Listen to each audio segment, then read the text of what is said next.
This story is about this poor boy, because in the world of magic colors his sorry peaches are colorless. And because of that he is bullied by his brother. One miserable day as he was bullied like usual, his party got destroyed by the god of time and space, Kronos, and our boy was about to get cooked by him, but he awakens his power and got regressed. The story began with a group of people standing in the middle of the city. All of them were gazing up at the sky. Someone among them asked what it was they were seeing. It was narrated that 10 years ago a massive inverted castle had suddenly appeared above Tokyo. The people watched in awe as the enormous structure floated in the sky. Simultaneously, dungeons began manifesting all over Japan. Triangular structures emerged in places like farm fields and tourist spots. People began awakening to mana. Those gifted with magical talent challenged the dungeons. They gained fame and fortune. A mage's talent was judged by the color of their mana. Most people had aptitude for a single color. Rare individuals could wield two. An example given was Kurosaki Kai, the speaker's younger brother. He possessed both red and blue mana. Kai, a purple-haired young man, was shown grinning confidently at a demon. As the demon lunged to attack, Kai retaliated with a move called Demon Lance. The demon roared in pain as it was struck. It fell to the ground, defeated. Kai picked up a red crystal-like stone from where the demon had landed. The demon's body faded away. In the background, a white-haired figure appeared. He was identified as the protagonist. Kai threw the red crystal-like stone toward the protagonist. He called out for the incompetent to pick it up. It was revealed that Kai was known as the Purple King. He was a powerful mage at level 18. He looked down at the protagonist with disdain. The protagonist narrated that Kai was among the strongest mages. But he, Kai's older brother, was considered an incompetent with no aptitude. He was completely colorless. That made him a rarity in their world. The protagonist, whose level was just 1, had no mana. Yet, he admitted he couldn't give up on becoming a mage. He explained that he worked as a porter. He collected crystal-like stones. Thanks to his brother's pity, he was allowed to join Kai's party. He clung to the hope that one day he might awaken a skill. The scene shifted to a large door. Kai's party members were gathered. One of them identified it as the boss room. Another predicted the boss would be easy to defeat. The large door opened. The party entered the room. Inside, they encountered a being covered in clocks. He was introduced as Kronos, the god of time and space. Kronos' level could not be detected. He gazed at the party. Kai dismissed the threat. He attacked with Demon Lance. Kronos levitated. He calmly watched the incoming attack. He opened a red dark portal and drew a sword. The sword easily deflected Kai's attack. The god glared menacingly at the party. Kai expressed his shock. Kronos' eyes glowed ominously. Suddenly, something approached Kai. In the next moment, Kai's head shattered. Blood gushed everywhere. Kai collapsed. His party members stood in horror. They watched Kai's body fall to the ground. The protagonist was frozen in disbelief. He witnessed the fall. He thought it couldn't be true. Kai, the Purple King, had been defeated in an instant. Kronos loomed menacingly. Two party members turned and ran, calling him a demon. They feared for their lives. But before they could escape, two swords pierced their heads. The swords emerged from small black portals created by Kronos. The protagonist dropped to the ground in shock. Kronos then addressed him. He remarked that he was completely colorless. He smiled. The protagonist stared back in shock. The protagonist clenched his fist. He thought he hadn't achieved anything yet. Determined, he stood and picked up a sword. He was ready to make a stand. Kronos commented on the protagonist's bravery. He asked if he dared face him despite being colorless. The sword trembled in the protagonist's hand. He thought he couldn't give up. Small red-black portals appeared behind Kronos. Kronos declared he would test the protagonist and laughed. Suddenly, the protagonist's right arm was obliterated. Kronos waved his hand.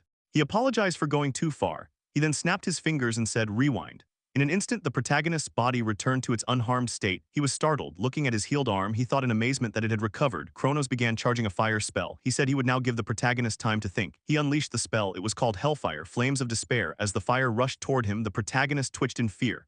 Kronos mocked him, asking what he would do. The protagonist considered the sword created by Kronos. He thought it might be effective. He spotted the red sword in the background. He picked it up and lunged through the fire attack. The flames burned his body. He screamed in pain. Kronos searched for the protagonist among the flames. He smiled. But the smile faded. The protagonist emerged from the blaze and pierced Kronos' chest. The protagonist smiled weakly, burned and battered. He thought he had landed a hit. Kronos' expression turned sinister. He used rewind. Everything reset to the moment the protagonist had first taken his stance. Kronos' wound healed. He commented that it had been good entertainment. The protagonist's body disintegrated completely. His sword fell to the ground. He dropped to his knees. He thought it had all been meaningless. Horror filled his eyes. He wondered if this was how he would die then. Something miraculous occurred. A system window appeared. The protagonist was startled. The panel announced it had confirmed the presence of the god of time and space. It was releasing the seal on the black skill. The protagonist questioned what this black skill was. Kronos showed signs of discomfort. The system panel turned golden. It announced the acquisition of the extra skill. Drain. Another panel declared the theft of the skill Rewind. The protagonist had stolen Rewind from Kronos. He widened his eyes as he read the panel. Kronos, now slightly panicked, wondered if it could be true. The protagonist activated the skill Rewind. A black fog surrounded him. Kronos lunged to stop him. Anger and worry appeared on Kronos' face. The system panel declared the execution of regression. Clocks began ticking and reversing time. The scene shifted to a ceiling. Someone woke up in bed. That person, the protagonist, thought desperately about having used rewind. He wondered what exactly had happened. Looking into a mirror, he was shocked. He saw the reflection of his younger self. After the system panel announced that regression was executing, the clock ticked and time began to rewind. A silhouette of a man wearing a large jacket appeared, a scar visible on his face. He slightly turned his head and said he hadn't been strong enough to defeat Kronos, the god of time and space. He explained that this was why he had entrusted the skill to the listener. He believed that if it was them, then surely they would be able to defeat Kronos, the god of time and space. The man then turned around. At that moment, the scene shifted to the protagonist, who looked into a mirror and noted that he appeared younger. Confused, he reached for his face and asked himself if it was a dream. He looked out of the apartment window, birds were flying outside, and he appeared puzzled. He looked questioningly and remarked that the inverted castle was still white. He wondered how that was possible. It had been pitch black just yesterday. He recalled that the inverted castle had remained pure white until 7 years ago but had gradually become stained black, and when it had turned completely pitch black, a door had opened. Beyond that door was the god of time and space. Suddenly, the protagonist clicked something and realized aloud that during the fight with Kronos, the god of time and space, he had stolen his rewind skill. Before finishing the sentence, he picked up his phone. He exclaimed that it couldn't be and turned on the device. Just as he suspected, the date was 7 years in the past. The phone displayed the date, September 27, 2024. He looked into the mirror again and confirmed that he had indeed regressed into the past. Immediately, he opened his skill window. As it appeared, he remembered that the rewind skill was gone, but the skill called Skill Drain remained. Seeing this made him very happy. He recalled that for 10 years, he hadn't been able to gain a single skill. But now, having this skill, Skill Drain, changed everything. Before he could reflect further, his phone vibrated. He checked the message. It notified him that today was the Mage exam. He realized with recognition. So today was that day. The scene transitioned to Chiyoda Ward in front of Tokyo Station at the Mage Association headquarters. A tall building stood prominently. This was the national agency responsible for managing mages and dungeon conquests. The protagonist entered the building. Surrounded by a crowd, he noted aloud that it still looked new. Then, acknowledging the timeline, he affirmed that it made sense.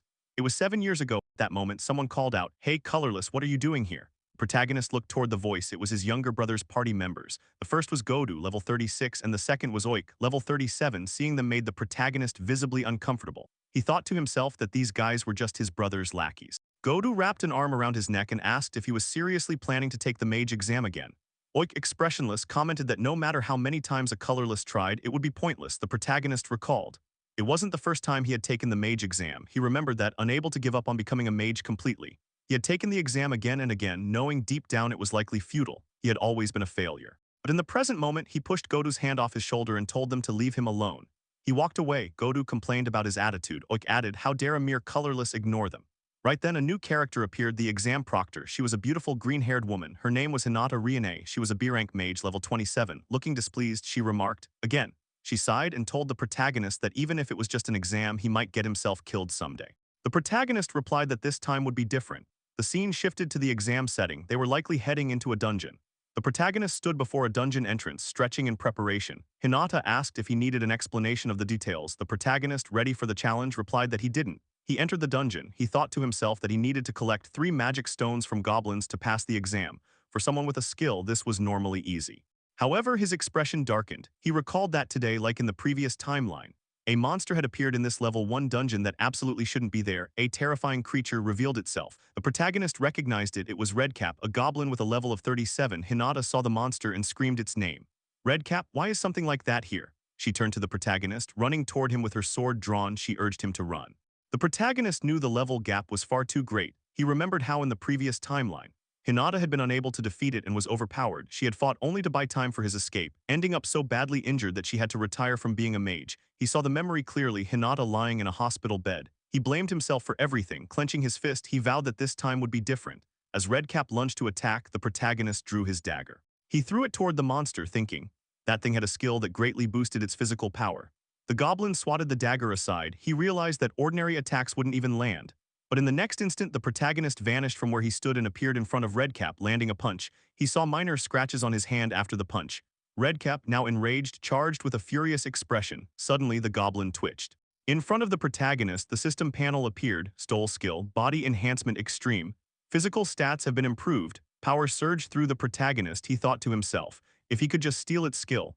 And in that very moment, he sliced Redcap cleanly in half with his dagger.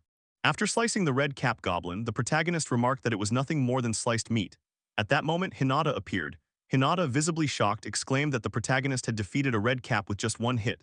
The protagonist internally acknowledged that the skill drain was working as expected. He admired the power while tightly gripping his dagger, mentally praising his skill drain ability. Hinata then questioned how he had defeated the red cap. Startled, the protagonist scratched his face and hesitantly thought it would be best not to mention anything about the black skills. He deflected by claiming it was just a coincidence. Hinata, unconvinced, shouted at him to stop lying. She then stated that since an irregular had appeared, the exam would be cancelled. As the protagonist turned toward the red cap's corpse, Hinata mentioned she had to report the incident to headquarters. While picking up a glowing, crystal-like stone, the protagonist reflected that this wasn't the time when irregulars should be appearing yet. Still, he reminded himself that he needed 2 more mana stones. It was revealed that the glowing stones were called mana stones. Hinata, in a panic, warned the protagonist that this wasn't the right time to be worrying about such things. Just then, a monster stepped forward, and the protagonist noticed 2 goblins arriving with weapons in hand. The goblins roared at him but were instantly beheaded. In a single fluid motion, their bodies collapsed, and the protagonist landed gracefully after finishing them off. Hinata watched in awe, shocked by what she had witnessed. Turning to her, the protagonist asked if he could take the mana stones, prompting a bewildered scream from Hinata. The scene shifted to the entrance of the main association headquarters. Hinata handed the protagonist his mage license. He stared at it silently, remembering his past. He recalled how long it had taken to reach this point. He had never given up on his dream of becoming a mage. He had been just a porter for around 10 years. He had been a laughing stock. Now, holding the license card high, he thought to himself that he had finally become a mage. Hinata then handed him a receipt and explained it was for the mana stone exchange. She revealed that mana stones dropped from monsters and served as a valuable energy source with no carbon dioxide emissions. Moreover, they could be sold to the association. Looking at the receipt, the protagonist thought that since he had defeated an A-rank monster, this might be a good source of income. Then he noticed the payment breakdown. He had slain 2 goblins and received 1,000 yen. For the red cap, however, he received 3 million yen. His eyes widened in shock and he shouted out the amount. Hinata reminded him that he had defeated a red cap. Drained and trembling, he muttered to her that mages really did earn a lot of money. He admitted to himself that he hadn't known that. Hinata smiled and told him that he could earn even more. The protagonist then noticed bandages wrapped around Hinata's hand and stared at them. He asked Hinata if he could ask her something. The scene shifted to a dungeon entrance. The protagonist opened his system window and noted that it indeed listed his name. The system confirmed that the dungeon was reserved for him and that it was rank C. He thought to himself that until now he hadn't been able to enter dungeons alone. He now believed he could change the future. He remembered the past version of Hinata where she had retired as a mage and lay in a hospital bed. Now, after his regression, she was smiling. He clenched his fist with a satisfied expression. Suddenly, an attack named Mana hand appeared. A massive hand formed from mana grabbed the protagonist. At that moment, a voice questioned him, asking what he was doing there. The protagonist looked behind and saw Oik and Godu. Oik sneered, mocking that a colorless mage dared to enter a dungeon solo. Godu laughed, reminding him that it was against the rules. The protagonist calmly stated that he had passed the mage examination and was therefore allowed to enter dungeons solo. Godu's expression darkened and he accused the protagonist of lying. Oik grabbed the protagonist's head, challenging him to show his skills. Looking menacingly at him, Oik demanded proof. The protagonist thought about the skill Mana Hand, which compressed mana into a physical force. However, his extreme body enhancement skill alone wasn't enough to break free. He believed he could still do something. With that, the protagonist headbutted Oik, causing blood to spill from his nose. A system window appeared stating that the skill Mana Hand had been stolen. The active Mana Hand vanished, and both Oik and Godu shouted in disbelief. Mana particles visibly dissipated into the air. The protagonist now used the stolen Mana Hand skill to grab Oik. Shocked, Oik questioned whether the protagonist had really awakened with skills. Godu charged toward him, warning him not to get cocky. Godu conjured and launched a fireball. The protagonist activated his extreme body enhancement and slapped the fireball, dispersing it completely. Godu stood stunned. The protagonist then delivered a powerful punch enhanced with mana, sending Godu flying. Oik watched in disbelief, realizing the protagonist even possessed body enhancement skills. Godu lay on the ground, overwhelmed, and wondered aloud whether the protagonist was dual-colored. Blue and yellow lights radiated from the protagonist. Just then, Godu's shock deepened as he saw the protagonist create a fireball. A system window confirmed that the fireball skill had been stolen. The protagonist fully activated the skill and casually played with fire. Godu shouted in astonishment, realizing there was yet another color. After seeing that the protagonist possessed 3 colors, Godu was shocked and exclaimed that he had never heard of such a thing.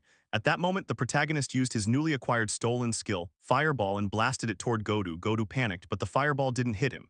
It narrowly missed. Right then, Oik came into view and the mana hand that had been grabbing him began to dissipate. The protagonist warned the 2 of them, asking if they still wanted to fight. They exchanged a glance and then suddenly began running, shouting apologies as they fled. The protagonist sighed, scratched his head, and muttered that if Kai found out, things wouldn't end well. He reflected on how he had been treated like Kai's lapdog before the regression. If Kai discovered he had awakened a skill, he would definitely come to crush him. Kai had already reached the level 50 milestone and was one of the strongest in the modern era. Before the regression, Kai's level had been 89. But Kai wasn't the only one the protagonist needed to be wary of. He knew a certain dungeon would soon be unblocked. He imagined a red dungeon that radiated ominous vibes. But in the present, he stood before the entrance of a C-rank dungeon. Gazing at the entrance, he thought that for now he needed to raise his level as much as possible. He entered the dungeon, thinking that level was the foundation of strength. Leveling up allowed him to learn new skills and increase his total mana pool. More importantly, it expanded the amount of mana he could control at once. As he walked down the dungeon hallway, danger loomed. Suddenly, a blast erupted. A new monster appeared, a flame wizard, level 38, wielding a staff and ready to face him. Conjuring a fireball in his hand, the protagonist admitted he could barely manage to create one. At the same moment, the flame wizard conjured many fireballs with ease. Seeing this, the protagonist realized the gap in level created a vast difference in power, even when using the same technique. The flame wizard fired all his fireballs, and the protagonist launched his single fireball to counter the attack. He managed to neutralize one fireball, but two more kept coming. He dodged them by jumping and landing skillfully. He thought that he couldn't win in a head-on fight, but there was a way. He dashed forward, telling himself that no matter how high a monster's level was, one thing never changed. After using a skill, there was always an opening. As he closed the gap between him and the flame wizard, the monster showed slight panic. The protagonist used his extreme body enhancement skill and charged a punch. He thought that there was only a 2-second window, but he made it count, delivering a powerful punch to the flame wizard. The monster took the hit and fell. A system notification appeared, indicating that the fireball skill had been stolen. The flame wizard lay on the ground, and the protagonist realized that its only means of attack was the fireball. If he stole it, the monster wouldn't be scary. The flame wizard got up, ready to attack, but couldn't conjure a fireball. At that moment, the protagonist unleashed the fireball skill he had stolen. A barrage of fireballs engulfed the flame wizard, killing it. A system notification appeared, announcing that the protagonist had leveled up. He looked at the system panel and thought that defeating higher-level opponents yielded a large amount of experience. Though normally difficult, stealing their techniques with skill drain made it easy. He had leveled up from 8 to 12. Clenching his fist, he looked deeper into the dungeon, thinking that he would raise his level to 30. He then defeated many more monsters. First, another flame wizard, and he leveled up. Then a red cap, and he leveled up again. Next, a lizard-type monster, bringing more level gains. After all those battles, he checked his system panel, thinking that he had managed to level up at an incredible speed. His level was now 27. Still, he thought seriously that leveling up was getting harder. To reach level 30, he needed to defeat stronger opponents. The scene shifted to the deepest part of the dungeon, the boss room. The protagonist stood before its massive door. Looking at it, he thought this boss would be the perfect opponent to level up. He pushed the door open and entered the boss room. A silhouette stepped into view, revealing an imp monster at level 30. Then the boss appeared, Skull Demon, level 45. The imps were its minions. The protagonist activated his extreme body enhancement skill, thinking that all of them were higher level. If he could steal their techniques, he had a chance to win. He lunged at the nearest monster and jumped, charging his fist and punching the Skull Demon. A shield appeared, protecting the Skull Demon. The protagonist backed away, shocked, and muttered in frustration. He had suspected it. He still couldn't reach the Skull Demon because the mana barrier was blocking him. Without breaching it, he couldn't activate skill drain to steal its technique. Then the Skull Demon roared and dashed forward, instantly closing the distance. It launched an attack, but the protagonist dodged at the last moment. He thought that to break through the mana barrier, he had no choice but to use that. The protagonist realized that to break through the mana barrier, he would need to deprive the Skull Demon of something valuable. At that moment, he noticed imps flying above, ready to attack. He thought to himself that he didn't have enough power right now. Without hesitation, he lunged toward one of the imps and struck it squarely in the face. In that instant, he activated his skill Drain, and stole the skill Ice Needle. He then conjured a fireball in his hand and launched it at the imp's body, burning it. Right after that, he spotted the second imp and used the stolen Ice Needle skill. The Ice Needle pierced through the imp's chest, killing it instantly. He landed on the ground, now facing the Skull Demon directly. The Skull Demon cast magic, and a magic circle appeared beneath them. From it, another imp was summoned. The protagonist noted to himself that these imps would just keep being resummoned after being killed. Though normally that would be a serious problem, for him right now it was an opportunity. As the newly summoned imp lunged toward him, the protagonist swiftly defeated it. Another imp appeared, and the protagonist slashed it with his dagger. With imps continuing to appear, he quickly gained experience. He leveled up from 27 to 28, thinking that with this rate of experience gain, he could manage it. Looking at the system panel, he thought that if his level kept rising like this, he could do it. Just then, another system notification appeared stating that his controllable mana had reached the specified value. Skill synthesis had been unlocked. The protagonist thought to himself that this was it. The Skull Demon roared in his direction as he summoned Ice Needle in one hand and Fireball in the other. Using his newly unlocked skill synthesis, he began to combine them. A radiant mix of blue and red light formed as the two skills merged. At that moment, he vanished from his place and lunged toward the skull demon. We now saw that the synthesized skill had fully formed. He was ready to strike. This new combined skill was called Fire Lance. He used it to attack the skull demon, but the demon erected a mana barrier in defense. The Fire Lance collided with the mana barrier, forming visible cracks and eventually shattering it entirely. The protagonist rejoiced, knowing he had broken through the barrier. A system panel then appeared, showing that he had stolen the skill Mana Barrier. Still in midair, the protagonist thought he had to finish it with one more shot. He activated his body enhancement skill and punched the skull demon in the head. Now standing in front of the demon, he observed the demon scratching its skull. The protagonist thought that all enhancements affecting the demon were now gone. He had successfully copied and drained the skill Body Enhancement Extreme from the skull demon. The demon began to twitch, and in that moment the protagonist lunged forward, closing the distance. He used Fire Lance again, piercing the demon. The demon screamed in pain as a green mana stone dropped from its body. The protagonist leveled up. Level up notifications continued, and he eventually reached level 33. He sighed and reflected that skill synthesis, the technique of combining advanced skills, generally became usable around level 30. He sat down in the boss room, thinking that he had managed to do it. He was glad he could use the skill properly. After such a fierce battle, he was clearly exhausted. Right then, another system panel appeared, stating that the level requirement had been met. The number of skills retainable via skill drain had increased. The skill slots had now expanded from 3 to 5. Previously, he could only drain 3 skills from his opponents. But now it had increased to 5, and he thought about how skill drain 2 had now leveled up. This, he considered, would make things much more convenient. The scene then shifted to the Mage headquarters, where the protagonist submitted the green mana stone to the receptionist, Hinata. Hinata was shocked and exclaimed that he had defeated the skull demon. She was astonished to learn he had already reached level 33 in just one day. The protagonist simply shrugged and said he had gotten lucky. Hinata, now suspicious, questioned how he had reached beyond level 30 in a single day. He answered briefly. Hinata continued, saying that at this level one could unconditionally become a B-rank mage. Just then someone stepped into the scene and called out to the protagonist, catching him off guard. It was Kai, who exclaimed that the protagonist must be wrongly ranked as a B-rank mage. The protagonist felt uncomfortable hearing that. Hinata addressed Kai. Kai responded that the protagonist couldn't even use a single skill and was colorless. He scoffed at the idea of the protagonist being a B-rank mage. Hinata then defended the protagonist, saying he had defeated both the Red Cap and the Skull Diva. Kai turned toward the protagonist with a look of disgust. He activated his power and asked if the protagonist had really done it. He then charged a punch glowing with purple energy toward him. A gust of wind swept the area as Kai's punch flew. The protagonist blocked it with his mana barrier and remarked that it was honestly dangerous. The moment Kai's fierce punch was stopped, it was clear that something had changed. Hinata called out to Kai while the protagonist held Kai's hand firmly. Kai, staring in disbelief, remarked that the protagonist had awakened with skills. He added that the rumors were true. The protagonist responded affirmatively. Just then, Kai snapped his hand away and warned the protagonist not to get too excited just because he could use a few skills. With a menacing glare, Kai challenged the protagonist, declaring that he would see for himself just how capable he really was. Hinata, concerned, questioned Kai about his intentions to fight. Kai looked away dismissively and muttered that if the protagonist were a true B-rank mage, he wouldn't even have flinched. Hinata hesitated, observing the tension building. Kai then smirked mockingly and suggested that perhaps the protagonist's rank had been a lie all along. The protagonist clenched his fist, thinking that refusing Kai's challenge would only bring him trouble later. Determination flared in the protagonist's eyes as he accepted the challenge with a firm understood. Kai was visibly displeased by the response, silently cursing the protagonist. The scene shifted to the arena within the Mage Association headquarters. There, Kai and the protagonist stood facing each other. As he eyed his opponent, the protagonist reminded himself to stay cautious, especially when fighting someone with greater mana control. He thought he mustn't drop his guard no matter what. Visualizing the combat ahead, the protagonist calculated that at his level 30 he could chain together 3 basic skills, while Kai at level 50 could likely manage 5. He realized that on that basis alone, a direct confrontation would mean his loss, so he had to find a way to close the gap.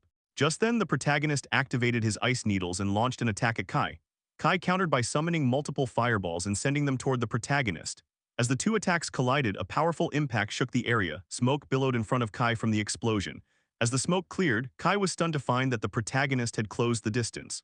The protagonist had used his extreme body enhancement skill. Observing the yellow-colored aura, Kai realized the protagonist was a dual-color wielder. The protagonist deduced that after Kai's 4th skill, he must have only enough mana left for one more. At that moment, the protagonist activated his skill synthesis. He summoned a fire lance, thinking that combining red and blue would create something new. Kai, also observing, noted the same and questioned whether the protagonist could use 3 colors of skills. Then, smiling darkly, Kai summoned a massive fireball to counter the fire lance. The attack sent the protagonist flying. Shocked, the protagonist thought his synthesized fire lance, which cost the power of 2 skills, was neutralized so easily. Kai smirked and acknowledged the protagonist's three-color skill usage but warned that he was on another level. He then activated another skill and told the protagonist to dance, sending a barrage of fireballs. The protagonist began running and dodging the onslaught. In return, the protagonist launched another fire lance toward Kai. Kai, now more excited, summoned a fireball to pierce the fire lance. The fireball shattered the fire lance and continued its trajectory toward the protagonist. At the last moment, the protagonist used his mana barrier. Cracks formed on the barrier and it eventually shattered, sending him flying again from the blast. Kai, pleased with himself, smiled as the protagonist lay down.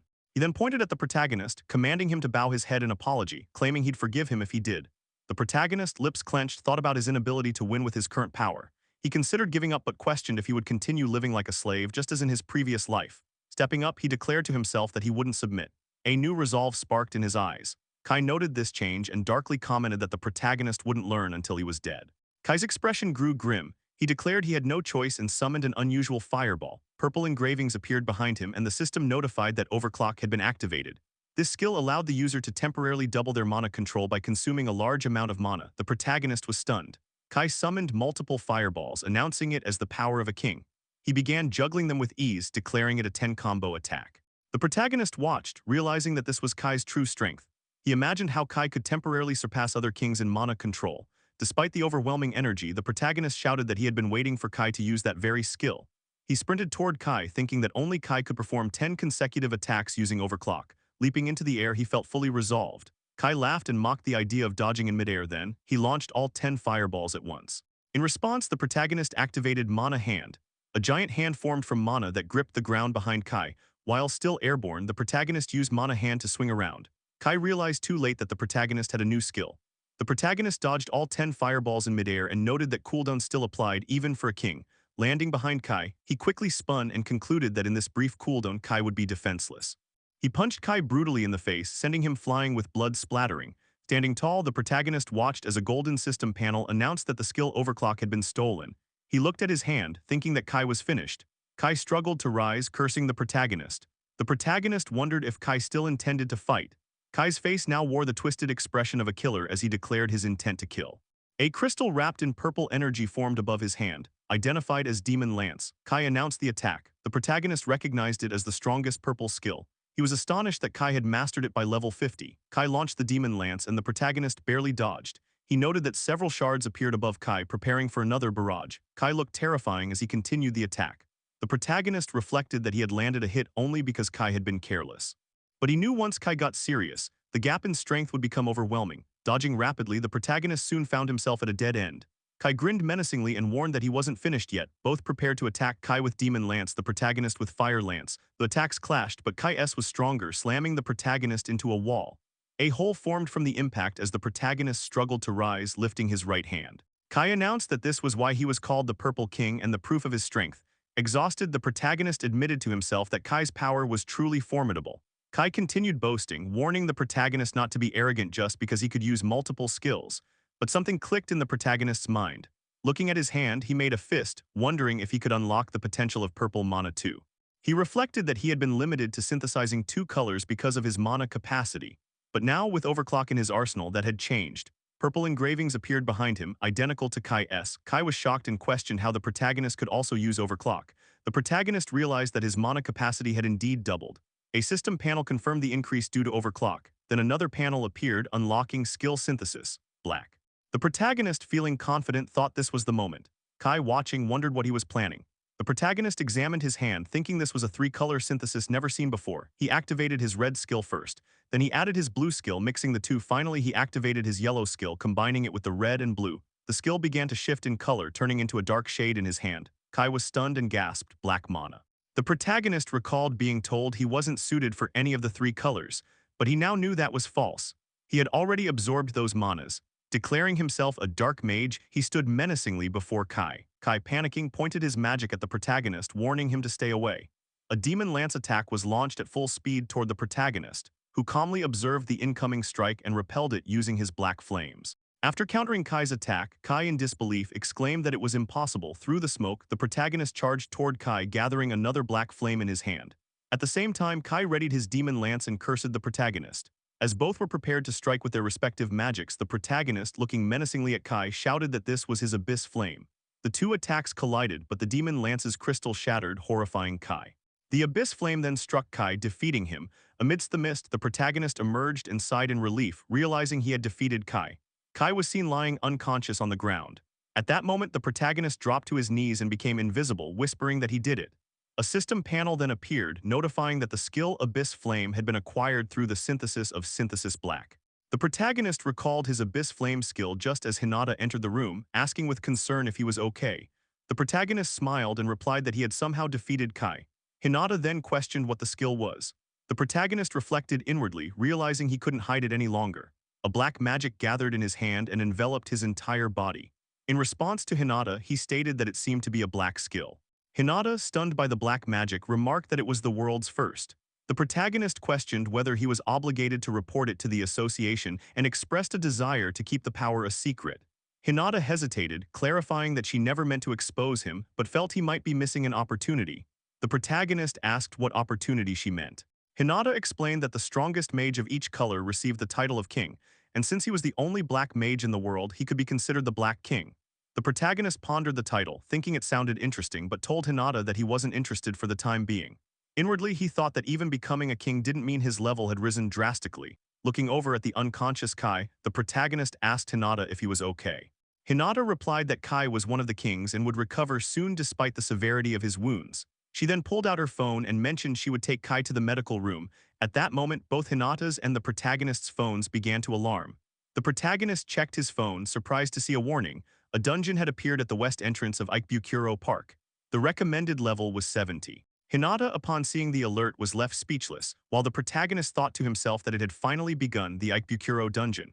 Although the recommended level was 70, most of the kings were only around level 50. Within a week, the kings would realize their powerlessness, leading to the dungeon being left abandoned. It marked the beginning of a tragedy, a dungeon collapse.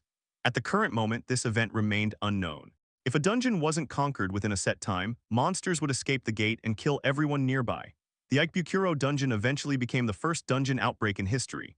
Tokyo was overrun by monsters, resulting in countless deaths. Determination flashed across the protagonist's face as he vowed to prevent the tragedy from happening again. He resolved to stop the dungeon collapse at any cost. Aloud, he declared that he would conquer that dungeon. Hinata, shocked, protested, saying that even for him it was too dangerous. She recalled that only mages ranked A and above were allowed into dungeons with a recommended level above 50. The protagonist, sweating slightly, thought that fortunately, there was still time before the dungeon collapse began. He noted that the next A-rank examination was in about a week. Upon confirming this with Hinata, who answered affirmatively, he clenched his fist and declared that he would rise to A-rank at the next examination. The protagonist had made up his mind to conquer the A-rank examination. Upon hearing this, Hinata was taken aback and reacted in disbelief, exclaiming about the A-rank promotion. Hinata added that with the protagonist's skills, he might even succeed in the exam. The protagonist was visibly shocked by this statement and questioned Hinata if there was any problem. Hinata, recalling the prerequisites, explained that in order to take the A-rank promotion exam, one must first clear a B-rank dungeon with a party. In other words, he needed to form a party within a week and clear a B-rank dungeon. Moments later, after hearing Hinata's condition about clearing a dungeon with a party, the protagonist appeared disheartened. He was seen sitting on the sofa, looking dejected while others cast questioning glances at him. Pulling out his phone, he lamented that he had completely forgotten about this requirement. Messages on his phone revealed people mocking him, one saying, "Who would party up with a colorless?" and another suggesting sarcastically, "Go leech your brother instead, lol." The protagonist thought to himself that the news of his being colorless had already spread, but he still needed to clear an unexplored B-rank dungeon within a week. He admitted it would be difficult to accomplish this task with only a mage. Frustrated and unsure of what to do, he scratched his head in contemplation. At that moment, a commotion behind him caught his attention. A group of 3 women were arguing, and the group leader was asserting that she would make someone work today no matter what. Observing the situation, the protagonist wondered what was going on. The woman in the middle, wearing an annoyed expression, addressed someone, stating that she had only allowed them to join the party because she had heard they were a dual-color wielder. However, she criticized that their fire skill was too weak. A girl with purple hair apologized to her, revealing herself to be the subject of the criticism. The protagonist stood from his seat, thinking that he had stumbled upon something he would rather have avoided, as he himself was often treated like a burden. The woman continued to berate the purple-haired girl, declaring that she was just being honest and that Ikenos was indeed a dead weight. It was at this point that the protagonist learned the girl's name, Ikenos Aya. Upon hearing her name, the protagonist pondered whether she was truly Ikenos Aya, the same individual who would later be known as the Scarlet King. At this point in time, however, she still carried an image of incompetence. Nonetheless, the protagonist was surprised to witness her being treated so poorly by her own party. The scene shifted to Ikanos, who, rubbing her hands together, hesitantly told the scolding woman that if she were kicked out of the party, she would no longer be able to cover her sister's medical expenses. Pleading she promised to do better next time, the woman scoffed and challenged her to prove herself in the day's raid or risk being expelled. Ikanos responded with determination, saying she would do her best. The group of women then left the association. The protagonist, watching them go, wondered whether they would be all right. As evening set in and the sky turned orange with the sunset, the protagonist walked the streets in deep thought. He reflected that Ikanos would eventually become the Scarlet King, but before reaching that point she would endure many hardships. If memory served him right, a critical incident was supposed to happen around this time. He recalled that during a boss battle, she had been gravely injured and had fallen into a coma for several years. Suddenly, he was struck by a realization. Perhaps that incident was going to occur today. Though not completely certain, he sensed that something was off about her and concluded with a worried expression that he needed to hurry to save her. The scene transitioned to a dungeon where the boss room gate was opening and the group of women had arrived to face the boss. The boss, identified as Dullahan, stabbed his heavy sword into the ground, causing destruction. He was a level 45 entity, headless, with flames in place of a head and donned in heavy armor. At that moment, the leader of the group claimed she had an idea and with a scoff and a sinister laugh abruptly pushed Ikanos forward. Ikanos, shocked by the push, heard the leader instruct her to fight the boss alone. Horrified, Ikanos protested that she couldn't possibly defeat Dullahan on her own. The woman retorted that failure would mean expulsion, prompting Ikanos to plead desperately not to be abandoned. The woman mockingly told her to do her best, reminding her that this was all for her little sister, further mocking her. With no other choice and a sorrowful expression, Ikanos turned toward the boss, resolving to follow the order. Despite her resolve, she was visibly trembling in fear while the other women laughed at her expense. Ikanos gathered magic in her hands and launched a fireball at the boss, engulfing it in flames. However, the boss remained unharmed, standing as though the flames had barely affected him. Seeing this, she realized her attack had failed. Suddenly, the boss stomped the ground and leapt high into the air, sword poised for attack. In the next instant, he came crashing down with his sword aimed at Ikanos, who narrowly dodged the strike. Despite avoiding the blow, the sheer force sent her flying. Now lying on the ground and aching with pain, Ikanos looked up to see the imposing shadow of the boss looming over her. The boss raised his large sword, preparing to finish her off. Internally, Ikanos accepted her fate, thinking she was truly useless, and closed her eyes, bracing for the end. But at that critical moment, the protagonist appeared, shouting extreme body enhancement as he activated his skill. He positioned himself in front of Ikanos with his sword, blocking the boss's attack. Ikanos, shocked, looked up to see the protagonist standing in front of her. With determination in his eyes, he used his skill to push the boss back, sending the creature flying and crashing into the ground. Ikanos, still dazed and stunned, stared at the protagonist's back. He turned to her and asked gently if she was all right. At that moment, the leader of the women's party eyed the protagonist and questioned internally who he could possibly be. She subconsciously considered that Dullahan, being the kind of monster he was, should have been heavy and formidable.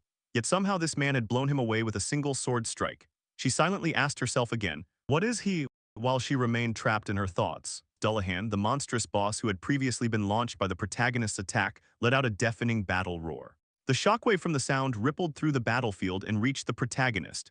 Observing Dullahan rising, the protagonist thought, as expected, that his earlier sword strike wasn't enough. He quickly noted that Dullahan's armor had been enhanced with a strengthening skill, making it impervious to normal attacks. In response, the protagonist dashed forward, ready to throw hands. Dullahan, not one to back down, charged as well, swinging his sword. The protagonist agilely dodged, leaping above the trajectory of the incoming strike. As he soared, he plotted to steal Dullahan's skill and nullify it. After dodging, he reached out and used his magic skill Drain by making contact with Dullahan's armor. But to his shock, the skill totally flopped. In that vulnerable moment, Dullahan clapped him with a strike, sending him flying backwards. Ikanos, clearly worried, called out, asking if he was okay. The protagonist assured her that he had somehow managed to block the attack with his sword, though internally he frowned, realizing the flaw. He deduced that Dullahan's armor was only external. To activate Drain, he would have to touch Dullahan's actual body, but Dullahan was relentless. He raised his sword high and smashed it into the ground. The earth shattered beneath him, and an attack surging with green energy zoomed toward the protagonist. Cautiously, the protagonist told Ikanos to stay behind him as he activated his magic.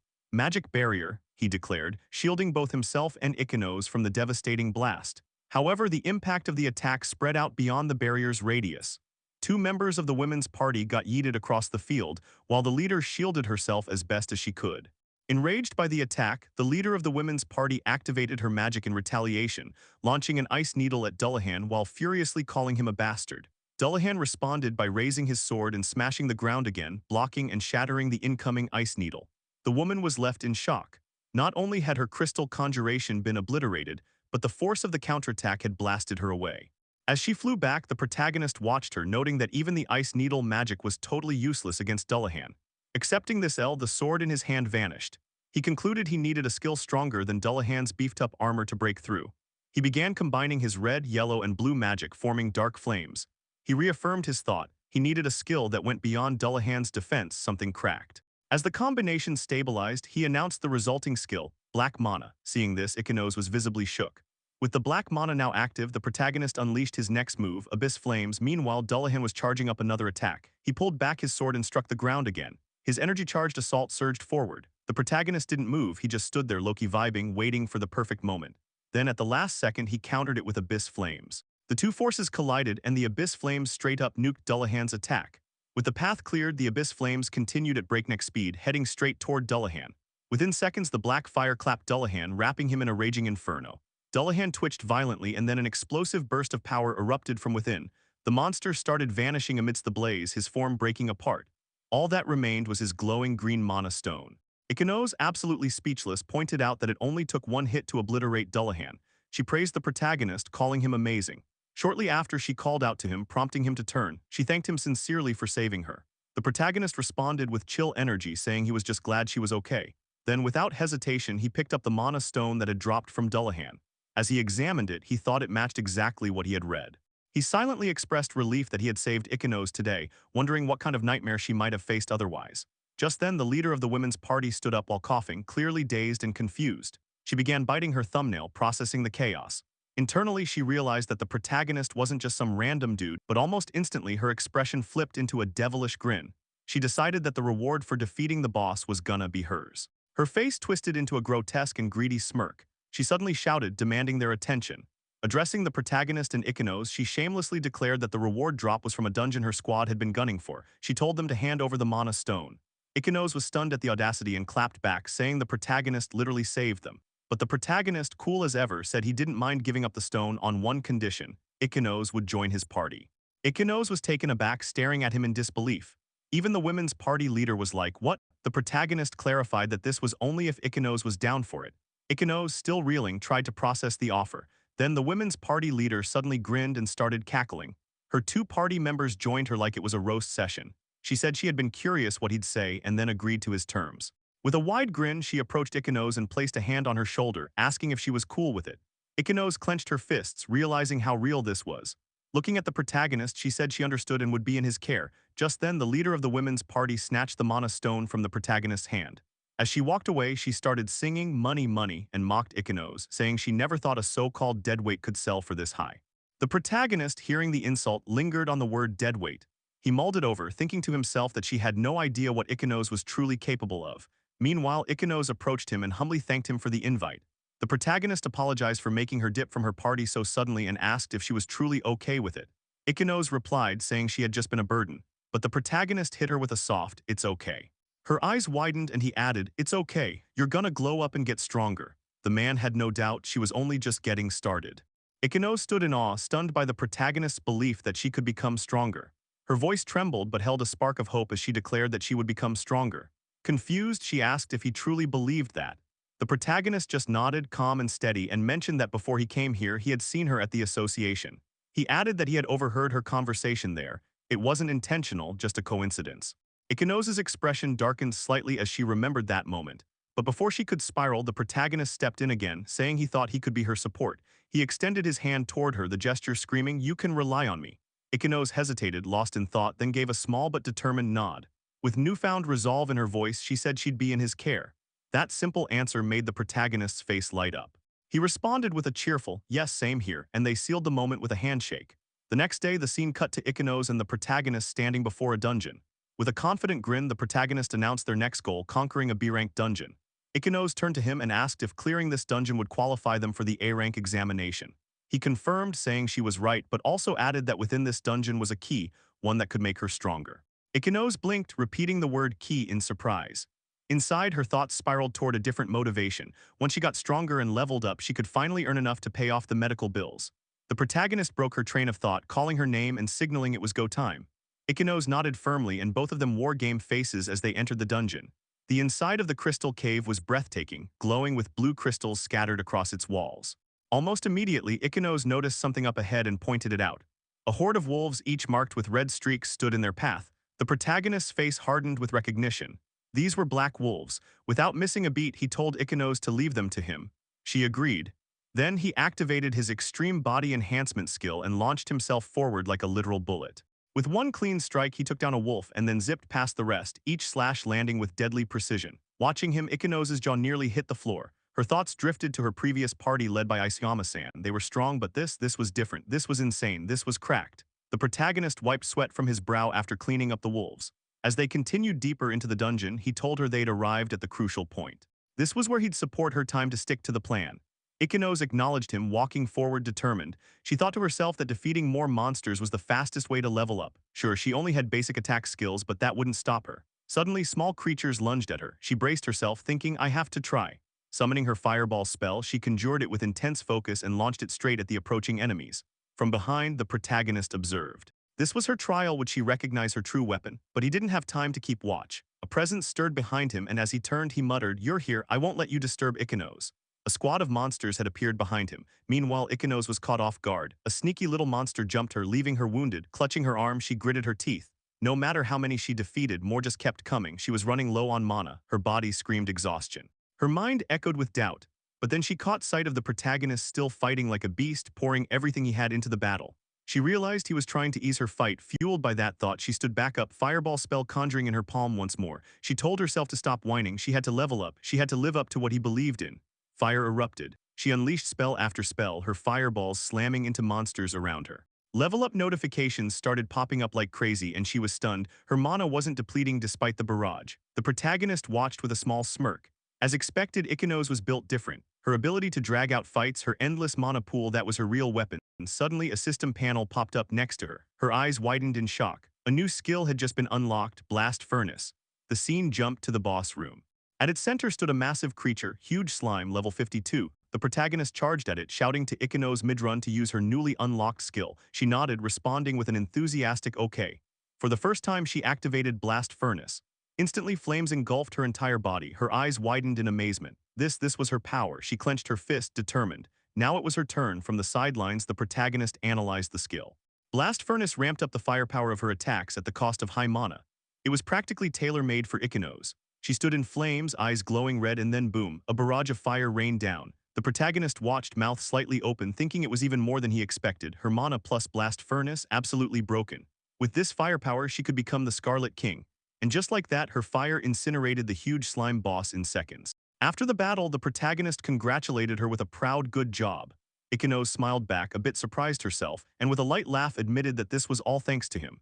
Behind them, the fiery aftermath of her attack had left a massive crater where the boss used to be. The scene transitioned again. Ikenos and the protagonist were now walking out of the association. Ikenos looked up and said they'd fulfilled the condition for the A-rank examination. The protagonist confirmed it. Inside, his thoughts were burning with anticipation. Finally, it was time for the promotion test. He'd pass no matter what. The scene shifted to the day of the A-rank promotion exam at the Mage Association HQ, and the area was packed with participants.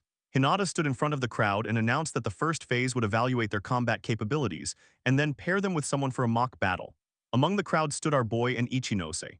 The protagonist wore a slightly ambitious expression, thinking to himself that the promotion exam had finally arrived. He reminded himself that he had to pass and become an A-rank mage, no excuses. As the scene transitioned, the protagonist and Ichinose were seen walking and chatting. He commented to her that the real exam was right in front of them. Ichinose, visibly hyped, responded with a cheerful, "Let's do our best." The protagonist then explained that the first test would be on their combat abilities. But before they could continue their chat, someone suddenly interrupted. "Oh my, I never expected an incompetent like you to be participating in the exam," came a snide voice. Ichinose flinched, visibly startled. The speaker turned out to be none other than Isayama, who approached with a mocking laugh. Ichinose hesitated, clearly uncomfortable responding. The protagonist quietly observed, then stepped forward, standing tall in front of Ichinose like a literal wall. He shielded her and threw shade at Isayama, saying she wouldn't lose to people who left others to fight solo. He didn't stop there. He straight-up roasted Isayama for ditching Ichinose during the Dullahan boss battle. That jab didn't sit right with Isayama. She scoffed, telling him to feel free to act tough and added that she now had better party members anyway. While the banter heated up, someone else walked up from behind. It was a new addition to Aisukama's party, a woman introduced as Yuri. Aisukama smirked and flexed that this new teammate was someone neither the protagonist nor Ichinose could ever beat. The moment the name Yuri dropped, the protagonist blinked, taken aback. He recalled hearing that name in his past life. There was that time she solo cleared a high-difficulty dungeon just for kicks, and boom, she got insta famous. He remembered that around this time, Yuri's ability was probably already on par with an A-rank mage. As he processed all this, Yuri suddenly stepped right up to his face, completely catching him off guard. Looking him dead in the eyes with a mischievous smile, Yuri said, "Young man, you look like an interesting person." The protagonist was still low-key stunned by the sudden interaction, his thoughts in a total spaghetti mode. From behind, Ichinose chimed in, asking if there was something weird about him. She called out his name and that caught Yuri's attention. She paused, thinking aloud. Ah, perhaps he is. Kurosaki Rei, she said. She then connected the dots. Brother of Kurosaki Kai, the Purple King. I heard Kurosaki Kai got clapped by someone, she said, pointing straight at the protagonist. That was you, right? The protagonist, still internally spiraling, thought. She knows that much about me. Ichinose, meanwhile, was losing her mind in full-on panic mode. She turned to him and shrieked, asking if it was actually true that he defeated Kurosaki Kai. But Yuri just turned around with a casual toss of her words, saying, "Well, you can't win against me." As she walked away, she casually added that there was a rumor floating around about the Purple King, but in her opinion, he wasn't even comparable to her. The protagonist simply smiled a little. The scene then cut to the training grounds of the Mage Association HQ. A man, likely one of the examiners, stood ready and announced that their combat skills would now be tested using an artificial golem. Behind him stood a massive mechanical golem. The examiner explained that it was covered in a special type of rock, tougher than regular stone, and instructed them to do their best to attack it. Then he called the protagonist's name, telling him to step forward. Among the participants, the protagonist came forward. As the golem powered up into battle mode, the protagonist readied his red magic, locking eyes with the mechanical beast. One of the participants scoffed, questioning why the protagonist was using fire element magic against a metal element golem. Another chimed in, calling him stupid. The battle kicked off. Both the golem and the protagonist charged at each other. While dashing, the protagonist inwardly acknowledged that normal fire wouldn't break this thing. The golem went in for an attack, but the protagonist dodged like a pro. In his other hand, he began channeling blue magic. Red and blue magic swirled together in his hand, a dual casting flex. In the next second, he let it rip with a fire lance attack, smashing straight into the golem's head. A massive hole formed where the attack landed. The golem stuttered, smoke started billowing, and with a mechanical groan, it collapsed to the ground with a thud. The examiner confirmed that the golem had been destroyed. The two guys who had been trash-talking earlier stood there stunned. One mumbled, "He destroyed it with a single hit." "It was dual-color magic, right?" the other added. Among the participants, Yuri tilted her head with a sly grin and commented, "He fused fire with blue mana to amp up its firepower. Not bad." The protagonist stood there, quietly watching the smoldering remains of the golem he had just wrecked. The next test up was Ichinose's, an assessment of her mana pool. In front of her stood the examiner, a sleek device placed between them. A glowing crystal orb shimmered in the middle of the apparatus. The examiner instructed her calmly, telling Ichinose to place her hand on the orb to begin the measurement. As Ichinose hesitated, the camera panned to the crowd, where Aisukama stood, muttering under her breath that Ichinose should be ashamed of herself. Ichinose slowly raised her hand, hesitating for a second before placing it on the orb. The moment her hand made contact, a sudden ignition flared around her. Flames erupted as if from nowhere, engulfing her entire form in an explosive burst of fire. The whole crowd was shook. Jaws hit the floor, including Aisukama's. In pure disbelief, Aisukama just stood there, lips twitching, biting her nails. Whispers rippled through the crowd, "Amazing, who is she?" But Aisukama wasn't having it. With bitter eyes, she hissed that Ichinose must be cheating. The scene cut to the final test, mock battles. The examiner announced the start of the matches, and the very first face-off was none other than Ichinose versus Aisukama. Both stepped up to the podium, tension thick in the air. Ichinose looked visibly stressed, letting out a sigh. Meanwhile, Aisukama stood tall, with that usual smug arrogance plastered on her face. Her thoughts. She was about to strip the truth right off Ichinose, like peeling layers off a fake bitch. As the examiner signaled the start of the match, Aisukama wasted zero time. She launched her first move immediately, Ice Needle. A flurry of sharp, icy spikes flew toward Ichinose. Ichinose responded instinctively, calling out her counter, Fireball.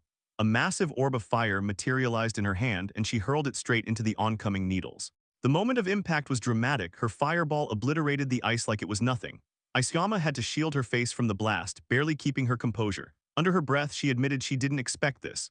She was rattled. Ichinose's firepower was way more than she bargained for. As she stood confused, Ichinose was already prepping another fireball, calmly calling out the spell again. Watching the next fireball charge up, Aisukama panicked, straight up terrified. And then came the real storm. Ichinose unleashed a barrage of fireballs, each aimed right at her. Isayama, scrambling, screamed not to underestimate her. She threw up a mana barrier just in time to block the incoming attacks. The shield held barely. Internally, she scoffed, calling Ichinose an idiot. Her plan: let the girl finish her flashy attack and then strike back. But that plan flopped. The fireballs just kept coming, relentless. The longer it lasted, the more Isayama sweated. Something wasn't adding up. Why weren't the attacks stopping? Ichinose stood locked in, laser-focused, blasting away. And that's when our protagonist, watching from the sidelines, had a flashback. He recalled how Ichinose had an insane mana pool. If she kept attacking non-stop, no barrier would ever hold. Just like that, the prediction proved true. The barrier shattered under the relentless pressure. Isayama straight up panicked and bolted, running for her life. Fireballs pounded the ground around her, sending debris flying. One of the rocks clocked her right on the head. She collapsed, totally KO'd. As she faded into unconsciousness, her last thoughts spiraled. This can't be real. This has to be a lie. Then the examiner raised their voice, declaring enough. The match was over. The winner, Ichinose. Ichinose lit up, smiling ear to ear. Our protagonist nodded, giving props. She did good. It was a dope battle. Ichinose, still a little in disbelief, said it felt too good to be true. Before stepping away, she turned to the protagonist and wished him good luck for his upcoming match. And right at that moment, Yuri stepped forward. As their eyes locked, the protagonist simply muttered, "Yeah." The next face-off was about to begin, and the examiner officially announced the battle. The moment locked in, the protagonist and Yuri stood face to face, tension buzzing in the air. Inside her head, Yuri reflected with sharp focus, thinking that her opponent in this final mock battle turned out to be him. She mused that this would be interesting. At that same moment, the protagonist's eyes locked right onto her, their gazes colliding. Breaking the silence, Yuri pointed straight at him and said aloud that he should have a reason for taking this examination right. She pressed the question, tilting her head, but the protagonist refused to answer. Unbothered, Yuri continued, saying it felt like he was more prepared than the other participants, and she wondered why. The protagonist finally replied, his tone sharp and firm, that he had something he needed to do no matter what. His expression turned fierce, and in his mind he reflected inwardly, that's why he couldn't stop here. Yuri caught that look and instantly flared up her aura, mana gathering in her hand. She declared boldly that she was strong. The protagonist braced with his sword, smirking as he answered that he knew, but he would win anyway. That made Yuri light up with intrigue. She admitted he was interesting just as the examiner announced the official start of the mock battle. The second the fight began, Yuri conjured multiple mana swords and hurled them all at once toward the protagonist. Calm but fierce, he parried every incoming blade with his own sword. As he countered, his thoughts sharpened. This was mana conversion, a rare skill allowing free manipulation of mana. Suddenly, he caught something in his peripheral vision, a massive projectile dropping down from above. His instincts screamed and he dodged just in time. Yuri smirked and mocked him, praising his dodge but already plotting her next move. The protagonist dashed straight at her, thinking it was his turn now, but Yuri wasn't caught off guard. She snapped that she wouldn't let him get close so easily, unleashing another storm of projectiles. The protagonist, unfazed, deployed his mana barrier, blocking them all as he pushed forward in an instant, closing the gap. He slashed, but Yuri flipped upward into the air. While she was midair, the protagonist activated his blue skill and red skill, chaining them into a fire lance attack. The blazing lance shot straight at her. Yuri's eyes narrowed. She instantly conjured a mana shield with her conversion, blocking the lance before landing gracefully on the ground. She admitted to him that was close. The protagonist noted grimly that her defense was flawless. She was strong, exactly as he expected. Meanwhile, Ikenos in the audience watched with worry, biting her lip for the protagonist. Back in the arena, Yuri's lips curled into a mischievous smile as she deployed her next barrage. Dozens of mana projectiles swarmed from every direction, hemming the protagonist in. He twisted and dodged them all, flipping backwards, but gritted his teeth, muttering that this was seriously troublesome. Yuri wasn't done. She taunted if he really thought he could win just by running around, then unleashed even more projectiles, calling out checkmate. The protagonist was trapped, projectiles closing in mere inches away. At the last moment, he activated his extreme body enhancement. His body blurred with super speed, tearing through every projectile until the battlefield lit up in his fierce blue aura. The sight shocked Yuri completely. She gasped, exclaiming body enhancement, before admitting with awe that he could actually use that ability. The two faced each other again, the tension even hotter than before. Yuri noted that this was the first time she'd seen someone wield 3 colors of mana. But then she smirked harder and declared she could also use body enhancement. Her aura blazed yellow as she tapped into her power, then with mana conversion she conjured a massive blue scythe. She declared to the protagonist that they would settle this once and for all. In a flash, she vanished and reappeared behind him, scythe already swinging. He barely managed to block, sword clashing against scythe. The protagonist realized instantly that her speed was insane. Yuri didn't let up, strike after strike rained down, and he matched each clash desperately. Finally, she swung her massive scythe down, obliterating the platform as he dodged away. He thought to himself how incredible her power was. But his mind raced and he plotted a countermeasure. Moving low, he snuck under her guard and grabbed her hand. Yuri scoffed, calling his move shallow. Even if he grabbed her hand, it meant nothing. But mid-sentence, her eyes widened, something was draining out of her. That instant, a system window appeared before the protagonist. Extreme body enhancement has been stolen. Yuri's strength faltered, her power slipping away. She staggered, clutching herself, muttering that her power was seeping out. The protagonist didn't waste the chance. He struck with a brutal palm thrust to her gut, making her cough violently as she stumbled backward. Weak and drained from losing her skill and that direct hit, Yuri admitted bitterly that he had been hiding his true power all along. Her knees buckled and moments later she collapsed to the ground. The protagonist stood tall above her as the examiner declared him the winner. And just like that, he realized he had won. The scene shifted, showing Yuri lying on a bed. She opened her eyes to find the protagonist and Ichinose standing there. The protagonist lit up with relief and excitement, saying she was finally awake. Yuri admitted it was her complete defeat, never expecting him to be that strong. She then assumed he hadn't come just to brag about his promotion. The protagonist answered sincerely, asking bluntly if she would part with them and join his side. Yuri was stunned at first, questioning what he meant, but the protagonist explained that based on the mock battle results she had also been promoted to a rank and that they needed her strength to conquer high-difficulty dungeons. That was why he wanted her in his party. At that, Yuri burst into laughter, startling him. Wiping tears from her eyes, she admitted he was truly interesting and agreed to follow him, saying it would be more fun. She shook his hand, promising she would be in the party. Just then, the building shook violently. Ichinose wondered aloud if it was an earthquake.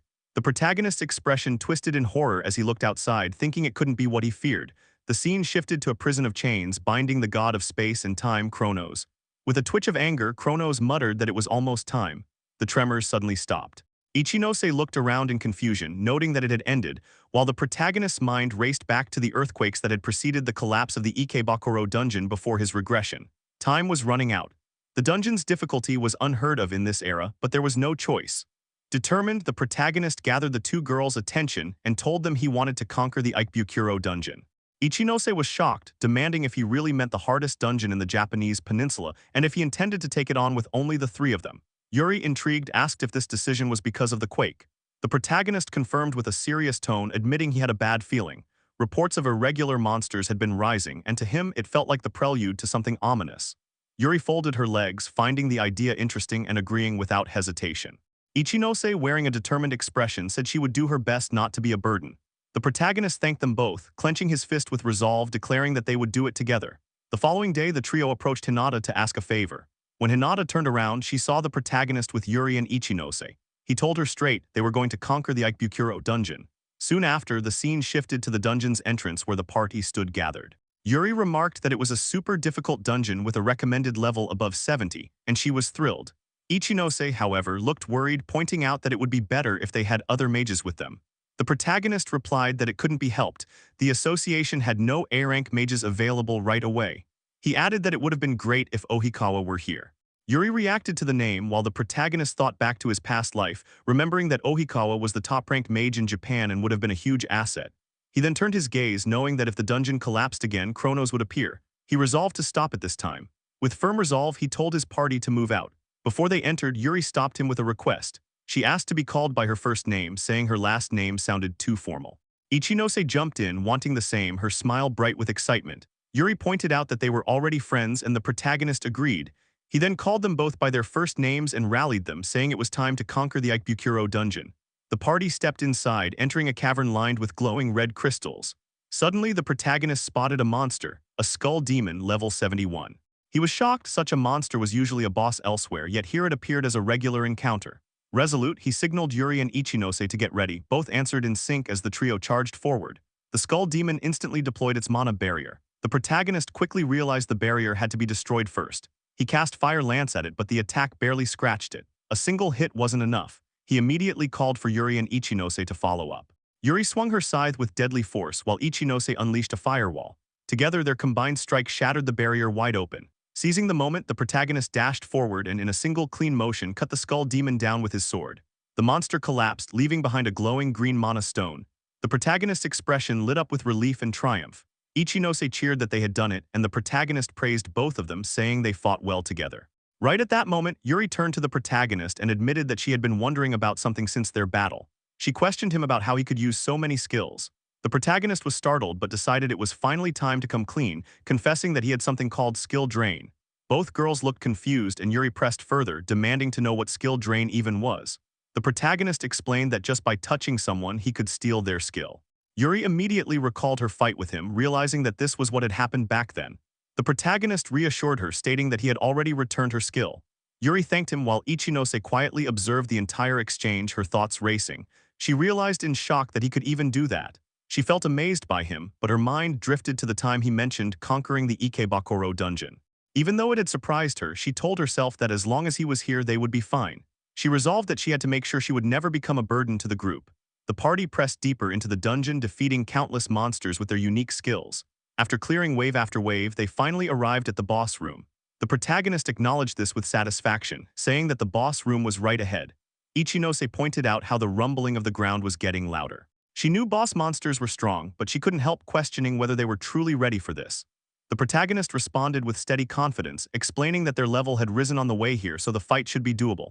Ichinose admitted he was right, but in her heart she reflected that it was true. He kept getting stronger after every fight, and Yuri was also adapting quickly to combat. She told herself she needed to at least support them, even if she couldn't match their strength. Still, Ichinose couldn't help looking down on herself. Just as she was lost in those thoughts, a tentacle suddenly slammed onto the ground behind her, shocking her completely. The sound made both the protagonist and Yuri whip around instantly. The tentacle lurched forward, sliding toward Ichinose. She turned back in panic just as it wrapped around her, seizing her in its grip.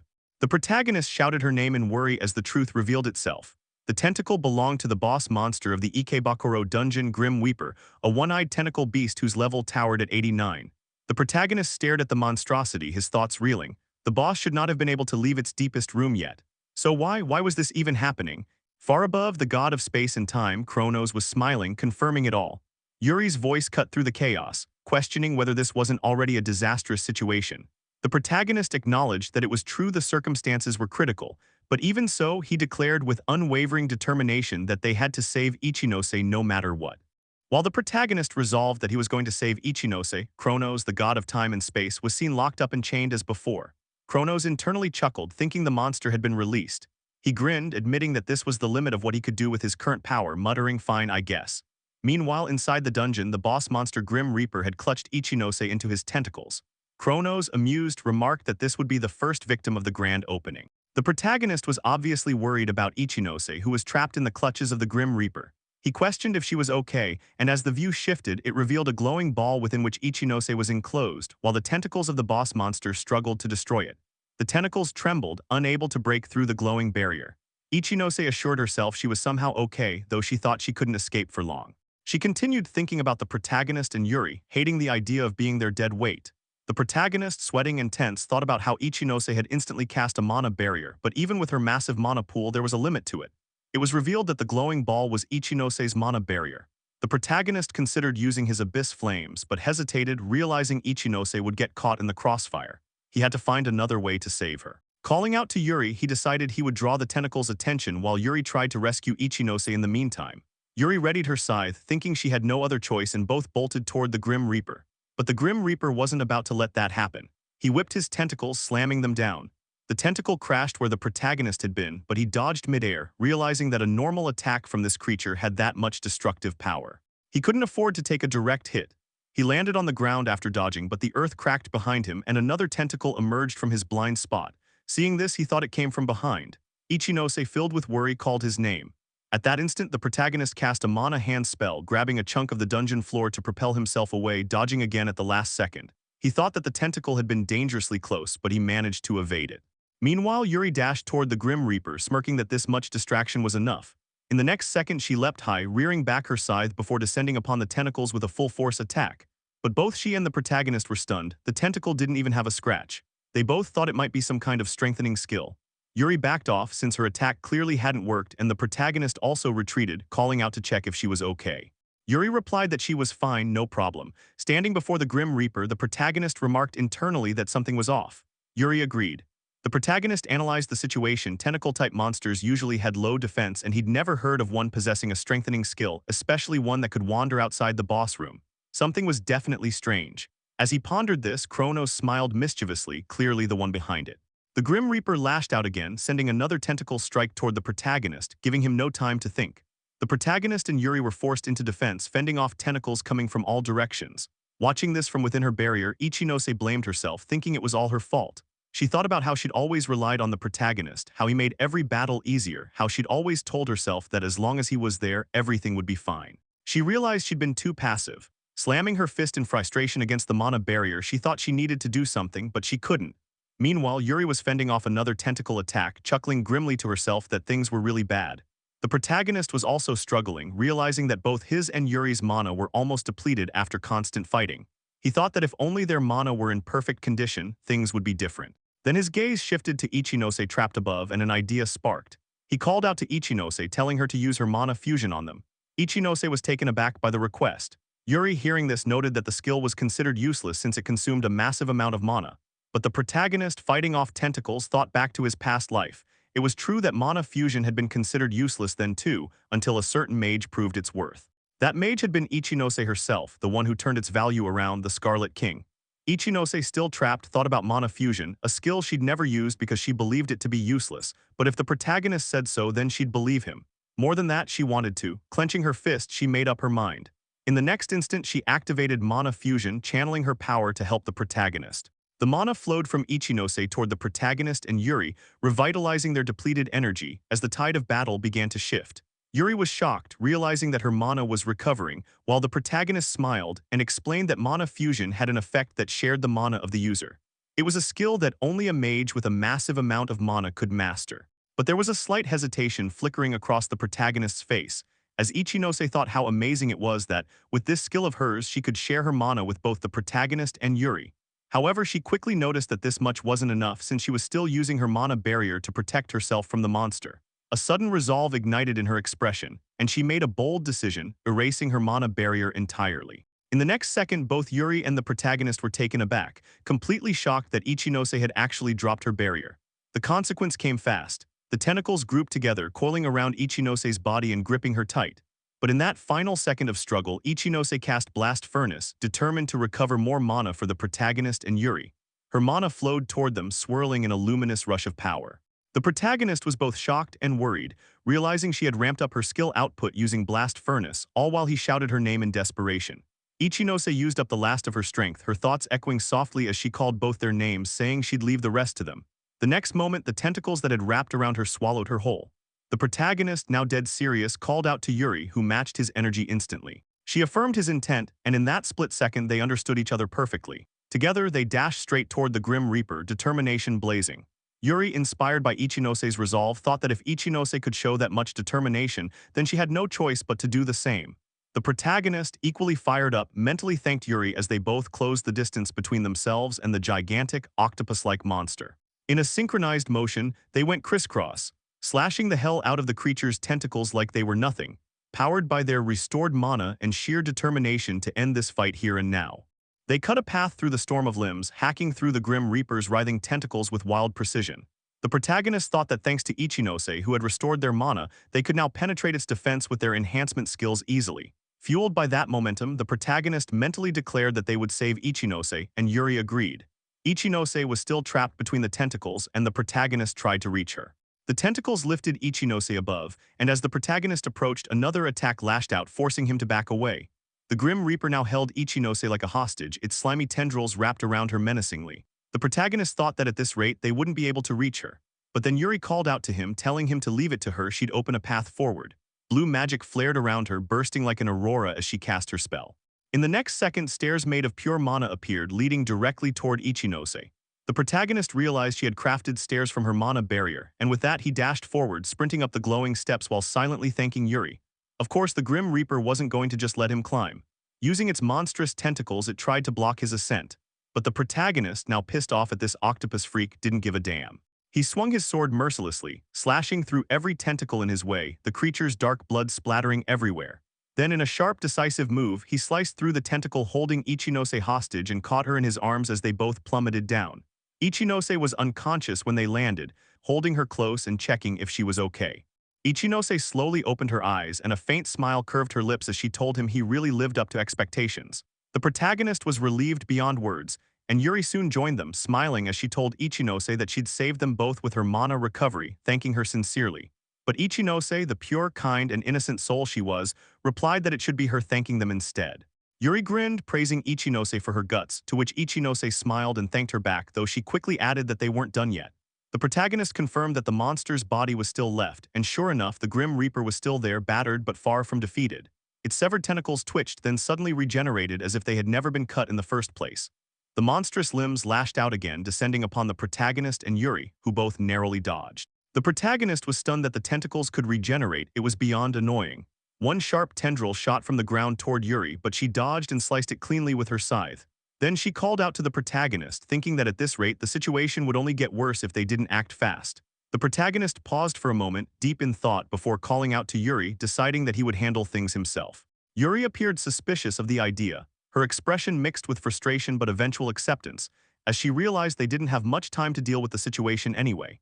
The protagonist then slammed his sword into the ground with a fierce jolt, his resolve unshaken even without a weapon in hand, silently vowing to finish it off himself. Yuri's eyes widened in disbelief as she watched him charge straight toward the Grim Reaper's main body with nothing but his bare hands. She couldn't help but wonder what on earth he was planning. Another one of the Reaper's monstrous tentacles whipped past, aiming to strike him, but the protagonist dodged with sharp precision. At this point, he was already used to those tentacle attacks. He reminded himself that the creature would probably regenerate even after being hit by his abyss flame, but he had a plan. In the next moment, he activated Overclock. Purple engravings flared behind him like glowing circuitry, pulsing with raw energy. Because of the overclock, his firepower doubled, and immediately after, he began gathering black mana around his hands. Standing tall like some dark entity straight out of a nightmare, he thought this would finally end it. The Grim Reaper shrieked with its monstrous mouth wide open as the protagonist's deadly gaze locked onto it. With burning determination, he unleashed his abyss flames, shooting them from his hands toward the grotesque octopus-like creature. The flames streaked through the air, converging at a single point near the Grim Reaper. The creature realized too late that it was done for. In the next second, the concentrated abyss flame pierced straight through its body, creating a massive hole. The Grim Reaper collapsed, lifeless, hitting the ground with a heavy thud. The protagonist, drained and exhausted from using that much magic, could barely stay upright. Meanwhile, Kronos' expression twisted with rage, the fury clearly written across his face. He scoffed in disbelief, thinking that he never expected the Grim Reaper to be defeated.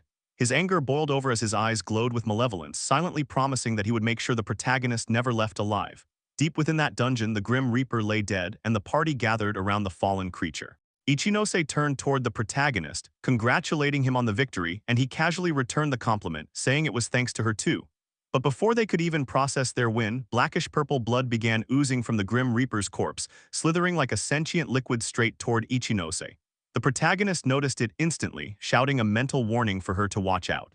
The party narrowly avoided being struck as the substance stopped just short of them, releasing clouds of steam that hissed ominously. The protagonist realized that the liquid was leaking directly from the Grim Reaper's body. Then in an instant, a much larger wave of that same dark substance erupted, surging toward the group. The protagonist yelled for everyone to run. As they sprinted through the dungeon, panic surged among them. No one knew what the hell that thing was. He admitted that he had no idea either, but insisted they needed to get out immediately. The blackish-purple liquid chased after them relentlessly as they bolted for their lives. He thought to himself that while they had managed to stop the dungeon from collapsing, dying here would make all of it meaningless. The exit finally came into view and they pushed harder, trying to reach it, but the dark liquid was already ahead of them, cutting off their path. Ichinose looked horrified, and the protagonist felt that same sinking dread, thinking they were completely screwed. But then out of nowhere, a voice echoed through the space, commanding them to step aside. In the very next second, a massive wall of golden magic materialized in front of them, blocking the deadly liquid and saving them from certain death. The barrier shimmered with divine intensity, keeping the blackish-purple mass at bay. Ichinose stood frozen in shock, unable to comprehend what just happened. Then a figure stepped forward from behind the golden glow, remarking with casual confidence that it was a close call. The protagonist turned toward the newcomer, his eyes narrowing as he wondered who the hell this person was. Emerging from the light was a man with striking golden hair, a sleek black jacket, and the unmistakable aura of a seasoned veteran.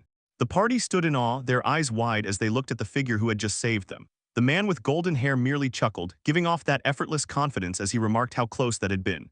Ichinose stepped forward, expressing her gratitude, but curiosity flickered across her face as she asked who he was. Before she could even finish her thought, the protagonist blurted out the name, Ohikawa Hikaru, his voice breaking through the tension. Upon hearing it, Ichinose instantly understood who stood before them. Hikaru leaned forward slightly, smiling as he asked if they knew him, clearly amused and pleased by the recognition. Ichinose turned to the protagonist, recalling that he had mentioned Hikaru before entering the dungeon. The protagonist confirmed, explaining that Hikaru was indeed the person he wanted help from. Inwardly, he acknowledged the truth. Hikaru was currently the strongest among them, an S-rank mage once known as the Yellow King in his previous life. That alone painted a clear picture of how insanely powerful Hikaru was. The protagonist continued to think back on the battle, noting that Hikaru's barrier skill was ridiculously strong. Without it, things could have spiraled completely out of control. Hikaru then cut in, casually remarking that when he had entered the dungeon, the situation looked bad. Still, he was glad he'd arrived in time. He went on to explain that he had initially gone to another dungeon under the country's request, but someone had contacted him midway. The protagonist frowned internally, puzzled by that statement. Contacted? Could Hikaru be talking about Hinata from the association? It would make sense, considering Hinata had constantly nagged the protagonist about being reckless again and again. But then, the tone shifted. Hikaru's casual demeanor hardened as he asked if the protagonist was the brother of the Purple King. The question hit like a thunderbolt, catching the protagonist completely off guard. Shock rippled through him as he asked in disbelief if Hikaru actually knew who he was. Hikaru replied that he had heard about him several times but had only taken mild interest, telling him not to overthink it. The protagonist nodded internally, getting the picture. He then expressed his gratitude, thanking Hikaru for saving him and his party. Hikaru simply waved it off like it was nothing, brushing it away with that nonchalant ease. Tilting his head toward the area behind the protagonist, Hikaru pointed out that they had done well in defeating the dungeon boss. At that moment, a massive purple mana stone shimmered on the ground, its glow pulsing through the chamber. Hikaru walked over, picked it up, and commented that if the mana stone was this massive, the boss must have been absurdly strong. Then, without warning, he tossed the mana stone toward the protagonist, saying a quick congratulations.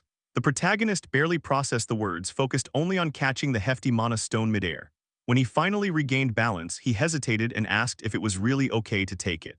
Hikaru told him that since he was the one who conquered the dungeon, it rightfully belonged to him. With a wink, Hikaru added that he looked forward to seeing what the protagonist would accomplish next. Then, turning toward the exit, he remarked that things were bound to get a lot livelier soon before walking away, his golden hair fading into the distance. The party stood there, watching him leave, confusion and admiration tangled in their expressions. Sometime later, the scene shifted to the Mage Association.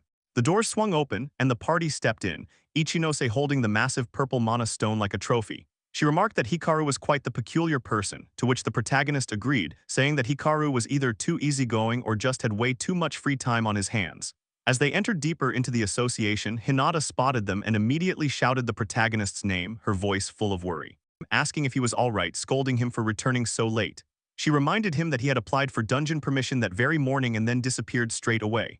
The protagonist absorbed her words silently, realizing she wasn't entirely wrong. But Hinata wasn't done. She pointed out that the dungeon they had entered was rated for level 70 and above, a high-danger zone compared to most others. The protagonist could only internally apologize, feeling a faint pang of guilt. Hinata switched gears, asking how the dungeon conquest had gone, had they at least cleared the area near the entrance. Her tone dripped with skepticism, but then came the shock. Without a word, the protagonist placed the massive mana stone, the very one obtained from defeating the Grim Reaper, the dungeon's final boss, on the table with a casual thud as if it were no big deal. He then declared that they had completely conquered the dungeon. For a moment, silence blanketed the room. Then the realization hit and the entire association erupted into chaos. Gasps, shouts, and disbelief echoed through the hall as everyone stared at the enormous mana stone. Within seconds, the uproar spread, the shockwave rippling through every mage present. Later, groups of people across the city began discussing it, their phones buzzing with notifications. One person pointed at the news feed, exclaiming that the Ikebakuro dungeon had already been conquered. Another, stunned, shouted that it was supposed to be for level 70 and above only. The scene cut to a reporter's office, where a bald man yelled for his colleague to immediately schedule an interview with the dungeon's conqueror and the Mage Association. His colleague quickly replied in acknowledgement. Soon after, Ichinose stood in front of flashing cameras and blinding studio lights, her mind racing with the thought that she could finally afford her sister's medical expenses after this dungeon conquest. She spoke to the cameras, expressing her genuine gratitude to the protagonist for inviting her on this journey. The broadcast aired live, spreading rapidly across the nation since the dungeon's conquest was big news. Ichinose's former party members watched the broadcast in disbelief. Their leader broke into uneasy laughter, shaking her head and muttering that it had to be a lie, a complete joke. Meanwhile, in another part of the city, the protagonist's brother stood before a towering building screen, his expression darkening as he muttered under his breath, rage flickering in his eyes, calling the protagonist a bastard. Online, group chats were blowing up. People debated whether it was true that a colorless mage had conquered the dungeon. One message said it had become a massive scandal, while another commented that the protagonist seemed to have grown and become much stronger. As night fell, even more people joined in, chatting about the now famous conqueror. Somewhere high above on a rooftop, Hikaru scrolled through the endless stream of comments, a smirk curling on his lips as he murmured that everything was unfolding exactly as he expected. The wind whipped around him, carrying the pulse of the city below. By the next day, the protagonist stood once again before the now stabilized Ikebakuro dungeon. His mind wandered back to everything that had happened, the chaos, the close calls, the unexpected help. He thought about how he had managed to stop the dungeon's collapse, admitting to himself that it was only possible because everyone had contributed. Then, tightening his grip and turning away from the dungeon's entrance, he silently vowed to get stronger. 3 days later, Hinata was seen deeply immersed in her work when she suddenly noticed the protagonist approaching. She mentioned how the association had been buzzing with people talking about him recently, and that gossip left the protagonist feeling awkward and embarrassed. Wanting to steer the conversation elsewhere, he shifted the topic and reminded her that she said she had something important to tell him. With a serious tone, Hinata revealed that his party had received a request to conquer a specific dungeon. That revelation left the protagonist, Yuri, and Ichinose all looking confused, wondering why such a task would be directed toward them.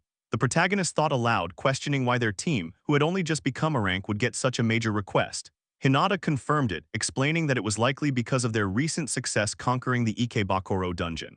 The protagonist pondered this, recalling that dungeon explorations were usually requested by mages themselves, and that the association only allowed certain high-level mages to make such requests.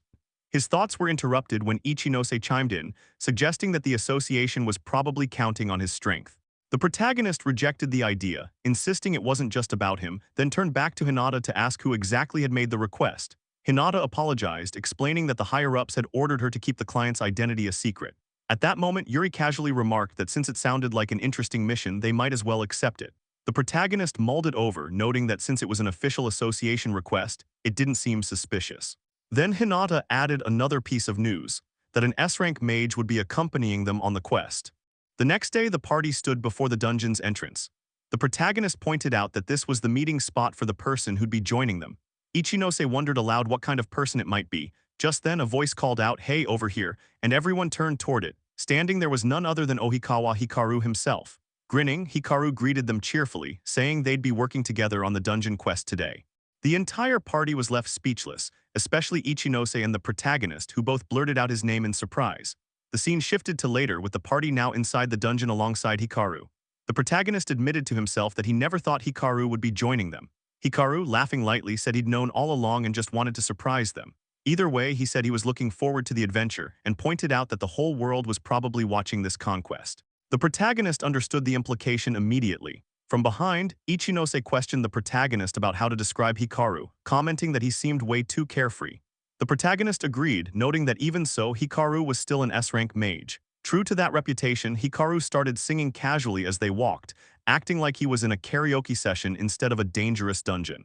The protagonist thought that so far Hikaru seemed like a friendly guy, maybe a bit too relaxed, like he thought this was going to be easy. They kept walking until the protagonist brought up that he'd heard about a tricky mechanism in this dungeon. Hikaru confirmed it, explaining that according to the scout team, there was a massive firewall blocking the path ahead.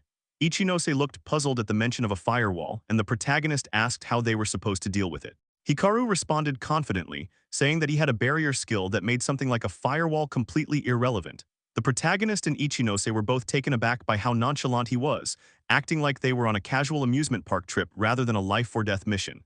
Hikaru said they'd believe him once they saw him in action, adding with a grin that they could just think of him as the captain of a big ship carrying them all through. But before the protagonist could reply, something felt off, his senses flared, and he detected movement. A swarm of giant bee-like monsters suddenly appeared, buzzing and closing in fast. The protagonist quickly warned everyone, shouting for the party to prepare for battle. Internally, he thought this would be a good chance to see how strong an S-rank mage like Hikaru really was. Except, in the very next second, the so-called S-rank mage was seen crouching behind a rock, nervously wishing them good luck. The protagonist froze, dumbfounded by the sight of Hikaru hiding. Hikaru awkwardly admitted with a strange face that he was absolutely terrible with insect-type monsters. The protagonist couldn't believe it, yelling internally not to say something so pathetic so proudly. Ichinose called him out too, reminding him that he'd just promised to carry them all on a big ship. But since there was no helping it, the protagonist rallied the team to fight. The monsters surged forward. Ichinose prepared a massive fireball and blasted one out of the air. Yuri charged in next, remarking that these creatures were nothing compared to what they'd fought before. She went easy, converting her mana to summon her scythe, then sliced a monster clean in half, landing gracefully as its bisected body crashed to the ground. The protagonist followed up, saying the rest would be handled by him. Summoning blue and red magic into his hands, he fired off a fire lance spell that pierced the remaining 3 monsters in perfect sequence. Hikaru, peeking from behind his cover, looked genuinely impressed at the team's power. Ichinose turned to the protagonist, celebrating that they'd done it, and he confirmed they'd wiped them out. Hikaru then stepped out from behind the rock, clapping and laughing, admitting that they'd saved him. He started rambling about how much he hated bugs, but before he could finish, the protagonist noticed something behind him. 3 wolf-like monsters with glowing red claws and engraved red markings were charging straight at Hikaru. The protagonist called out in alarm to warn him, but Hikaru's expression remained calm. In the next moment, multiple barriers materialized around the attacking wolves, trapping them before they could even reach him. The wolves didn't know what was coming until beams of light erupted from the barriers, piercing through them in an instant. With a cocky smirk, Hikaru muttered, "Gotcha," revealing that the technique he'd just used was called square box. The barriers fused together into a glowing yellow cube that shrank rapidly and fell to the ground. The party stared in awe as the once deadly wolves were now compressed into a small cube. Hikaru casually commented that surprise attacks were disgusting, weren't they? The protagonist couldn't help but be amazed by the move and asked about the skill. Hikaru held up the cube, explaining that square box was one of his barrier spells. It couldn't be used on anything too massive, but it could neutralize enemies effectively. Inside the cube, the 3 wolf-like monsters were perfectly contained. Grinning, Hikaru said the skill was pretty convenient, right? The protagonist agreed, impressed, and thought to himself that he'd heard of such a technique before, but seeing it firsthand, it was seriously incredible. Fired up, Hikaru told the party to keep moving forward, declaring that their dungeon run had only just begun. The party started walking deeper into the dungeon, and the protagonist found himself silently reflecting, realizing that this was the real power of an S-rank mage, an entirely different league altogether. After some time, the group, along with Hikaru, finally reached their destination. Hikaru calmly noted that this was the exact spot that had been reported earlier. Before them stood a massive wall of fire, burning bright and wild, like the dungeon itself was daring them to cross. Ichinose remarked on how insanely hot it was, and the protagonist couldn't help but question if they actually had to go through that inferno. At that moment, Hikaru lifted his hand with a confident smirk, silently assuring everyone to leave it to him. In the next second, a flash of energy pulsed through the air as he created a shimmering partition, slicing the blazing wall apart with his barrier skill. With a chill tone, he gestured forward, letting everyone know they could pass safely now. The party and Hikaru moved through the fiery divide, the heat licking at the edges of the barrier but never quite touching them. Ichinose was visibly impressed, muttering about how amazing the skill was, and Hikaru, with a small nod, acknowledged the praise like it was nothing new to him. Right then, as they stepped through, their eyes caught sight of a cave ahead. The protagonist immediately pointed it out, stating that the hole must be the boss room. Turning back to the group, he made sure everyone was ready. The squad responded in sync, confident and fired up. With that, the protagonist gave the signal to move, taking the lead as they ventured inside the ominous boss chamber. Meanwhile, Hikaru's thoughts ran dark and focused. In his mind, he admitted that now things were about to get real. He wanted to see if the protagonist truly lived up to the rumors and the report he'd read about him. There was a flicker of excitement and maybe something a bit more dangerous hidden beneath his composed exterior. The whole party was seen entering the boss room, and the atmosphere immediately shifted, as the protagonist noticed that the boss room was tremendously hot.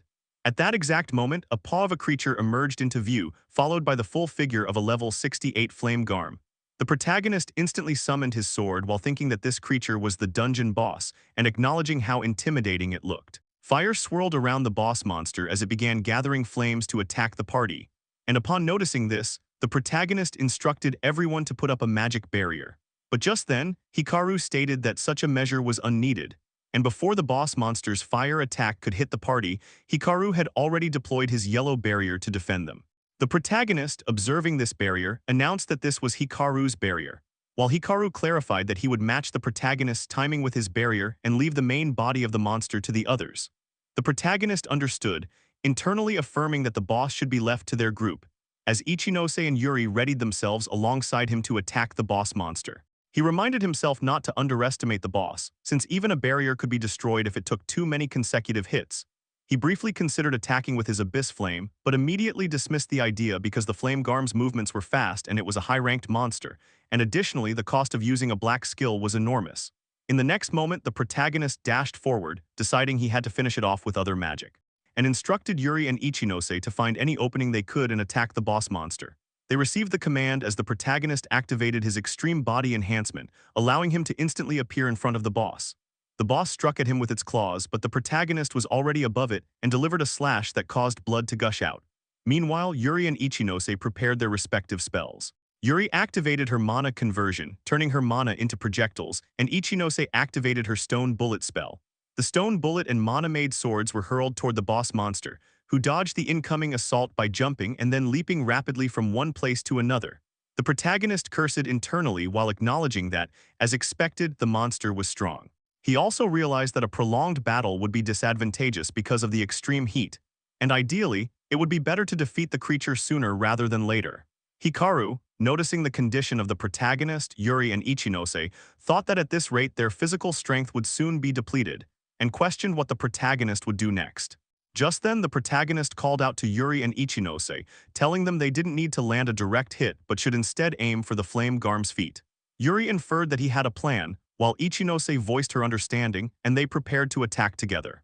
Using mana conversion, Yuri hurled her projectiles toward the boss monster, who dodged them once again while Ichinose, engulfed in fire, reasoned that although her mana cost increased, the blast furnace effect dramatically boosted her firepower. She summoned a massive stone bullet and directed it toward the boss, aiming for its feet.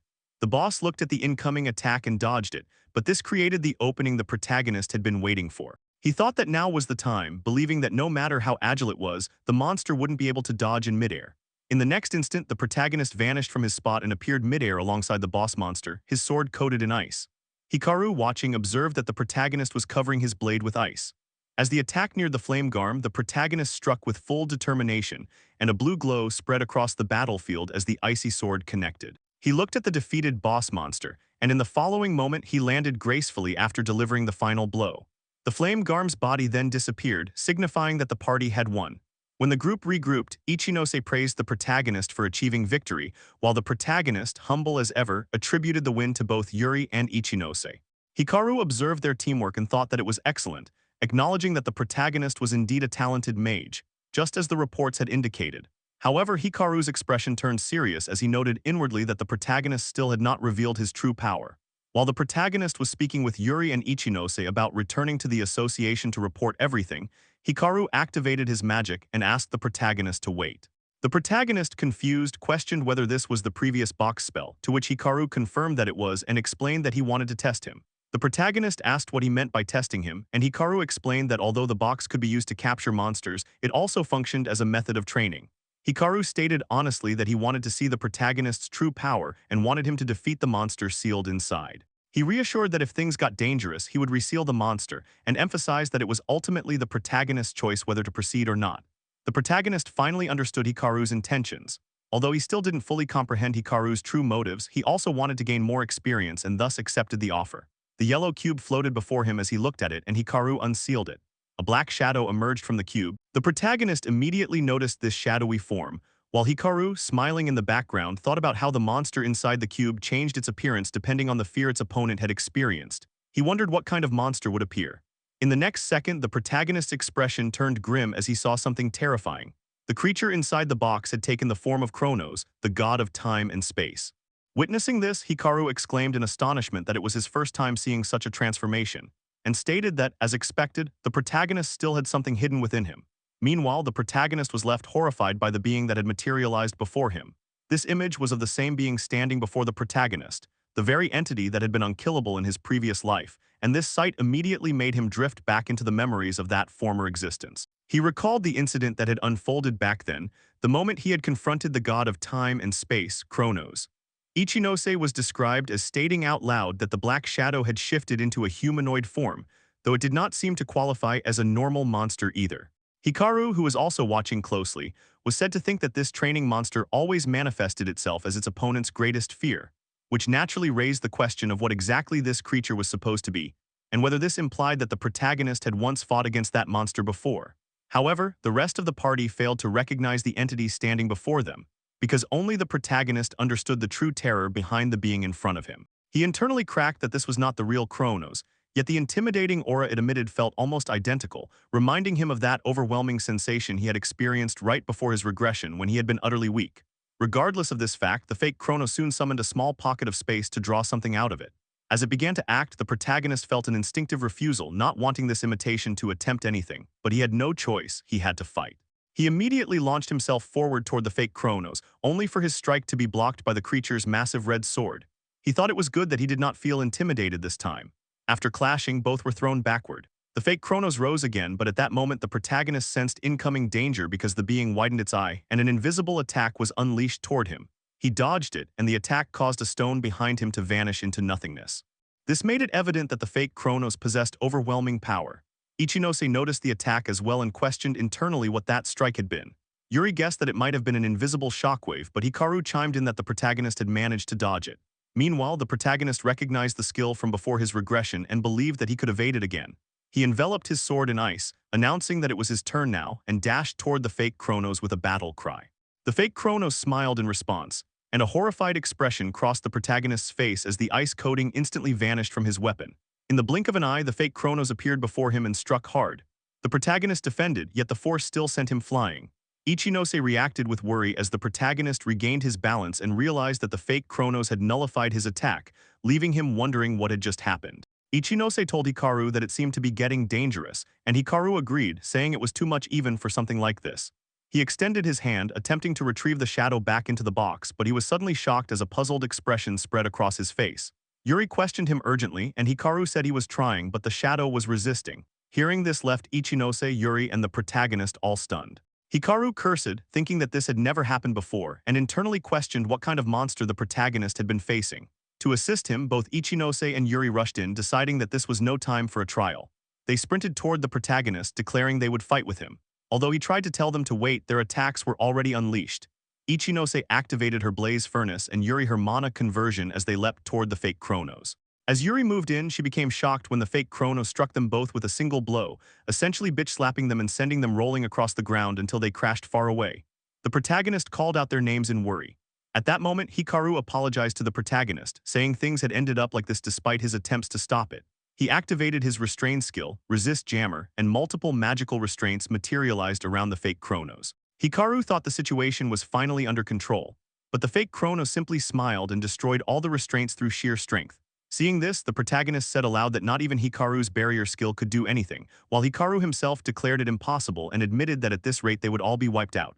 The fake Chronos stood like a transcendent being before them, while the protagonist, frowning, thought that the shadow had to be using some sort of skill. He wondered whether it was recreating Chronos' appearance and abilities from his own memory. Then an idea struck him. He told Hikaru to leave it to him as he had a plan. He began walking toward the fake Chronos, thinking that in his previous life he had only ever run from Chronos, but if he hesitated now, he would never progress. A resolute expression settled on his face. In the next moment, he disappeared from his spot and reappeared directly before the fake Chronos, thinking that the black shadow had assumed Chronos' form because of a particular skill. While the fake Chronos swung its sword at him, he dodged and declared that he would steal it, extending his hand and touching the creature to activate his skill drain ability. Shortly after, the sword of the fake Chronos began fading away. An angry expression distorted the being's face, and it started dissipating entirely until nothing of it remained. Hikaru was left shocked by what he had witnessed, wondering what that skill had been and who exactly the protagonist really was. As the incident concluded, the scene shifted to 3 days later, where Yuri and Hikaru were shown kneeling before a man seated on a throne. Yuri delivered her report to him, referring to him as my blue king, and a figure with blue hair appeared with an intrigued expression. The scene was shown as a moment from earlier, where Yuri was seen standing alone in a hallway, waiting for someone whose arrival she clearly anticipated. After a brief pause, that person finally appeared, and Yuri noted that they had arrived early, only for it to be revealed that the individual was none other than Hikaru.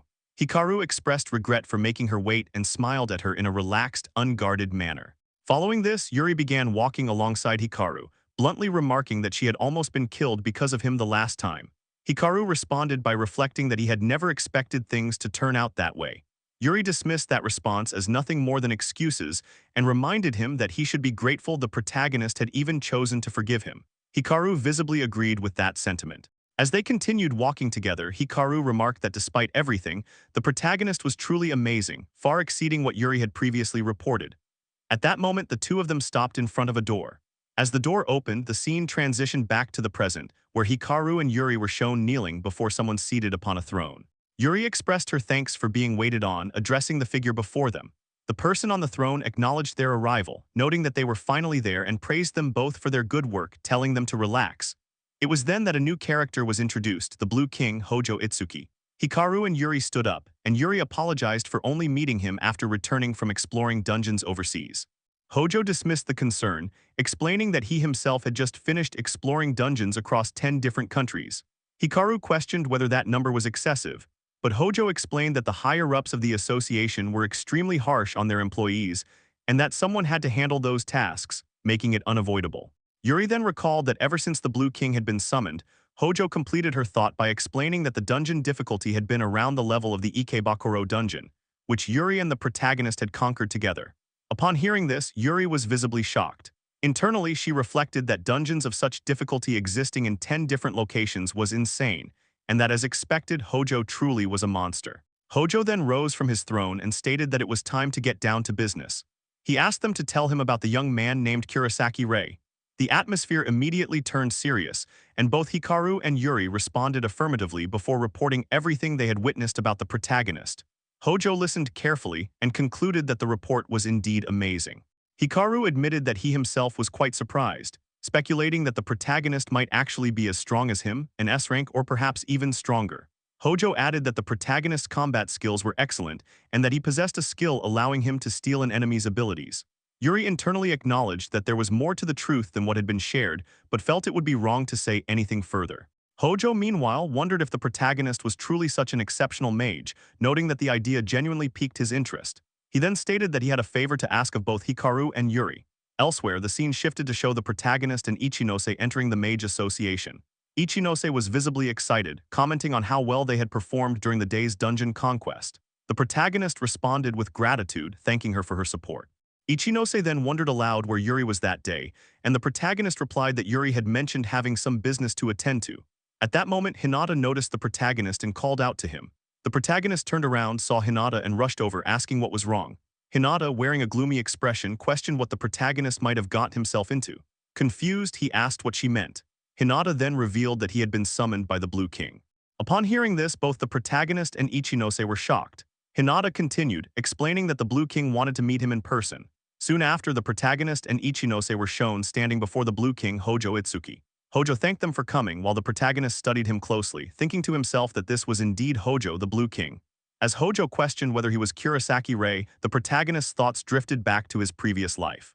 Before the catastrophe, Hojo had been known as the true color king even among kings, and the protagonist had deeply admired him. He believed that the strong should guide the weak, and he had been drawn to those words, aspiring to become someone great like Hojo, or at least believing that at the time. However, that same Blue King had once been caught in the torrent of a dungeon collapse and killed in battle. He had sacrificed himself by acting as a shield to protect civilians during an evacuation, becoming a hero who saved millions of lives. Returning to the present, the protagonist wondered why the Blue King had summoned him now. At that moment, someone stepped forward and announced that they would reveal a secret, and it was revealed to be Yuri. Seeing her, the protagonist was shocked. Ichinose also reacted, questioning why Yuri was present if Hikaru was already there. Hojo then explained that the two of them were tasked with scouting talented individuals from around the world, and that they were members of the Apostles of the Holy Staff. The protagonist was stunned, realizing that he had heard of the Apostles of the Holy Staff before. Ichinose, equally shocked, recalled that it was an elite group under the direct command of the Blue King. Hojo confirmed this and revealed that he had been the one who requested the conquest of that dungeon, and also the one who arranged for Hikaru to accompany the protagonist. The protagonist looked at Hikaru and realized that this was the reason Hikaru had pushed him to fight that monster. Hikaru confirmed that he had wanted to see the protagonist's strength, while Yuri admitted that she had joined the party simply because it looked fun. The protagonist and Ichinose could only smile at that, but Hojo soon stated frankly that he was interested in the protagonist. If the protagonist truly possessed such powers, Hojo wanted him to join them. However, there was still much unknown about multicolored users, which was why Hojo needed to see the protagonist's humanity first. Hojo said, as the Blue King, "I wanted to ask you as a mage, what do you really want?" After hearing that, our protagonist was silent for a moment. He reflected on how he had admired Hojo in the past, how becoming a mage had once been his dream, and how his younger brother Kai had looked down on him. He had wanted to change, and now in order to fight against Kronos, he finally answered. He declared that he wanted to become stronger than anyone else. Hojo summarized this by stating that the protagonist essentially wanted to become the strongest mage and a king of color, surpassing even himself. Ichinose, Yuri, and Hikaru all waited for the protagonist's response as he reflected that in his previous life, even with the Blue King's help, they had failed to stop Kronos. Simply admiring Hojo would change nothing. With a determined expression, the protagonist affirmed that he wanted to surpass him. Hojo accepted the answer, calling it a good one, and asked him directly if he would like to join the Apostles of the Holy Staff. Hearing this, both the protagonist and Ichinose were shocked, with the protagonist questioning whether Hojo truly meant him. Hojo explained that by working alongside competent people, the protagonist would be able to go even further and that he did not see it as a bad opportunity. He asked what the protagonist thought. The protagonist contemplated the offer as Hikaru gestured for him to follow. A door opened, and what the protagonist saw beyond it left him stunned. Hikaru explained that these were the elites of the Magers under the Blue King's command. Inside, a group of 4 people sat around a table, revealed to be the Apostles of the Holy Staff. Our protagonist, upon seeing the Apostles of the Holy Staff, immediately regarded them as elite mages operating under the command of the Blue King, recognizing them as figures of authority and power. At that moment, one of the Apostles smiled, clearly having anticipated the arrival of the new member, only to react with visible surprise at the realization that the newcomer was merely a kid, openly eyeing the protagonist with doubt. A girl among them laughed and pointed out that the protagonist was around the same age as that casually behaving member, prompting him to snap back at her to shut up. Another member burst into laughter, remarking on how Korehashi was excited, while a bespectacled member urged everyone not to provoke others unnecessarily. Then Korehashi acknowledged this with feigned compliance, and Hikaru then instructed the protagonist to take a seat, stating that he would explain the request from the Blue King. Hikaru proceeded to brief everyone, explaining that their task this time was to conquer 2 dungeons, both of which were high-level with recommended levels above 65. Because of the difficulty, the group would split into 2 teams. Those assigned to the Makuhari dungeon would be Hikaru, Yashiro, Shirohi, and Azuma, while the Tama dungeon team would consist of the protagonist and his party, along with Korehashi.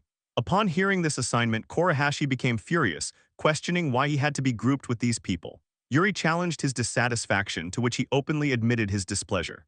Hikaru reminded him that he had already seen the report, emphasizing that the protagonist was skilled and moreover possessed 3 colors of mana.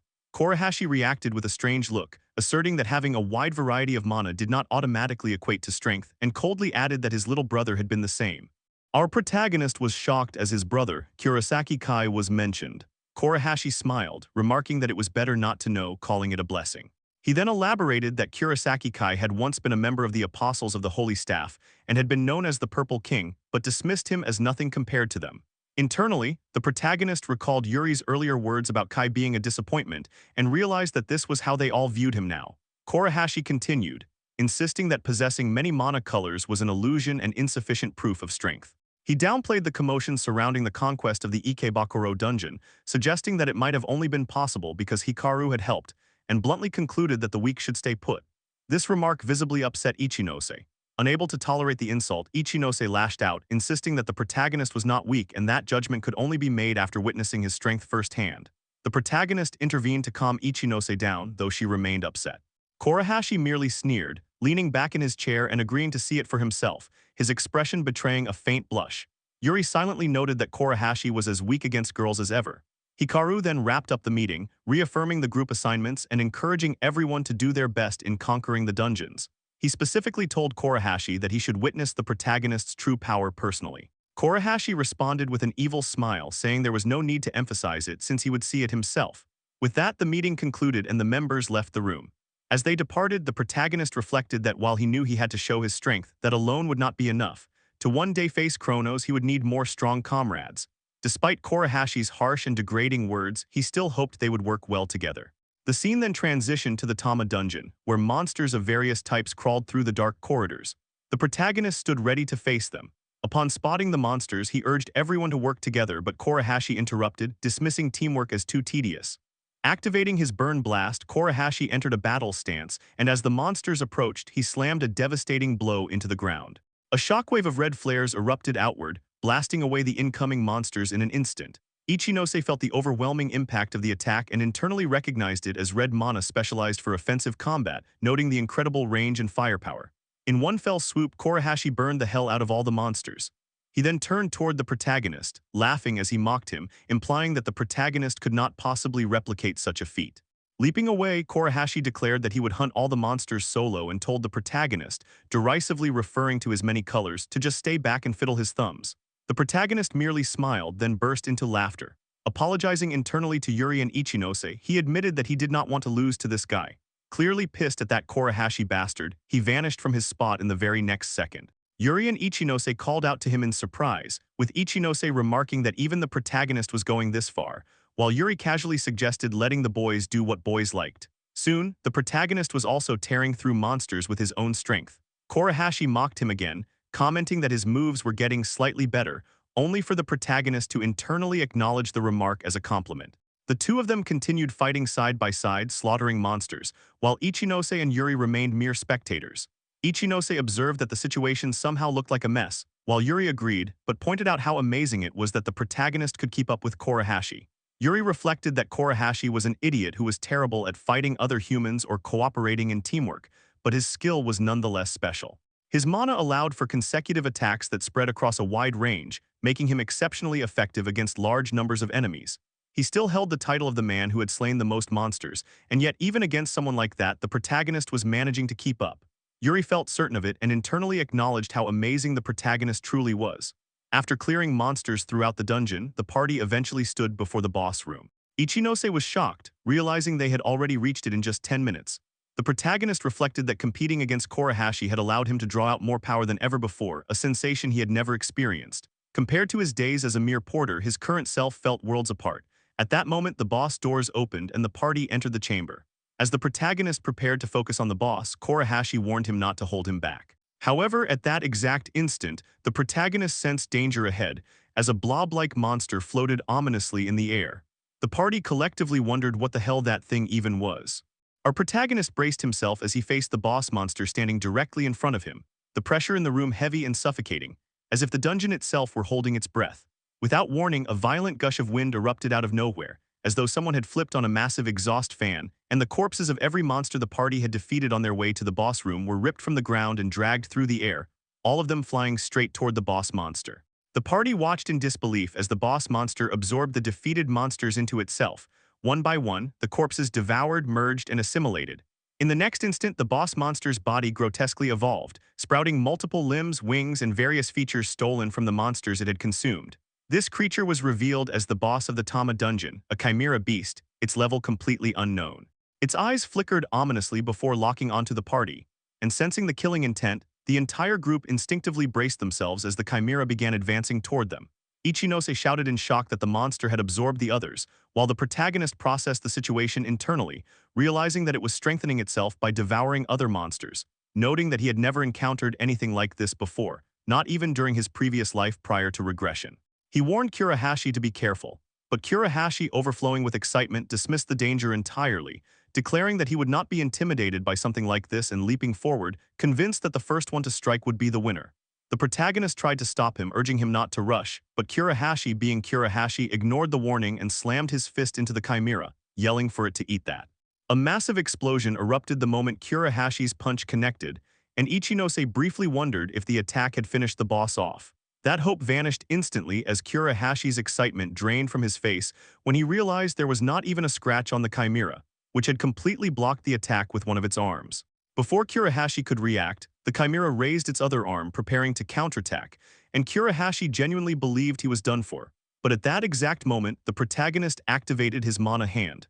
Mana materialized into a massive spectral hand that grabbed Kurahashi and yanked him away just before the chimera's punch slammed into the ground. Kurahashi landed beside the protagonist, shaken but alive, and the protagonist checked if he was okay, with Kurahashi confirming it in his own way, cursing himself and admitting that charging in like that was the biggest mistake of his life. Seeing that Kurahashi was fine, the protagonist barely had time to breathe before realizing the chimera had other plans. The chimera grabbed one of its own arms, twisted it violently, and tore it off as if it had gone completely mad, the sight shocking the protagonist.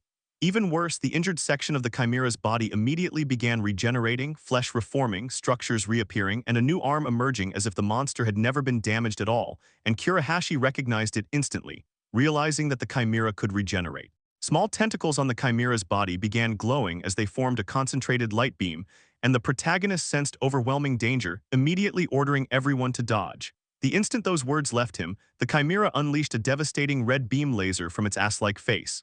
The party scattered in all directions, narrowly avoiding the beam, as the attack tore through the battlefield with terrifying force.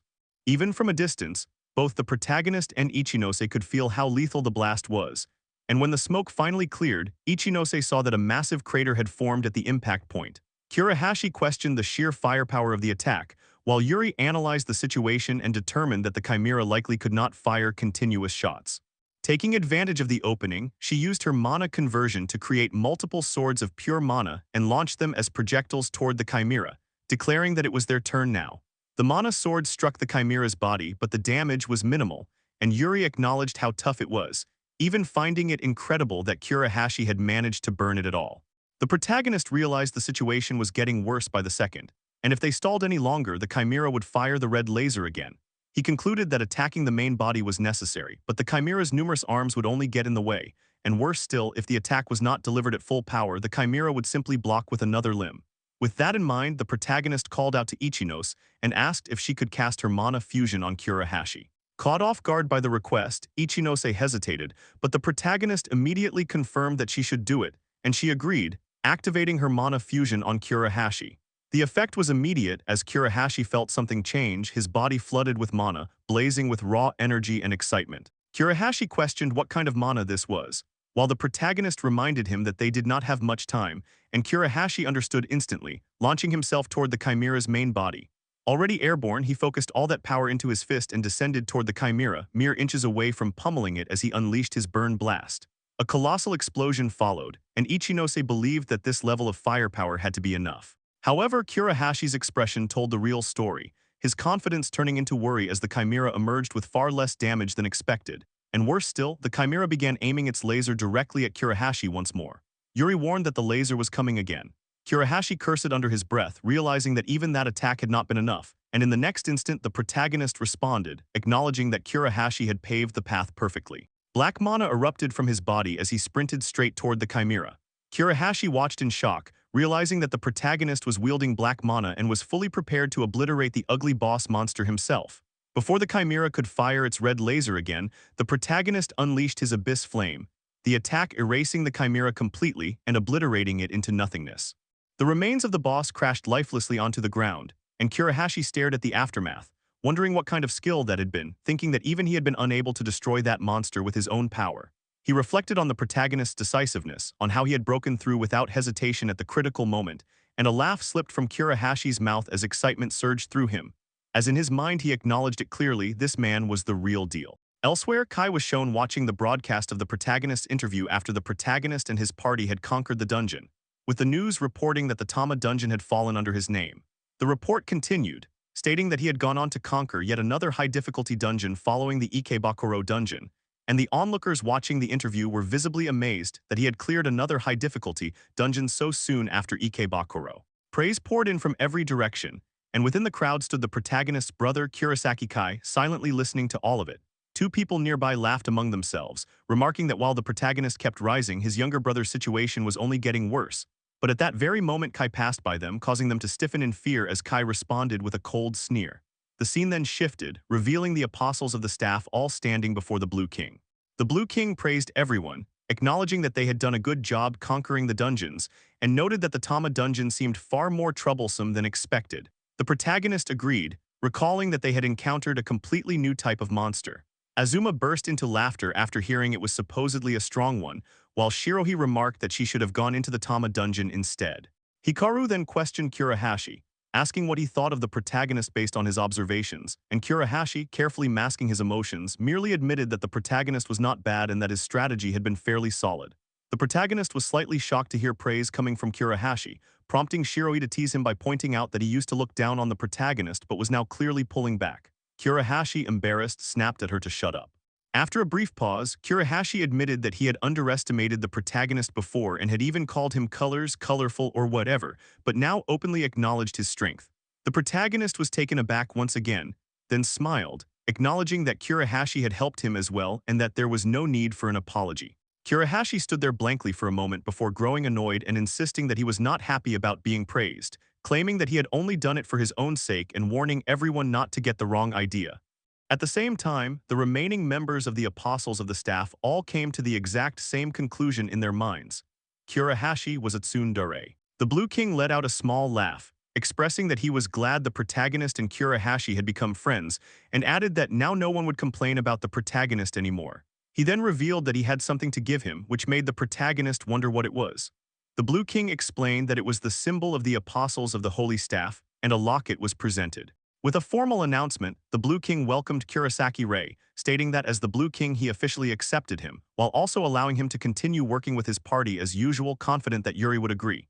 He reiterated his desire to fight together, and the protagonist clenched the locket tightly before shaking the Blue King's hand, affirming that the pleasure was mutual. The two of them looked at each other with satisfied expressions, sealing the agreement.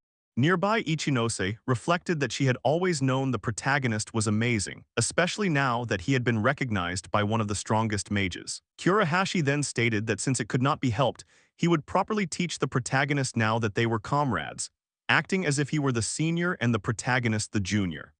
Yuri immediately cut in, remarking that Kurahashi was actually the one who needed to be taught instead, prompting Kurahashi to snap back at her to shut up already. Watching their banter, the Blue King thought to himself that it was good, as Kurahashi had already bonded with the others, and that placing both of them on the same team had been worth it. The Yellow King Hikaru observed the situation closely and grasped the Blue King's intentions, internally praising him for his cleverness, reasoning that if the protagonist had been recognized from the beginning, Kurahashi would have strongly opposed it, and acknowledging that this outcome was exactly what one would expect from the Blue King. The Blue King then drew everyone's attention, stating that it felt good that everything was proceeding as planned before making a suggestion. The protagonist looked at him in confusion at the mention of a suggestion, only for the Blue King to extend his hand and ask whether he would like to acquire the title of the Black King. Hearing this, the protagonist was shocked and left unsure of how to respond. Elsewhere, Kurosaki Kai and his party were surrounded by monsters and pushed into a desperate situation. One of the party members, Goto, urged Kai to activate his overclock. But when Kai attempted to do so, nothing happened, causing him to sneer in frustration. Another member, Oike, scolded Goto for even suggesting it, bluntly stating that Kai could no longer use that skill since that day, prompting Goto to remember and agree. Kai then unleashed fireballs to eliminate the monsters, and despite the party being completely exhausted, they somehow managed to defeat them. Kai immediately ordered everyone to move, asking what they were doing and telling them to go. Goto, shocked, pointed out that they had already been inside the dungeon for 5 straight days and suggested stopping, but Kai shut him down harshly and insisted they continue. Goto was visibly shaken by Kai's behavior and questioned internally whether it was really okay to keep following him like this. Oike responded by dismissing Goto's doubts as nonsense, insisting that they had to support Kai at a time like this, and Goto reluctantly agreed. Meanwhile, Kai cursed inwardly, fully aware that he was no longer as strong as he used to be, yet forcing himself onward with the resolve that he had to conquer this dungeon as fast as possible. Moments earlier, a reporter had approached Kai and asked if she could have a moment of his time, only for him to dismiss her by stating that he was not accepting any interviews. She shocked him by clarifying that she only wanted his opinion regarding his older brother, which left Kai stunned, as the interview was no longer about him. Bro lost all his aura, minus 999 aura points. More people gathered, pointing out that it was about his brother who had conquered several high-difficulty dungeons, and asking what he thought his brother's good points were. Kai recalled rumors involving the Blue King and thought bitterly that, based on those rumors, his brother had been recognized by that shitty Hojo, the Blue King. He remembered how, back when he was there, they constantly spouted nonsense about teamwork and looked down on him, and he swore internally that he would show them all who the strongest really was. At that moment, the god of time and space watched everything unfold, wearing a slight, mischievous grin, and openly declared that he had found an interesting pawn, referring to the protagonist's younger brother, Kurosaki Kai. We see Kai's inner monologue, reflecting on how everything changed the moment dungeons appeared in the world. Society shifted overnight into an era where powerful mages rose to the top, gaining fame, authority, and status. That upheaval also marked a turning point in Kai's own life. Only 1 in a million people are born with dual-colored mana, and Kai is one of those rare cases. On top of that, he possesses a special skill, something even rarer. The attention and recognition feel intoxicating. Kai smiles, visibly satisfied, soaking in the validation like it's his birthright. The scene flashes back to Kai's high school days. He casually walks out of class, and when the teacher tries to stop him, that authority melts away the moment they realize it's Kai. Respect replaces discipline. Watching this, Kai smiles again, clearly enjoying the feeling of superiority. Back then, when he used to walk past students, their expressions would turn gloomy. Now, after his awakening, the same students light up with excitement when he passes, treating him like a celebrity. Kai continues narrating how even parents who once kept their distance started fawning over him. He was even invited to join the Apostle of the Holy Staff, a group known as Elites, and he joined as their youngest member. But the people there treated him rudely, so he left. In Kai's eyes, it wasn't because of his flaws, but because they failed to recognize his true ability. The only one who never treated him differently was his brother, Rei. Rei had no talent and was weaker than Kai, yet his gaze carried quiet confidence as if he believed he would someday catch up. Kai hated that look. As someone chosen by the world, Rei had no right to look at him as an equal. That was why Kai wanted to prove to that idiot that he was the strongest, to make him understand they lived in completely different worlds. In a symbolic moment, Kai turns around, ready to punch Rei, but Rei calmly removes the heavy bag from his back and walks past him. He has already surpassed Kai. Kai brushes it off in his mind, telling himself it doesn't matter anymore. He's a king now. A king shouldn't just sit around doing nothing. Lost in these thoughts, Kai walks through the city. Suddenly, someone calls out to him with a casual "yo." It's Kurahashi. Kurahashi remarks that Kai looks pretty upset and notes that it's been a while since they last met, back when Kai was kicked out of the Apostle of the Holy Staff. Kai boils with anger and curses, snapping that he quit. Despite promises to treat him equally, they acted like his boss, giving him orders. In Kai's mind, it all came down to jealousy over his talent. He declares that he doesn't want comrades like them. Kurahashi casually picks his ear as Kai continues, mentioning that he heard Rei has become one of Kurahashi's people. Kurahashi responds with a flat "so what?" Kai scoffs, calling Rei a deadweight, just a porter, trash compared to himself. Before Kai can finish his rant, Kurahashi cuts him off sharply, telling him to shut up. The annoyed, angry look on Kurahashi's face sends a wave of dread through Kai. Kurahashi states that he doesn't care about Kai's opinion. Rei's ability is real. Despite being dual-colored, Rei keeps a low profile, unlike Kai. Kai snaps back, shouting that he is the Purple King, the highest title a mage can attain, and demands that Rei not be compared to him. Kurahashi coldly replies that Kai clearly doesn't know anything. Rei has been recommended to become a king, and it's a direct recommendation from the Blue King himself. The revelation hits Kai like a truck gun. His eyes widen in shock as he realizes Rei is being considered for the same title as him. Kurahashi adds that Rei hasn't even given his answer yet and isn't intoxicated by titles the way Kai is. He laughs at Kai's earlier claim that Rei is beneath him, stating bluntly that Rei is already far stronger. Stepping closer, Kurahashi says Rei is far more suited to be a king than Kai, mocking him by calling him the Purple King. Kai's anger explodes as his imagination runs wild. He envisions Rei racing ahead, surpassing him completely, growing so strong that Kai can never catch up. The so-called deadweight has become the superior. At that moment, party member Godu calls out, saying the items have been replenished and preparations for tomorrow's dungeon are complete. Oik suggests they call it a day. Still burning from Kurahashi's words, Kai orders them to do one more dungeon raid. Godu tries to stop him, but Kai keeps walking, furious, swearing that he will never admit that Rei has become stronger than him. His party members hesitate, suggesting it would be better to head to the boss room tomorrow. Kai shuts them up and forcefully opens the boss room, declaring that he's strong and that he'll prove it. Inside, a gooey substance waits. It's a level 20 evil ooze, a slime-type monster. Kai laughs it off as a joke. Godu admits he's never seen a monster like it and has a bad feeling.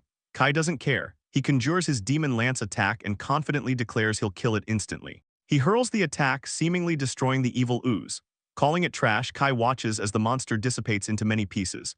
His party members cheer, thrilled and excited, praising him. Then in the next second, both party members are decapitated. Their heads go flying as blood gushes everywhere. Kai calls out to them, but there's no response. When he turns to see why, he realizes the horrifying truth: the evil ooze isn't dead, it's attacking him. The fragments merge as the small oozes combine into a massive slime monster that advances on Kai and completely engulfs him. Kai struggles, trying to conjure another attack, but it's neutralized instantly. His eyes widen in terror as the evil ooze forces its way into his body through his mouth. He struggles helplessly as the slime consumes him entirely.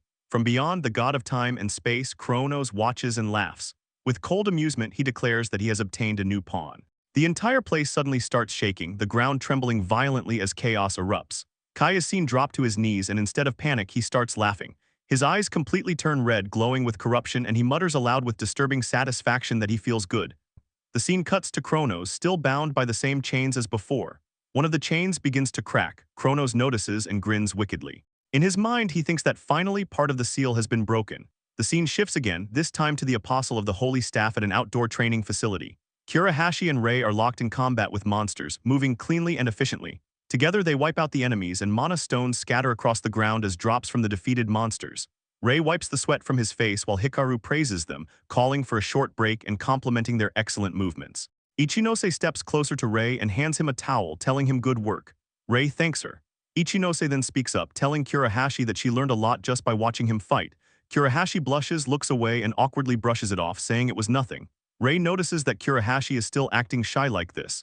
Then Kurahashi casually tells Rei that he met Rei's brother in the city today. Rei immediately asks if he means Kai. Kurahashi confirms it and adds that that bastard still thinks he's stronger than Rei. Kurahashi says he told Kai everything. Yuri chimes in, bluntly summarizing the situation. Basically, Kurahashi is upset because someone he personally approves of, Rei, was being looked down on. Kurahashi's face turns red instantly and he snaps back, saying that's not it at all. As the conversation fades, Rei's thoughts drift to Kai. He hasn't met him since their duel. He wonders when the two of them started drifting apart. He questions whether things will end the same way they did in his previous timeline and whether everything will be fine if he just lets things stay like this. But deep down, he knows they still have to settle this as brothers. Suddenly, another member of the Apostle of the Holy Staff, Shirei, rushes in. She warns them urgently that she has bad news. Hikaru asks what happened and why she rushed over like this.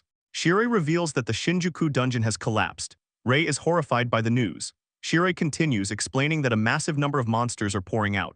The scene cuts to the collapsed dungeon itself, where monsters rampage through the streets, killing citizens. Shirei mutters that it's unbelievable. Yashiro questions why monsters are even coming out of the dungeon. Azuma says this is bad, pointing out that there are a lot of people in the area. Kurahashi curses under his breath, asking why this is happening. Rei thinks to himself that in his previous timeline, the collapse of the Shinjuku dungeon should have happened much later in the future. He can't understand how or why it's happening now. Hikaru snaps everyone back to reality, saying now isn't the time to think. The Blue King is currently traveling from far away and it will take time before he arrives. Until then, they have no choice but to handle the situation themselves. He commands the group, stating that evacuating civilians is their top priority and that they must succeed no matter what. Everyone answers in agreement. A wolf-like monster lunges toward a mother and her child, but just before it can strike, Yuri appears, swinging her scythe and killing the monster instantly. Ichinose checks on the mother, asking if she's okay. The mother replies that she is, thanking her repeatedly. Kurahashi is shown fighting another monster, punching it to death with brute force. Shira yells at him to be careful so he doesn't hit evacuated civilians. Kurahashi responds that he knows. Hikaru calls out to civilians, telling them the inside of the barrier is safe and ordering them to come closer. He conjures a barrier using his abilities, shielding them from danger. As Rei fights the monsters, he reflects that this is exactly what he'd expect from the elite group under the Blue King. Unlike his previous timeline, they remain unfazed even against this many monsters. Back then, the first dungeon collapse caused countless casualties, but this time Rei believes they can manage it together. Suddenly, a massive hand bursts out from the ground. A monster made of fire and rock emerges, towering over the battlefield. Yuri remarks that it feels like this one is the boss. Ichinose adds that it's huge. Kurahashi stares it down and confidently says that it's still just a big target. Kurahashi grins, but before he can move, Rei reappears. Channeling his black mana, Rei unleashes Abyss Flame, instantly dissipating the monster. In a single moment, the massive creature is completely destroyed. Shirei is stunned by the overwhelming display of power, and even Hikaru is shocked. He realizes that this is Rei's skill. As the group starts thinking that things might actually be good now and that they can stop the monsters, a mocking laugh suddenly echoes through the air. A voice tells them to stop getting carried away. Rei recognizes the voice immediately. Shocked, he turns around and sees none other than his brother Kai. Kai stands there with wings spread wide, his appearance fully demonic. Rei is stunned by the sight. Kai looks at him and says in a chilling tone that he found him. Hey everyone, Manhwa here. I just want to take a quick moment to say thank you for all the love and support you show this channel. If you enjoy the content and want to support it on a deeper level, I'm thinking of activating YouTube membership. Would you like to join? Please share your opinions in the comments. No pressure at all, just having you here means a lot, but if you'd like to join, I'd truly appreciate it. Munchies, enjoy the recap. Rei is truly shocked upon seeing his brother in such a state. Horror grips him completely as he questions Kai, wondering why he is like this now. Kai responds with a mocking tone, questioning whether Rei is referring to his current form or to who he is as a person. As those words are delivered, Kai suddenly appears behind Rei in a flash, declaring that he has come to crush him. Rei immediately dodges his brother's strike. Kai acknowledges the dodge, remarking that Rei avoided it well but questioning how long he will last. Kai closes the distance again, asserting that there is no chance he will let Rei escape. Rei defends himself with his sword as Kai relentlessly continues his assault. Multiple attacks follow and Rei keeps defending while internally thinking that Kai is clearly no longer normal. He wonders what this current form even is, feeling as though his brother has become a monster. Kai lands another strike, yet Rei still manages to defend himself. Kai appears to grow bored of Rei's constant defense and speaks up, noting that Rei's expression shows denial. As Kai walks forward, he states that everything happening is Rei's fault, explaining that the reason he became like this is so that he can kill Rei.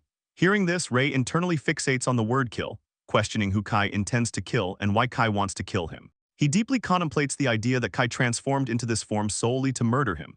While Rei is still thinking, Kai approaches again and prepares to land another strike. Suddenly, a leg intervenes, revealing Kurahashi, who kicks Kai away. During the emergency dungeon break, Kurahashi questions what Kai thinks he is doing, while Rei stands frozen, trying to process everything unfolding around him. Kurahashi calls Kai out for suddenly appearing and ranting about killing.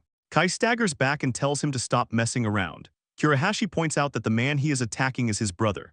Rei notices Kurahashi's anger while Kai coldly states that he does not care about brotherhood. Kai declares that he is here to make Rei realize just how strong his power is. He activates his magic, conjuring fireballs and hurling them toward Kurahashi and Rei. Both manage to dodge, but the fireballs land among civilians, causing harm. Explosions erupt as the attacks hit the ground, while Hikaru defends against them with his barrier skill, protecting the civilians. Hikaru internally struggles, wanting to help Rei's party with his barrier but knowing he cannot dispel it here without leaving the civilians exposed. Rei snaps at Kai, demanding that he stop. Kai angrily reacts, questioning what Rei is saying. Rei explains that while Kai has always been somewhat violent, he was never the type to go this far. Kai smirks, mocking Rei for spouting nonsense even in the middle of a fight and calling him naive. Suddenly, intense pain surges through Kai, causing him to clutch his head. Rei calls out to him in worry, but Kai responds by cursing. In the next moment, Kai frantically declares that he will crush everyone and begins attacking at random. The attacks fire off in all directions, blasting everything around. Kai boasts about his power, asking what they think of it. Rei states that they have to stop him. Kurahashi remains silent for a moment, before angrily responding that while he understands Rei's feelings, talking is clearly pointless. Kurahashi activates his ability and takes a fighting stance, deciding that if communication is impossible, he will have to blow Kai up. He lunges at Kai, telling him to listen carefully, and the strikes collide, resulting in a massive explosion. However, Kurahashi is shocked by what he sees next. Kai has stopped his attack with his left hand while charging energy in his right. With a demonic grin, Kai counterattacks. Kurahashi realizes how bad the situation is, but it is too late. Kai pierces Kurahashi's stomach with his hand. Rei witnesses this horrifying scene unfold before his eyes and calls out to Kurahashi in shock. Kai's bloody hand is seen having pierced straight through Kurahashi. Kai then drops him onto the ground, blood spilling beneath him, and cruelly tells him to get lost. Seeing this, Rei panics and calls out to Kurahashi again. Kai wears a mocking expression as he prepares to finish him off, but suddenly a barrier appears. Kai curses as Hikaru steps in, standing before him and protecting Kurahashi with his barrier ability. Hikaru formally addresses him as Kurosaki Kai and remarks on how far he has fallen. He declares that he will be the one to face him. In the next moment, Hikaru activates his signature spell, Square Box. Kai is trapped inside the box, as Yuri warns Hikaru about using that skill against a human. Hikaru acknowledges that the spell places a heavy burden on the caster himself, but states that he cannot forgive someone who hurts his friends. Kai resists the Square Box spell, shocking Hikaru, as blood begins squeezing out from his hand, showing how much the resistance is taking a toll on his body. Seeing this, Ichinose calls out to Hikaru in worry. Hikaru thinks to himself that this is far harder than expected, and that the burden is greater than he imagined. Still, he resolves to seal Kai away no matter what and uses all his strength to contain him. While trapped in the spell, Kai, still in his demonic form, curses Hikaru. In the next instant, Kai bursts out of the square box, shattering the spell completely, and stands before Hikaru once again. With a sly grin, Kai states that he will not let things go as Hikaru wishes. Suddenly, his hand begins to tremble and he sneers, admitting that his body is not in perfect condition. Yuri, observing everything, internally questions how Kai can say that, even after Hikaru did not hold back. Kai then turns away, announcing that he is leaving, and spreads his demonic wings wide. Hikaru tells him to wait, but Kai instead calls out to Rei. Giving him one final glance, Kai warns that he will definitely kill him next. In the next moment, Kai vanishes from his position, flying and soaring into the sky, telling Rei to just wait for the moment to come. Rei is left standing there, watching as his brother disappears into the sky. The scene cuts to the next day, where a massive public broadcast blares from a giant screen, drawing a tense crowd. The news reports that near the Shinjuku dungeon, monsters have abnormally appeared just yesterday. A shaken young woman is interviewed, her voice trembling as she says yes, there were a lot of monsters. Although the mages managed to save them, everything turned into a complete mess. The gathered crowd watches in stunned silence, then starts muttering among themselves. They knew it really happened, but never expected monsters to appear like this out in the open. Some whisper nervously, perhaps monsters will start appearing everywhere from now on. Others call it nonsense and urge everyone to evacuate to areas with fewer dungeons. Panic spreads through the civilians. Watching all this from a corner is Hikaru, quietly analyzing the situation. Society is starting to lose its composure over monsters, but in his mind, that isn't the real problem. The real threat is the fallen Purple King. He wonders what they should even do at this point, then starts walking, muttering out loud that things are only getting worse. The scene shifts. Somewhere else, someone speaks directly to the Blue King, Hojo, telling him they will leave this entire matter in his hands. Hojo calmly agrees, promising that he will definitely resolve it. Another transition takes us to an ICU. Rei sits outside, motionless, weighed down by dread. Kurahashi is in critical condition, and Ichinose notices the pain written all over Rei's face. Inside his head, Rei is spiraling. This is my fault. It's my fault Kurahashi ended up like this. I couldn't persuade Kai. I couldn't even stop him. The guilt keeps crushing him until Yuri calls out to him, telling him it's time to go. The Blue King has summoned them. With heavy steps and an even heavier heart, Rei agrees. Soon, all members of the Apostles of the Holy Staff stand assembled before the Blue King Hojo. Hojo doesn't sugarcoat it. The situation is critical. Although the monsters outside have been dealt with, the Purple King, Kurosaki Kai, is still a large threat and they can't allow that to continue. Yashiro remarks that Kai's transformation must be unnatural. Azuma points out that not only Kurahashi but civilians were injured as well. Shirohi voices the question everyone's thinking, what exactly should they do? Hojo answers that he has already spoken with the primary color kings. Hearing this, Ichinose stiffens. The primary color kings, those with the authority to call the shots in an emergency like this. Yuri understands the gravity immediately, but internally she thinks that this isn't just any incident. A king went berserk. Even top-tier mages felt threatened. Then Hojo turns to Rei, Kai's older brother, and speaks coldly. This may sound harsh, but they will subjugate Kurosaki Kai. The word slams into Rei like a punch to the chest. Subjugate Kai? He can't believe what he just heard. Ichinose reacts in shock as well, questioning the term, while Shirohi bluntly says that's the word they use for monsters. Hikaru cuts in saying no, that word is correct. The Blue King explains that Kai's indiscriminate actions were no different from those of monsters. Both the Red King and the Yellow King reached the same conclusion. Before another victim falls, this must end decisively. They already know where Kurosaki Kai is hiding and Hojo himself will participate in the subjugation. Rei can't accept it. As Kai's older brother, he desperately asks them to wait. Is there no other way? What about arresting him instead of subjugating him? The answer he receives is a cold, absolute no. Hojo reminds him that even Hikaru's square box was completely powerless against Kai. They can't just let this slide. The subjugation will be carried out tomorrow. It's already decided. Those words leave Rei feeling utterly powerless and terrified. Inside, his thoughts churn. It's true Kai has bad points, he looks down on people, but he has good points too. Rei remembers their childhood, fragments of memories flashing through his mind. Sweat beads down his face as he wonders if there truly is no other option. Just then, Hikaru suddenly announces that the hospital contacted him. Kurahashi has regained consciousness. Relief hits instantly. Rei looks genuinely happy for the first time in a while. Hikaru adds that Kurahashi left a message for Rei and reads it aloud. Don't worry about me, hurry up and knock some sense into your brother. Those words snap Rei out of his downward spiral. His thoughts settle. Kurahashi is right, he can't just give up because he's Kai's older brother. With renewed resolve, Rei steps forward and addresses the Blue King directly. Sir Hojo, he asks, would you give me a chance? He admits Kai is dangerous but insists that when he called out to him he could see Kai was suffering. He pushes harder, convinced there's still a possibility. Please let me do it. Hojo listens, his expression icy. He reiterates that the subjugation of Kurosaki Kai will begin tomorrow afternoon. This is the final decision of the primary color kings. Rei feels helpless again until Hojo adds one more thing. They didn't say anything about not doing something before that. The implication is clear. Rei has until tomorrow afternoon. Rei immediately thanks him. Yuri and Ichinose exchange a glance and nod. Yuri speaks up, mentioning the subjugation order. Ichinose adds that the order is directed at the apostles of the Holy Staff, but before that the three of them were in the same party. Yuri says it plainly, if Rei goes, they'll go with him. Rei is stunned by their support. Hojo watches quietly, then says he understands. Fine, they're free to go. But he makes one thing crystal clear, the deadline is tomorrow afternoon. No extensions, all three answer yes. Rei stands by the window staring out into the distance. In his heart he makes a silent promise. Wait for me, Kai, I'll get you back. The scene transitions once more, revealing a remote island. There beneath a massive towering tree sits Kurosaki Kai alone. The scene transitions to an isolated island in southern Tokyo, where Rei and his party arrive and dock their ship along the quiet shore. The atmosphere feels tense from the jump. Rei states that Kai is somewhere on this island. Just then Hikaru arrives unexpectedly. The sight of him genuinely surprises Rei. Ichinose questions why Hikaru is there while Rei remains silent for a moment, processing the situation. Rei then acknowledges that he understands. Hikaru is there to watch Kai. Hikaru smiles and confirms that he is acting under the orders of the Blue King. He explains that his role is to watch over the island and additionally to participate in the subjugation as a member of the Apostle of the Holy Staff. Therefore, he cannot directly participate in what Rei and the others are about to do. However, before stepping aside, he decides to act. In the next moment, Hikaru uses his magic and forms a barrier around the bodies of Rei's party members. They are all visibly shocked by this sudden display of power. Rei recognizes it as Hikaru's barrier skill. Hikaru admits that he is not in the best condition after yesterday's battle, but states that this magic barrier should be able to protect them for a minute. Rei smiles internally, realizing they have arrived exactly on time, just as Mr. Hojo the Blue King had predicted. It becomes clear that this timing was the reason behind everything. Because Hikaru is present, Rei feels reassured. With a cheerful smile, he thanks Hikaru and declares that he will bring Kai back. Just as Rei prepares to move, Hikaru stops him and tells him to wait. Rei turns toward Hikaru with a confused expression.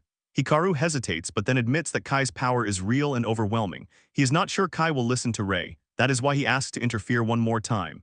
Meanwhile, on the other side of the island, Kai's mind is completely consumed by hateful thoughts. Rage has overridden everything else inside him. He hates everyone. He believes no one understands him. Using his power, he smashes a nearby tree, cutting it cleanly in half and then stands up. Only one thought echoes repeatedly in his mind: destroy everything. He wants to destroy everything. In the shadows, a figure smiles. The figure tells Kai not to hold himself back and to simply destroy everything. That shadowed presence is none other than Kronos, the god of time and space. Kronos observes that Kai has not fallen completely and decides to help him along. Kronos extends his hand. In the next moment, a surge of purple light engulfs Kai. The energy shoots into the sky, blazing like a Minecraft beacon. The light is so blinding that it immediately catches the attention of Rei, Hikaru, Ichinose, and Yuri. Rei questions what that light is while Hikaru realizes in horror what is happening. Kai is now completely on his knees. He grins, thinking that the power feels wonderful, absolutely wonderful. It is clear that he has become far more powerful. Kronos speaks to Kai, commanding him to rule this world, to become the king of destruction, to become a demon king. Kai has completely lost himself at this point. He smiles at the idea, finding the title of Demon King interesting. Kronos affirms the path, urging him to kill every mage and move forward to destroy the world.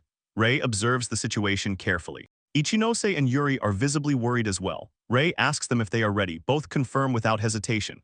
The three of them then march toward Kai. Rei declares that they will bring Kai back from this island. After some time passes, Rei stands face to face with Kai. Kai admits that he knew Rei would come. To be frank, Kai had expected Rei to arrive together with the Blue King. Rei explains that Mr. Hojo, the Blue King, entrusted him with this task. He was asked to bring Kai back. Kai scoffs at the idea and questions it harshly. He declares that he has already decided to destroy Rei and everyone else. He states that he will crush them. In the next moment, he unleashes an energy attack toward Yuri and Ichinose, but both of them jump and dodge the attack just in time. After witnessing the attack, Rei thinks about the sheer firepower behind it. Compared to yesterday, Kai has grown significantly stronger. In the next second, Kai begins levitating as purple energy gathers around him. He declares war against humankind and announces that he will start with Rei. Rei feels sweat run down his face as he recognizes that this is Kai's power now. Despite that, he slightly smiles. He calls Kai selfish, as he always has been. When Kai reacts, Rei takes a fighting stance and declares that he will face him head-on. Kai scoffs. He throws out the question of whether an older brother's duty is really to stop him, telling Rei to quit acting all high and mighty. Listening to Rei lecture him only makes his blood boil. Yuri quickly realizes that Kai has zero intention of hearing anyone out. Ichinose urges everyone to stay sharp, sensing the storm about to break. Kai sneers, igniting flames in his palm. He orders them to get out of his way and hurls the attack straight at Rei's party. A blazing inferno tears across the ground, ripping through the battlefield. The party barely manages to evade the crossfire, but the explosion splits them apart, isolating Rei from Yuri and Ichinose. Rei immediately calls out, checking if they are okay. Yuri, shaken, admits Kai's firepower is massive. Ichinose confirms the obvious: they cannot get close to him. Above them, Kai continues his rant, declaring that he will sacrifice Rei here and that he made sure the others are not in the way. A grin spreads across his face as he announces that now it is one-on-one, and with this he can finally prove his power. Rei questions him, prove his power. Is that really the only reason he fights? Kai falls silent for a moment before responding that, as expected, Rei does not understand. Power is justice. Everything changed after dungeons appeared in this world. Back then, he had been recognized as a talented mage, but over time, people's attitudes shifted. No one notices you if you're not strong. Nobody acknowledges you. Those words hit heavy. Rei, as the older brother, is clearly worried about him. But Kai, having already made up his mind, conjures his demon lance skill and admits he changed his opinion about Rei after their previous battle. That is exactly why he will make everything clear now. Rei realizes Kai is stronger than he was yesterday. He cannot afford to use an ordinary skill against that. In the next instant, Rei summons Abyss Flames. Kai launches his demon lance. The two attacks collide midair, detonating in a massive blast. Kai recognizes the skill. Rei used it during their duel. Without hesitation, Kai forms another demon lance, but Rei dashes forward, refusing to let him cast freely. In the next second, Rei leaps toward Kai, activating his body enhancement skill to boost his physical abilities. Suddenly, Kai's nails extend into massive claws. He slashes toward Rei with lethal intent. Rei sees the incoming strike, but before the claws can connect, Hikaru's defensive barrier activates, shielding him from the blow. Kai immediately recognizes it as Hikaru's barrier. Using that split second to his advantage, Rei clenches his fist. With body enhancement amplifying his strength, he punches the absolute hell out of Kai. The impact sends Kai crashing down to the ground. Ichinose wonders if Rei did it. Did he defeat Kai? But Rei quickly realizes something is wrong. He cannot steal Kai's skill. He tries to understand, does Kai's transformation have something to do with it? He definitely landed his attack. And yet what he sees next freezes him. Kai stands up completely unharmed. Rei's punch did 0 damage. Rei's eyes widen as he notices something glowing inside Kai's chest. What is that? Kai's expression shifts, sadness flickering beneath the madness. He questions why Hikaru, with his barrier skill, and all the others, including Kurahashi, choose to follow Rei. Why is this person trying to stop him? It irritates him. It infuriates him. It is so annoying, then it happens. Overwhelmed by his frustration, a violent burst of energy erupts from him as his madness crosses the line. Ray wonders if that glow is responding to Kai's emotions. Multiple fireballs begin forming around Kai. Ray realizes Kai cannot currently use overclock, yet he is conjuring an insane number of skills anyway. The entire sky fills with fireballs. This attack is Decade. Ray cannot believe it. There is no way Kai is using that many skills without overclock. In the next second, Kai hurls every single fireball straight at Ray. Ray stands there as the barrage descends. The fireballs crash down in a catastrophic eruption. Kai believes he has finally won. He smiles, declaring that this is his power. How dare Ray act like his older brother? Ray is nothing compared to him. Then through the smoke, a voice cuts through, asking why despite his victory he looks so sad. As the smoke clears, Kai is stunned by what he sees. For a split second, he thinks it is Kurahashi, but it is not. It is the protagonist. Ray stands there alive. He declares that he will not allow Kai to end everything like this. He promises to bring him back, and in that moment it is revealed Ray is using Kurahashi's skill. We see Kai is caught completely off guard. Ray is somehow using Kurahashi's Burn Blast. The realization hits Kai immediately. This is Kurahashi's Burn Blast, a skill with a ridiculously wide AoE, the kind of attack that can wipe the field in a single sweep. And yet Ray just used it to block the Demon Lance. Ray simply closes his eyes, his thoughts drifting to Kurahashi. Moments earlier, Kurahashi had been lying in a hospital bed. Ray and his party had come to visit him, expecting nothing more than a check-in. Instead, Kurahashi shocked everyone by asking Ray to take his skill. Ray was stunned, wondering if Kurahashi really wanted to entrust that power to him. Kurahashi confirmed it without hesitation. In his current condition, he couldn't fight anyway, and Ray had the ability Skill Drain.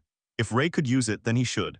Kurahashi extended his fist toward him and told him to do it for his sake. Back in the present, Ray unleashes Kurahashi's Burn Blast. The moment he activates it, a massive eruption of flames detonates across the field. But Kai spreads his wings and instantly flies clear of the attack, dodging the explosion in midair. And then something even crazier happens. Ray switches tactics and activates Yuri's skill, Mana Conversion. Using it, he starts launching multiple balls of condensed mana like rapid-fire projectiles straight at Kai. The sky turns into a barrage of glowing missiles. Kai is stunned. Ray is now using Yuri's skill too, but Ray isn't finished. He closes his eyes again and begins gathering an enormous mass of firepower. While Kai is still busy dodging the mana conversion barrage, another attack is already forming. Kai looks back in irritation, clearly annoyed by the relentless pressure. Then he realizes what Ray has just created, Blast Furnace. In the next second, Ray hurls the gigantic fireball toward him. Kai faces the incoming attack head-on, his mind racing. The sheer amount of firepower packed into a single fireball feels impossible, and then the sky erupts again in another massive explosion. Ray is visibly exhausted after that move, breathing hard from the strain. Meanwhile, Kai starts chuckling. Then the chuckle turns into full-blown laughter. He finally understands what's going on. Now he knows exactly why he hasn't been able to use his overclock skill. Ray has been stealing other people's abilities. That's how Ray can use so many skills at once. The others must have handed their powers over to him. And if those skills have become Ray's strength, then that means Ray is willing to sacrifice others to become stronger. Ray immediately rejects that accusation, but Kai isn't buying it. Kai tells him something Ray didn't expect to hear. 2 of Kai's comrades died. Ray suddenly realizes Kai is talking about those 2 members of his party. Kai continues, explaining that they died because Ray stole his overclock skill. Without it, their party had been struggling ever since, like a team forced to limp through every fight. Kai lashes out at Ray, blaming him directly. This is the result of stealing other people's skills. Because of that choice, 2 people are dead. To Kai, taking someone's skill is the same as saying it's fine to sacrifice others as long as you gain power. In his eyes, Ray is no different from him. Ray tries to protest, but his hands start trembling. His thoughts spiral. He never imagined something like this would happen just because he took Kai's skill. The weight of that realization hits hard. If humanity is going to survive against Kronos, Ray knows he must change the way he uses this power in the future. Otherwise, humanity will lose and everything will be doomed. But even with that resolve forming in his mind, one question refuses to leave him. Can he really accept this power? Kai cuts off his thoughts. It's already too late for regret. With a burst of speed, Kai launches forward using his wings. He says he'll give Ray the final push. In the next instant, he summons the Demon Lance and lunges straight at him. Ray manages to evade the strike, but Kai immediately closes the distance again. The next moment turns into a brutal barrage of punches. Blow after blow crashes into Ray as Kai keeps attacking relentlessly, declaring that this is his power. In the end, both of them are just fighting for themselves. That's the truth. The punches keep coming in a non-stop storm, and then something unexpected happens. Kai suddenly realizes Ray has stopped defending himself. Ray simply takes the hits head-on, coughing up blood as the blows land. Instead of resisting, he reaches out and calls to Kai. Then Ray touches Kai's hand. In that instant, the system responds. A panel appears, confirming that the overclock skill has been returned. Ray admits that it's true he once stole this power from others, but power isn't meant to sacrifice people. Power should be used to protect them. Ray still needs strength, but what Kai is doing with it is wrong. At that moment, a swirling storm of mana erupts around Ray as he rises to face Kai again. Kai instinctively recoils from the overwhelming aura gathering around him. Then Ray begins calling out the names of those who entrusted their skills to him: Ikenos, Yuri, Hikaru, and Kurahashi. Every single one of them placed their faith in him. And this is how Ray unites their power. A dense black orb of mana forms in front of him. Ray reaches his hand into the swirling sphere and pulls something out, a sword. Kai stares in shock as Ray swings the blade. The slash tears through the black mana surrounding him, scattering the darkness outward like a shockwave. Ray steadies himself and prepares for the final fight. Locking his gaze onto Kai, he declares that this ends now. Ray lowers into a sword stance, facing Kai head-on, as the battle reaches its final phase. Kai calls out to Ray, mocking the idea that he can unite the powers. He curses him, accusing him of only collecting other people's power and questioning what he can even do on his own. Kai challenges Ray while preparing another attack, clearly fed up with what he sees as borrowed strength. But in the very next second, the attack gets completely neutralized by Ray. Kai is instantly shocked that Ray managed to strike down his demon lance. The disbelief hits hard and he calls Ray a bastard while Ray stands there with his sword, completely ready to battle. Ray, however, is already analyzing the situation. As expected, it's that core. He can sense a sinister power being emitted from the core embedded inside Kai. That core is most likely the thing that twisted Kai and turned him into this monster. If that's the case, then there's only one thing Ray needs to do. This fight isn't about winning. It isn't about proving who is right or wrong. The power he's using right now exists for one reason only: to save Kai. Ray begins drawing on the combined abilities of everyone around him. Kurahashi's destructive burn blast, Yuri's shape-shifting mana conversion, and the toughness of Hikaru's barrier skills all merge together. By combining everyone's strength, Ray forms a terrifying black skill, the Abyss Blade. And Ray holds that Abyss Blade with absolute dignity like a warrior. Kai immediately curses again, refusing the very idea of relying on anyone. He declares that he will do everything with his own power and swears he'll make Ray regret returning those borrowed powers back. Then in the next second, Kai activates Overclock. Instantly, his demon lance becomes twice as powerful, growing into an enormous, monstrous weapon. Ray is visibly shocked by the sudden scale of it. What the hell is that size? Is that really the result of Overclock combined with Kai's current form? Yet instead of fear, Ray simply smiles. Kai immediately questions why he's laughing, but Ray already understands something important. Kai really is amazing. Ray knows full well that with only his own strength, he would probably be powerless against him. Even so, Ray refuses to let that weakness become an excuse to abandon Kai in his current state. From now on, no matter how strong Kai becomes, Ray vows that he will face him again and again, no matter how many times it takes. With that resolve locked in, Ray suddenly dashes straight toward Kai while wielding the Abyss Blade. Kai challenges him to try it if he can, declaring that the winner will definitely be him. The next moment, Kai attacks with his massive demon lance while Ray counters with the Abyss Blade. Their attacks collide violently, filling the area with destructive energy. Kai roars that he will not lose. He refuses to allow that outcome because this fight is proof of his very existence. In response, Ray unleashes the power within the Abyss Blade and calls upon Ichinose. From the blade, a devastating burn blast erupts and slices straight through Kai's demon lance attack. Only one slash is needed. The entire demon lance is completely destroyed. Kai screams with every ounce of strength he has left, but Ray closes the distance and using the blade destroys the core. The blow sends Kai flying through the air. As he crashes away, Kai can only ask himself why he still can't win. Even in this form, victory refuses to come.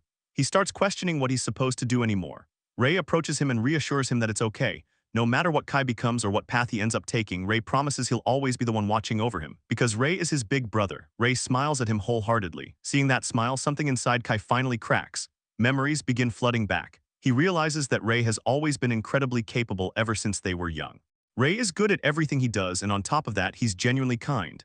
That's why people naturally gather around him. They always ended up spending time together because of that. But Kai remembers a painful truth. The moment he looks away from Ray, Ray will move far ahead in no time. Kai never wanted to be left alone behind him, so he kept trying his best to catch up. The problem is that Ray was talented at literally everything. No matter what Kai tried, he could never win against him. Ray became the pride of their entire family. Everyone admired him. It's only natural that people would flock towards someone like that, but Kai always felt like he couldn't step inside that circle. Instead, he kept his distance, trying to protect himself from getting hurt even more. He feared that his own pain might eventually hurt someone else. And yet, Ray never noticed those complicated feelings. He casually brushed past Kai's guarded expressions without realizing what was really going on inside his heart. Ray never cared about expectations, disappointment, or even about winning and losing. To him, he was simply Kai's big brother. They were supposed to be the same, yet somehow that idea always felt wrong. Tears begin forming in Kai's eyes as the transformation starts collapsing. His monstrous form begins reverting back into his human body. Kai finally calls out to Ray and apologizes, admitting that he tried so hard. Ray simply smiles back like the big brother he has always been, but the moment doesn't last long. In the very next second, Ray suddenly drops to his knees, the injuries from the battle finally catching up to him. Yuri immediately rushes over and checks if he's okay. Ray only chuckles and admits that he's probably just a little tired. However, the situation takes a terrifying turn. Kai's eyes suddenly go completely blank. A violent surge of energy erupts from his body, pulsing outward like something awakening. Ray is immediately alarmed by the strange energy. What the hell is happening now? From within that surge, a disgusting mass begins materializing, an evil ooze. Ray is horrified when he senses its level, which is 91. The realization hits. This must be the thing that possessed Kai. Ray remembers something from his previous life. 3 years before his regression, there had been a shocking incident where an S-rank mage suddenly attacked his own teammates. Only fragments of information were ever made public, but the truth behind it was horrifying. After the mad mage was executed, a giant monster that had been possessing him suddenly emerged. That monster went on to completely destroy an entire city. That monster was the evil ooze. And now, in the present, that exact same monster is standing right in front of Ray. Seeing Ray's condition, Yuri and Ichinose immediately step forward and tell him not to move from where he is. They'll handle the fight themselves. Ray tries to protest, but Yuri points out the obvious: there's no way he can fight in his current condition. She's right, and Ichinose backs her up, telling Ray to leave it to them. Ray finally understands and nods. He returns their respective skills back to them. Yuri regains her mana conversion, while Ichinose regains her blast furnace. With their abilities restored, both of them step forward, fully prepared to take on the terrifying evil ooze monster. Yuri steps forward, as she said, declaring herself the vanguard while asking Ichinose to back her up. Ichinose immediately confirms, locking in support mode as both of them square up, fully ready to throw down against the grotesque evil ooze looming ahead. The atmosphere tightens, tension spiking, the kind of moment where everything could go sideways in seconds. And then right before the clash kicks off, a voice cuts through the air telling them to wait. Ray, Ichinose, and Yuri all turn back, only to see Hikaru stepping in like he owns the timing and he needs to aura farm. He casually calls them out for forgetting something and offers to lend a hand, sliding into the fight like it's nothing. He notices Ray managed to bring his brother back from that messed up evil entity and even checks if his skill helped. Ray confirms it did, and Hikaru, satisfied, shifts his focus to the absolute nightmare standing in front of them. Ray returns the barrier skill to Hikaru, restoring his defensive edge, and Hikaru immediately reads the situation. Based on the tension in the air and the monstrous presence ahead, he decides there's only one move: drive this outsider out no matter what. The evil ooze launches the first attack. Ichinose instantly activates her mana fusion, stacking buffs onto both Hikaru and Yuri. Yuri acknowledges how long it's been since she fought alongside Hikaru, and he gives her the green light to go all out, promising he'll follow her lead. Fully buffed, Yuri wastes zero time. She dashes forward, asking to be escorted properly, and Hikaru locks in, activating his skill without hesitation. Yuri uses mana conversion to create footholds in midair, literal steps made of mana, closing the distance with insane mobility. The evil ooze swings at her, but Hikaru's barrier snaps into place at the perfect moment, completely nullifying the attack. He shuts it down cold, making it clear the monster isn't getting through that defense easily. With that defense secured, Yuri locks into offense mode. In her mind, it's simple: no matter how massive this thing is, crush the head and it's game over. She channels her mana, forming a gigantic hammer, and comes crashing down with full force onto the evil ooze. For a split second, it looks like a win. Ichinose even reacts like it's over. But now this isn't that kind of fight. Yuri freezes in shock. The attack did absolutely nothing. The evil ooze stands there completely unharmed, like it just tanked that hit for fun. Before she can recover, the creature retaliates, raising a massive fist and swinging straight at her. Hikaru's barrier activates again and blocks the first impact, but this time it's different. The barrier cracks under the sheer physical force, and the fist breaks through, slamming Yuri into the ground and sending her flying. Hikaru calls out in concern, fully aware something's off. He realizes his current weakness: the aftereffects of the previous battle are dragging him down, but even then he didn't expect something to brute force its way through his barrier with raw physical power alone. That was just out of his books. At the same time, Ray pieces things together. From prior investigations before his regression, it was discovered that the evil ooze absorbs the mana of its host. That's why it becomes such a catastrophic threat in the future. It parasitizes powerful mages, as it had done with an S-rank mage in his previous life. If it has already absorbed Kai's mana, the Purple King, then there's no clear limit to its strength. The bottom of its power is basically unfathomable. And yeah, that's bad, like seriously bad. The evil ooze raises its fist again, preparing another devastating strike. Ichinose keeps the buffs flowing non-stop, doing everything she can to sustain the team. Hikaru knows the truth: if that attack lands again with that level of firepower, they're finished. The monster is just about to swing again, and then the sky lights up. A streak of green energy tears across the air at ridiculous speed. Out of nowhere, Azuma comes flying in like a missile and slams straight into the evil ooze with a massive impact. Boom! The area shakes and for a moment everyone is just stunned, trying to process what just happened. Ray turns as Azuma lands, casually smiling like he didn't just crash in from the sky like a human cannonball. Ray is completely thrown off, questioning why Azuma was even flying in the first place, and more importantly, why he's even here. Azuma calls out to Shiri, half complaining that she launched him way too hard despite her good aim. That's when it clicks he's not alone. Yuri and Ichinose realize it too. Shira and Yashiro are here as well. Shiri shows up looking way too cheerful for the situation, happy they made it in time. She notices Yuri's rough condition and points it out bluntly, earning an annoyed reaction. Azuma laughs it off, calling her tactless, while Yashiro casually points out Azuma isn't any better. The squad dynamic is chaotic but solid. Ray, meanwhile, is confused. This wasn't supposed to happen yet. There should have been more time before this operation even began. He looks at Hikaru, questioning if he called them in. Hikaru simply admits he's glad they arrived in time. Dude, I am telling, Hikaru aura farms every time he gets a chance. But the problem hasn't gone anywhere. The evil ooze is still rampaging, still a massive threat. Azuma locks onto the monster, immediately identifying it as the main culprit behind everything. He calls for revenge for their fallen friends, and Shira and Yashiro step up without question. They're late, sure, but now they're here to put on a show. Right on cue, the evil ooze swings again, aiming straight for Azuma. This time, Azuma doesn't dodge. He plants himself and blocks the attack head-on with both arms, taking the full force like an absolute tank. He declares he won't lose in a contest of strength, holding his ground against the monster. While he locks it down, Shiri moves in. Her motion is fluid, almost like she's dancing, but insanely fast. She lands multiple rapid strikes on the evil ooze, but again nothing, no damage. Still, she successfully pulls its attention onto herself. The creature shifts focus and attacks, but Shiri dodges cleanly, even expressing disappointment that she couldn't leave a single scratch. That's when Yashiro steps in, calm and precise. He acknowledges Shiri's setup and activates his skill, freezing the lower half of the evil ooze and locking it in place. It's a controlled fight now, the team working in sync like a well-oiled machine.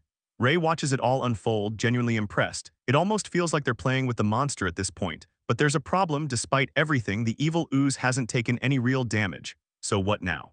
Right then, Hikaru drops a calm but decisive statement. It's already over. Ray is completely lost, trying to process what he just heard. Hikaru prompts him to look behind, and that's when it hits. Standing there is the Blue King Hojo. His presence alone shifts the entire fight. He's already prepared his attack, an immense, condensed energy taking the shape of an eagle, radiating overwhelming power. Ray turns fully and is instantly shaken by the sheer aura of it. Hojo confirms it without hesitation. It's over. With a simple flick of his hand, the eagle-shaped energy launches forward. The moment it reaches the evil ooze, it pierces straight through it with no struggle. In the next instant, the attack slices clean through the monster, severing its upper and lower halves completely. Just like that, it's done. Ray stands there, stunned beyond belief. One hit, that's all it took. And in that moment, he finally understands. The true aura farmer here is the Blue King Hojo. We cut to a hospital room. Silence hangs there until Kai's eyes snap open. His vision is hazy, his mind scrambled, completely disoriented about where he even is. Then out of nowhere, a voice drops from the side. Kai turns and freezes. Lying in the bed beside him is none other than Kurahashi. Kurahashi clocks his reaction immediately, casually pointing out that Kai doesn't look so high and mighty anymore. Makes sense though, dude's been unconscious for a full day. That single line hits like our famous truck kun. Kai processes it and then it all comes crashing back. Every single messed up thing he did while he was possessed floods his mind at once. The guilt hits him, he can't believe it. No way, why did he do that? He starts mentally tearing himself apart, straight up cursing his own existence. Kurahashi doesn't sugarcoat things either. He admits he was defeated by Kai, no point denying it. But then he drops the real truth. Kai wasn't himself. His body got hijacked by a monster, the one responsible here. The evil ooze is already taken down by the Blue King. Whether Kai regrets it or not doesn't even matter anymore. The incident is over. Case closed, my lord, but that doesn't fix anything in Kai's head. Still drowning in guilt, Kai drags himself out of the hospital bed and heads for the door. His movements are heavy, like he's carrying the weight of everything he's done. He throws out a bitter remark, questioning if he's just supposed to accept all this and move on like nothing happened. Kurahashi asks where he's going, but Kai shuts him down instantly. He can go wherever he wants. Kurahashi doesn't try to stop him. He already knows this isn't something that gets fixed overnight. He just lies back, sighing, scrolling through his phone absent-mindedly, thinking about how much pain Kai is actually in.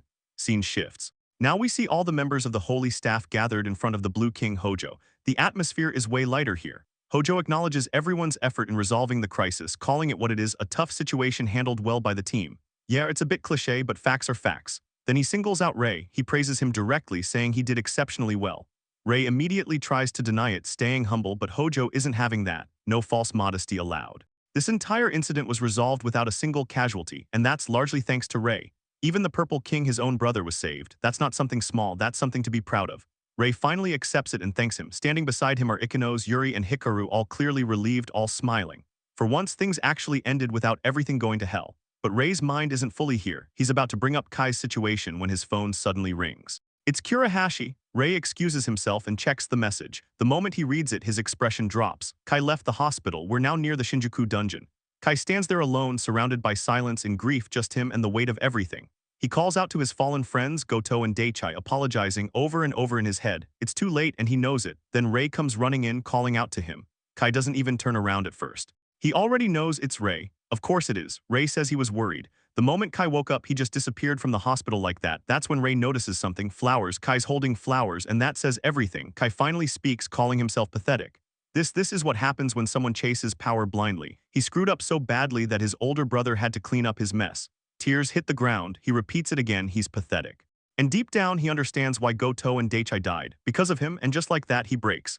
Memories start flooding in. Back when he was just a student walking through school grounds, he sees two guys getting bullied. Without hesitation, he steps in and absolutely destroys the bullies in seconds. The two saved students, Goto and Daichai, are stunned. Then they do something wild. They kneel. They straight up ask to call him boss and beg to become his disciples. Kai's caught off guard, completely confused, like, what is even happening? But they don't back down. They keep pushing, refusing to give up until he accepts them. Kai gets annoyed but eventually just tells them to do whatever they want. Time skips forward on the graduation day. Goto and Daichai congratulate him, saying they'll catch up soon. Kai brushes them off, still irritated, but they never leave. As the years pass, the three of them stick together. They form a squad, grow stronger. Live through everything side by side. Daichai is hyped. He can't believe he actually became a mage. Goto's just as excited. Kai acts like it's nothing, but deep down, he's already accepted it. These two aren't going anywhere. Too late to complain now. They're in the same boat. And for a brief moment, Kai smiles. Back to the present. That smile is long gone. His fist tightens, his body trembling. He questions everything. What's the point of being the Purple King or even a Demon King? Titles mean nothing if he couldn't protect his own friends. Then he drops it. He tells Ray he's quitting being a mage. That lands heavy. Ray is visibly shaken, but Kai keeps going. How much is he supposed to lower himself just to keep living as a mage? The people who died because of him, there's no way they'd rest in peace if he just kept living comfortably. So he's decided. He'll leave the country, go somewhere no one knows him, disappear completely. They'll never meet again. Ray immediately rejects that. No way he's accepting it, but Kai keeps pushing. Society won't forgive someone like him, not a mage, not a king, not after causing destruction inside the city. This isn't just dungeon damage, this is real-world consequences. This is his atonement. Silence stretches between them, then Ray fires back, asks him straight, are you just running away? That hits. Kai snaps, clearly shaken. He pushes back hard, asking if Ray even listened. He insists he's not running away, he's just facing reality. He's useless, he can't do anything. But Ray isn't backing down either. He throws the real question, what happens next time something like the evil ooze shows up? Only a handful of mages can even fight that level of threat. And Kai, he's the Purple King. Kai argues back he failed. He was possessed. That makes him dangerous. Someone like him shouldn't even be a mage. Now Ray loses it. He calls him out, says he's just tucking his tail and running the moment things go wrong. If he really wants to atone, then face it, fight through it, overcome it. Otherwise, the dead won't ever rest. Tension between brothers spikes. Kai fires back, accusing Ray of acting like he knows everything. What does he actually understand about him? Ray answers honestly, nothing. They've never even fought like this before, never truly talked things out. Of course he wouldn't understand. But then he says something that shifts everything. This isn't just Kai's fault. Ray admits he carries responsibility too. He stole Kai's skill. He has his own sins to atone for. He doesn't want something like this to ever happen again, but he can't do it alone. He doesn't have that kind of strength. Next time something like this happens, he knows he won't be able to handle it by himself, so he asks, will Kai stand with him? He reaches out his hand as the sun sets behind him, says he needs Kai's strength to atone together. Kai hesitates. Doubt creeps in hard. He knows he messed up. Everything Ray said, he sees it, but still, this was his fault. His reckless decision to conquer that dungeon led to everything. He went berserk. This wasn't on Ray. And once the truth gets out, the Purple King's rampage, it'll blow up in the media. Ray's future could get dragged down just by being associated with him. It would be smarter to cut ties. So why is Ray still here? Why is he willing to share the burden? Images of Goto and Daichai flash through his mind. And then Kai exhales, calls them all idiots. But this time there's something different behind it. He reaches out, grabs Ray's hand, tells him not to regret it because if he slows him down, that's on him. Then after everything, Kai admits there's still a lot he needs to say. He probably won't ever say this again, so Ray better listen carefully. His face turns red, and finally he says it. Thank you, he's alive because of him, so yeah, thank you, big brother. After the brothers' confrontation finally burns, Kai quietly lays flowers in memory of his fallen friends, just grief sitting heavy in the air. The scene cuts clean to the hospital. The door swings open and Ray steps in with Kai right behind him. The mood instantly shifts. Kurahashi, still recovering, is visibly caught off guard seeing both brothers together, especially Kai, who literally just walked out of the hospital not long ago. Kai stands there face to face with Kurahashi and something about the moment feels off. It's just a weird, lingering feeling and then Kurahashi, completely unbothered, breaks it in the most unserious way possible. He casually lifts his t-shirt and points straight at the injury, the literal hole Kai blasted into him. Bro is flexing a scar from a near-death experience just for the vibes. Kai, obviously annoyed, isn't impressed by the stunt. But the atmosphere doesn't spiral, instead it weirdly stabilizes. Watching this whole exchange from outside the room are the apostles of the Holy Staff and the Blue King Hojo. They've seen enough. Azuma lets out a tired sigh while Shirei casually remarks that things are finally settled.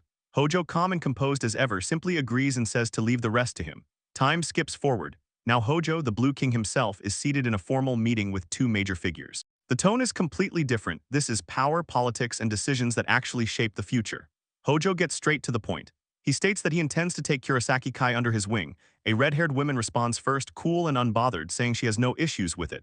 Then a man with golden hair and a beard follows up, equally chill, stating he has no objections either. Hojo nods, thanking them briefly, but he's already moving on. No time to dwell. He interlaces his fingers, expression sharpening as he shifts the discussion to something bigger.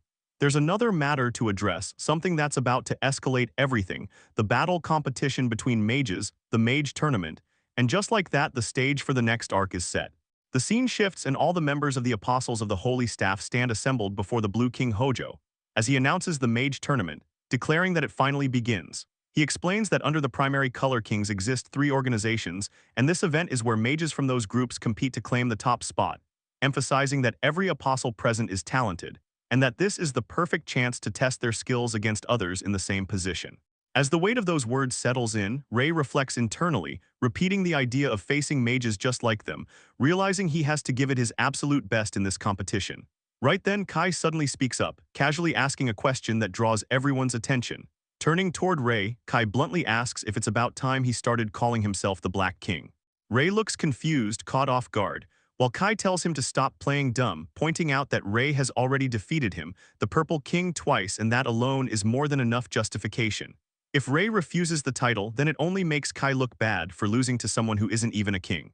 As Kai continues, Ichinose, Yuri, and Hikaru watch with soft smiles, clearly amused and touched, seeing Kai acknowledge his older brother like that, while Shirei observes in a mischievous mood, enjoying the brotherly dynamic. Nearby, Azuma glances at Kurahashi, fully aware of how much Kurahashi cares about Rei. Kai, still pressing the issue, tells Rei to decide on a title, then turns to the others, confused about why they're all laughing. Meanwhile, Rei is deep in thought. Calling himself a king had always felt too heavy, something he never truly took seriously before, but now a small smile forms as he realizes Kai is right. After all the things he said to Kai before, he can't keep acting like just another random mage.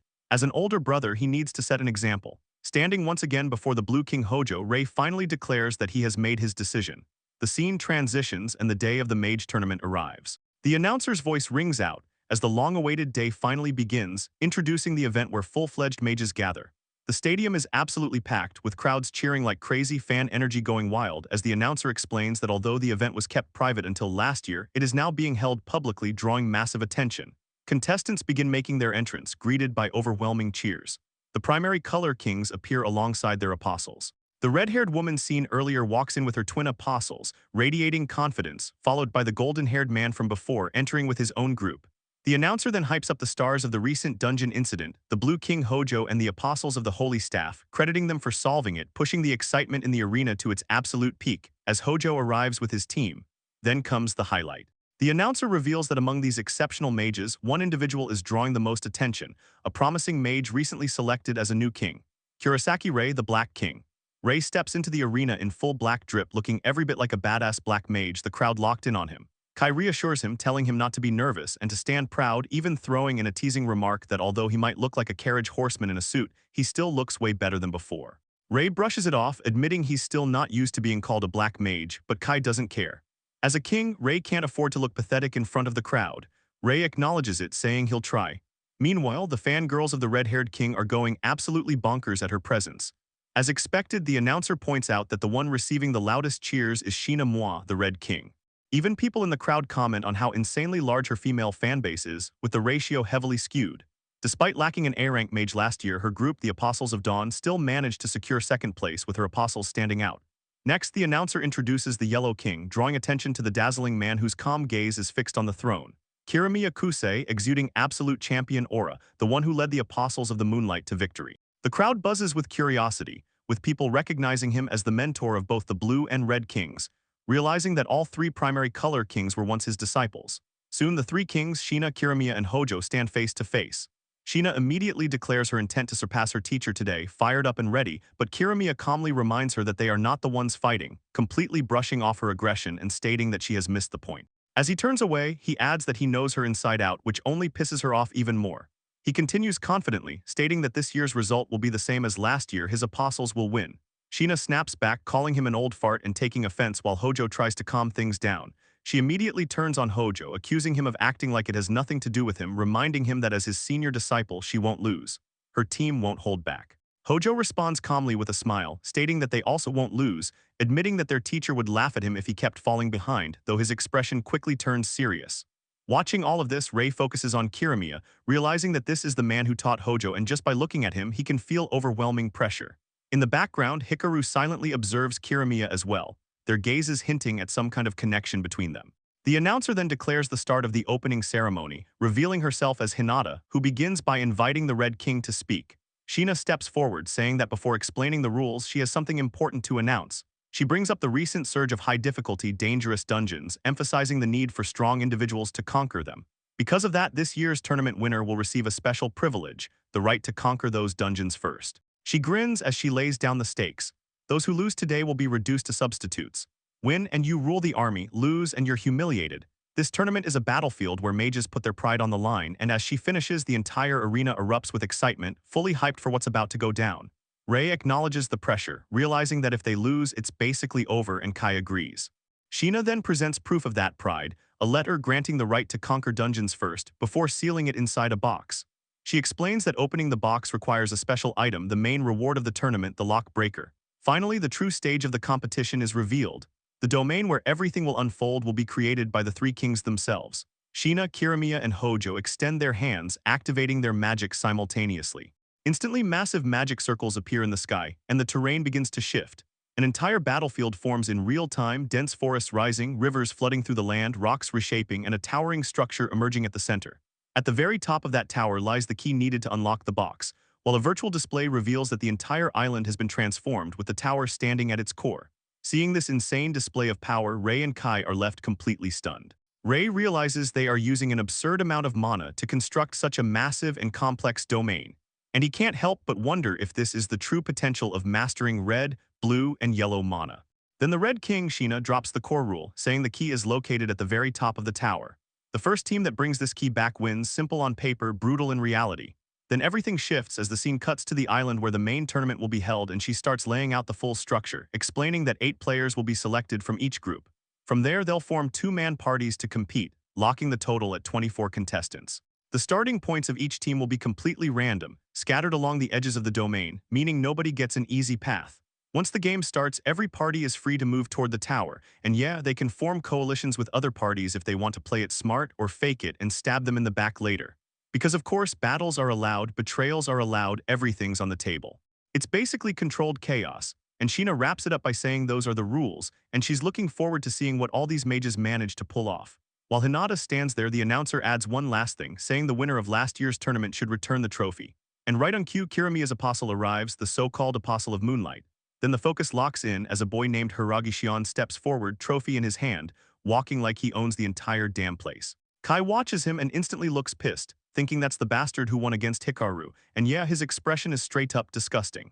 Meanwhile, Rei is confused, questioning if that guy really beat Hikaru, clearly not buying it at first. Kai then drops the info bomb, saying Rei didn't know that Hikaru used to be part of the Apostles of Moonlight, but got kicked out after losing the battle for the ace position to that same guy Shion, who straight up owned him. Hearing that, Rei is obviously shocked, because he hasn't heard anything like that even in his previous life, which just makes this whole situation feel even more off.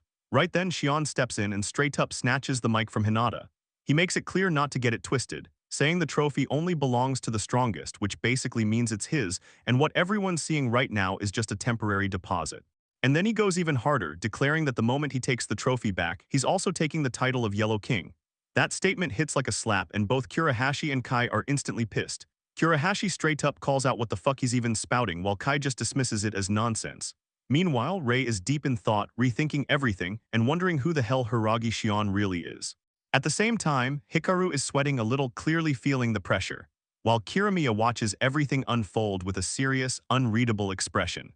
Hinata steps forward and formally announces that the opening ceremony of the Mage tournament has come to an end. The atmosphere tightens instantly, as she declares there are only 5 minutes left before the tournament begins, and the anticipation in the air spikes hard. Everyone is already wondering which team will claim the prize and carry the pride of Mage.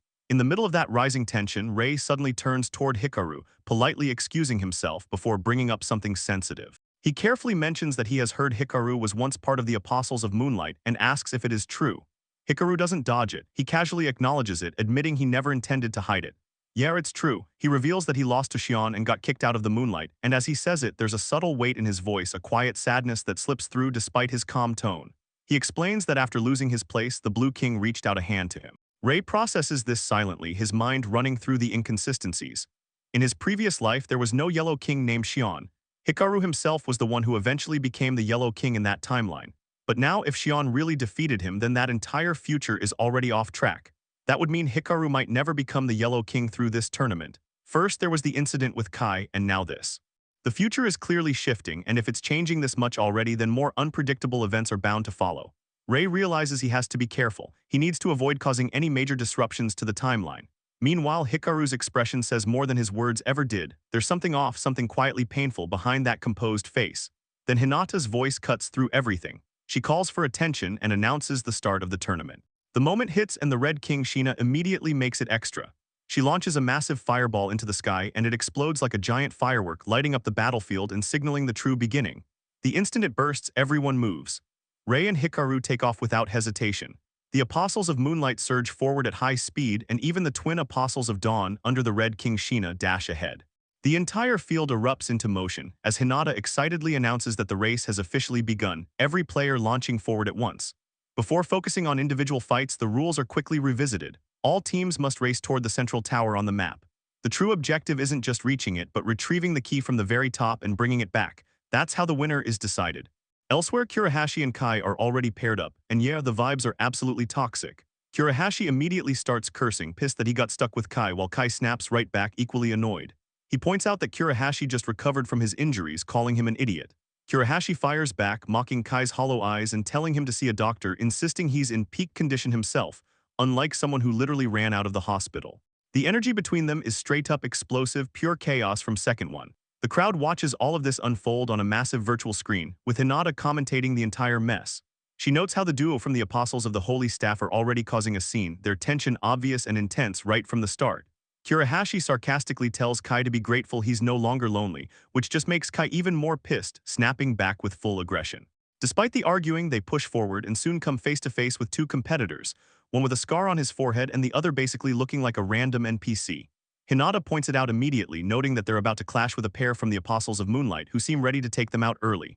Kurahashi and Kai are not impressed. Kurahashi casually calls them out, while Kai scoffs at the reputation of the Apostles of Moonlight, the so-called consistent winners every year. The enemy pair doesn't hesitate and launches the first attack, but Kurahashi and Kai dodge it effortlessly. Watching from the big screen, the Red King Sheena is already hyped, praising the immediate conflict. Hinata is surprised to find Sheena right beside her, but Sheena doesn't care. She explains that the Apostles of Moonlight are all A rank or higher and could have easily ignored this fight and continued forward, but that would be boring. She slams her heel against the desk with wild energy, calling out how dull a normal race would be. Schemes, strategies, none of that excites her. If you're a man, you fight head-on, that's the only thing worth watching. Back on the field, the clash intensifies. Kurahashi points out that interfering with other teams is allowed, and since all paths converge toward the tower, fights are inevitable, but these two clearly wanted smoke from the very beginning. Kai quickly understands their strategy. They're trying to incapacitate them early so they drop out of the race entirely. He calls out their overconfidence, noting they didn't even bother checking compatibility before attacking unknown opponents. The enemies double down, telling them to surrender peacefully and calling them weaklings who have no chance of winning. That arrogance hits a nerve instantly. Kurahashi and Kai are already irritated, but then the opponents cross a line they really shouldn't have. They bring up Rei. They mention the man in the coat, Kurosaki Rei, and start mocking him. They claim that a mage's strength isn't defined by the number of colors they possess, and if someone can't even grasp the basics, then what's the point? They call him a former colorless and inept nobody and laugh at the idea of him being called a king. Yeah, that was the worst possible move. Kurahashi and Kai go from annoyed to absolutely livid in an instant. The Apostles of Moonlight are straight up talking trash about Rei, and they don't stop there. They launch another coordinated attack, declaring that this is where it ends for both of them. But it's already over. Kurahashi and Kai, now fully beyond pissed, snap. With zero hesitation, both of them step in and throw down, landing brutal punches that absolutely wreck their opponents. NPC number 1 gets sent flying, tumbling across the ground, while NPC number 2 gets hit with a punch so clean it's basically a reality check. In the next second, both enemies are down, completely knocked out, minds blank. Kurahashi and Kai stand there like absolute menaces, their presence alone intimidating as hell. The power flex is real. Standing over the defeated Moonlight members, Kurahashi dares them to mock Rei again, while Kai coldly adds that he won't show mercy if they ever try something like that again. The defeated duo are visibly terrified, completely shaken. Back on the big screen, Hinata announces that Kurahashi and Kai have successfully defeated a pair from the Apostles of Moonlight. Sheena bursts out laughing, clearly entertained, calling them interesting. In the stadium, Azuma is seen waving a flag and cheering them on, hyping them up. It's also revealed that he isn't participating in the tournament at all. There was literally no one left to pair him with. Bro got benched by default. Watching the match, the Yellow King Kiramiya acknowledges their impressive skill while Hojo quietly laughs to himself. Then Sheena suddenly decides to spice things up even more. She declares that each of them deserves a point and conjures 2 fireballs in her hands. Hinata is confused, asking what she's doing, but Sheena casually explains that it's an MVP point awarded by her. She believes it makes things more interesting this way. Laughing like an absolute chaos gremlin, Sheena admits that it's all for her personal entertainment. Hinata can only watch and think to herself that this bitch is definitely having way too much fun. Rei and Hikaru move fast, cutting through the terrain. The energy between them feels sharp, focused, until suddenly Rei's voice rings out, snapping Hikaru's attention forward. In an instant, his instincts kick in, something's wrong. There's a trap laid out right in front of them. The tension lingers as Hikaru turns slightly toward Kai, acknowledging that he was saved today, but something about him feels off. Rei picks up on it immediately. The vibe is different, and he's not letting that slide. Breaking the silence, he questions him, asking if he's okay, sensing that something deeper is bothering him. He presses further, bringing up Hiragishion, almost like he already knows where Hikaru's thoughts are drifting. That hits. Hikaru is caught off guard, clearly not expecting Rei to read him that easily. Still, he admits it, yeah, but it's not just that, it's more about the Yellow King. That only confuses Rei even more. The Yellow King, what about him? But Hikaru quickly brushes it off, downplaying it as just a personal issue, shutting that door before it opens any wider. And just like that, the atmosphere shifts. A shadow looms over them, heavy and sudden, no warning, just pure ambush. Massive rocks come crashing down toward Hikaru and Rei like the sky itself decided to throw hands, but Hikaru reacts instantly, activating his barrier skill and blocking the incoming destruction just in time. But nah, it's not over. The first attack was just bait. A volley of sharp blue crystals comes flying in right after, aimed to overwhelm them while they're still recovering. Hikaru realizes at mid-defense the rocks were just a decoy, but before things spiral, Rei steps in clutch, nullifying the incoming attack like it's nothing. After defending, Rei lands smoothly, immediately checking on Hikaru, making sure he's still good. Hikaru confirms he's fine, but their focus shifts forward, because now they're not alone. Standing in front of them are 2 figures, the twins from the Apostles of the Dawn. The first twin reacts with a casual yikes, while the other sounds almost disappointed. They both expected more damage, instead their attacks got shut down. The 2 laugh it off, clearly entertained rather than frustrated. One of them remarks that if they were defeated that easily, Xion would be disappointed. The other agrees instantly, laughing along like this is all just a game to them. Kai on the side is completely thrown off. The fact that these opponents are literally just kids makes the whole situation feel surreal. But Hikaru doesn't share that confusion. He stares at them, already understanding exactly what kind of threat they are. He calls it a shame, admitting he didn't expect to run into them this soon. Rei, still processing, casually questions if Hikaru actually knows these 2 little potatoes. Hikaru immediately shuts that down, they're not acquaintances. Then comes the reveal. These aren't just random kids. They're the Hidaka brothers, prodigies, absolute monsters in disguise. They're the youngest individuals to ever obtain a mage license, a feat so insane that the association had to make a special exception just to certify them. And the reason is simple: when they fight together, their power skyrockets beyond normal limits. Individually, they're dangerous. Together, they're S-rank mages. That realization hits Rei like a truck gun. These children are S-rank? It sounds ridiculous, but Hikaru confirms it. And then he drops the real problem. In a race where everything depends on teamwork, where pairs fight as one, these 2 might be their worst possible matchup. The clash between these 2 duos is no longer avoidable, it's inevitable. Hinata announces an exciting battle. Right at the very beginning of the race, as the subordinates of the Red King, the Apostles of the Dawn, the Hidaka brothers, face off against the Apostles of the Holy Staff, Rei and Hikaru, setting up an instantly interesting matchup. While the Red King Sheena watches and comments that it is indeed an interesting fight, thinking to herself, and urging Sora and Riku to show what they have got. At the same time, Rei recognizes the twin brothers as the youngest mages to ever reach S-rank, recalling that he had heard about them before his regression, though they rarely appeared in public, leaving their abilities mostly unknown to him. And while he admits that fighting them together is basically a hopeless scenario, he is at least relieved that Hikaru, who can use barrier skills, is right beside him, believing they might be able to find an opening by balancing offense and defense. Even as he reminds himself they need to reach the tower quickly, despite running into such troublesome opponents right from the start. However, Hikaru is clearly not in the right state of mind, as Kirimiya's image flashes through his thoughts, and as he closes his eyes, he resolves that he will not lose this Magus tournament, and that he must lead Rei since he has more experience, while Rei notices Hikaru acting unusually proactive compared to his normally reserved personality, just as the Hidaka brothers begin channeling their skills, hyping themselves up as a massive surge of energy bursts from their bodies. One of the brothers unleashes earth magic, filling the area with dust and instantly cutting off visibility, and Hikaru realizes they're targeting their eyesight, noting that the twins also shouldn't be able to see through the dust, meaning reckless movement would be a bad move. But before they can act, the other brother suddenly appears and calls them too slow, while activating his skill, freezing both Rei and Hikaru's legs to the ground with an area of effect ice ability. And Hikaru quickly understands that once frozen, he won't be able to use his barrier skills. As the ice begins creeping upward, slowly engulfing their lower bodies, while the Hidaka brothers act like they are straight up playing with them. Rei refuses to accept that outcome, snapping back as he draws his blade, and in a single slash completely shatters all the ice covering both himself and Hikaru, shocking the brothers, who immediately decide to try again while keeping their distance, retreating onto tree branches and admitting that was close but making it clear they won't go down easily, while Hinata continues hyping the fight, noting that neither side is backing down.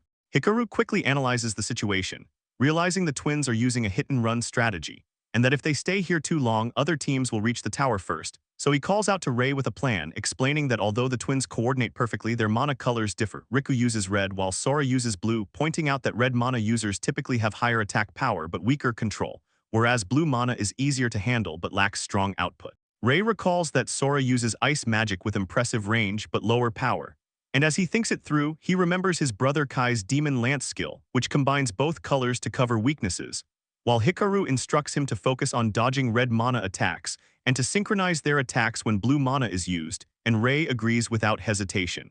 Watching from the stadium, the Red King Sheena immediately picks up on their strategy, acknowledging it as a good decision, and giving them credit for staying calm under pressure, though she also points out that the twins are not that simple. And right on cue, Sora and Riku sense that Rei and Hikaru are planning something, reacting with excitement, before their demeanor suddenly shifts into something far more aggressive and predatory, as they decide to use a different approach. Extending their hands, the twins release their mana, which begins to surge outward and connect with each other, and both Rei and Hikaru are caught off guard, as they realize the brothers' mana is combining, revealing their skill Mana Connect, which allows them to share mana freely, turning their attacks into unpredictable chaos, as they dash forward at insane speed, challenging their opponents to keep up. Then something completely unexpected happens, as Sora, who normally uses blue mana, suddenly launches a red mana attack at Hikaru, completely flipping expectations. And although Hikaru tries to defend with his barrier, it shatters instantly, forcing him to rethink everything, as he assumes Riku will now attack with blue mana, but instead Riku doubles down and attacks with red mana as well, blasting Hikaru away and completely playing him as the twins successfully bait and confuse him. From the arena, Kirimiya observes that because Rei and Hikaru can see their opponent's mana colors, it actually slows their reactions, causing them to lose their path to victory, while still acknowledging that the brothers are impressive for pushing them this far, as Rei quickly checks on Hikaru, who, despite cursing, insists he is fine and declares he will take the lead from here, immediately trying to come up with a new strategy, questioning whether they should keep their distance or even abandon the fight, and head straight for the tower instead. Before he can spiral further into overthinking, Rei suddenly snaps at him, calling him out by his full name and forcing Hikaru to break out of his tunnel vision, catching even the Hidaka brothers off guard as Rei confronts him head-on, making it clear that if Hikaru wants to win the Magus tournament, he needs to rely on him too, acknowledging that Hikaru has always been dependable, but calling out the fact that he is trying to carry everything alone, insisting that they should fight together, instead of acting like it is a solo mission. That hits Hikaru hard, as he realizes he has been trying to shoulder everything by himself, getting too focused on taking the lead and completely ignoring Rei's presence, admitting to himself that it was arrogant to think that way, and recognizing that Rei is no longer someone who needs protection, but a fully capable mage who stands beside him as an equal. Hikaru gets back up, apologizing and asking to combine their strengths moving forward, expressing that he is counting on Rei, and Rei immediately responds with confidence, matching his resolve as both of them finally align, standing together and preparing to face the Hidaka brothers head-on, fully ready to take them down and fry these little roaches. Hinata continues her commentary, pointing out how the relentless assault from the Hidaka brothers is straight-up overwhelming, while it also seems like the team from the Apostles of the Holy Staff is quietly discussing something in the background, cooking up a plan mid-chaos. Back in the arena, the Blue King Hojo watches with a calm smile, thinking that although Hikaru looked nervous earlier, he's stabilized now, and pairing him with Rei was absolutely the right call. While Hiloki gives off Gojo vibes, comment down below what you think. At the same time, the Red King Sheena looks unimpressed, saying that winning against a team that can't even focus on their task is just boring, and she's convinced that Sora and Riku feel the same way. Meanwhile, Rei and Hikaru stand ready as a duo, fully locked in to face the Hidaka brothers, with Hikaru realizing internally that he regained his composure thanks to Rei, and believing that if they fight together, they can actually win this. Sticking to the plan, Hikaru signals Rei, who immediately responds, and in the next moment, Rei conjures a blue skill in his hand, Ice Needles, causing a barrage of sharp, icy projectiles to appear out of nowhere. Riku notes that Rei is using a beginner-level blue skill, while Sora points out that even if he switches to long-range combat, it's useless, as the brothers effortlessly dodge the incoming needles like it's nothing, making it look easy. Rei quickly realizes this isn't enough, while the Hidaka brothers start getting hyped, sensing that things are finally getting interesting. Rei then tells Hikaru he's counting on him and prepares to go on the offensive, as Hikaru activates his barrier skill, shielding Rei, and in the very next instant, Rei dashes forward, rapidly closing the distance between himself and the brothers. Watching from the drone feed, both Hinata and the Red King are visibly surprised, clearly caught off guard by this sudden aggressive move. Kirimiya, observing the battle, comments that it looks like a solo suicide attack immediately after deploying a barrier, while the Red King smirks, thinking that barriers are meant purely for defense, and that such a straightforward attack should be easy to handle.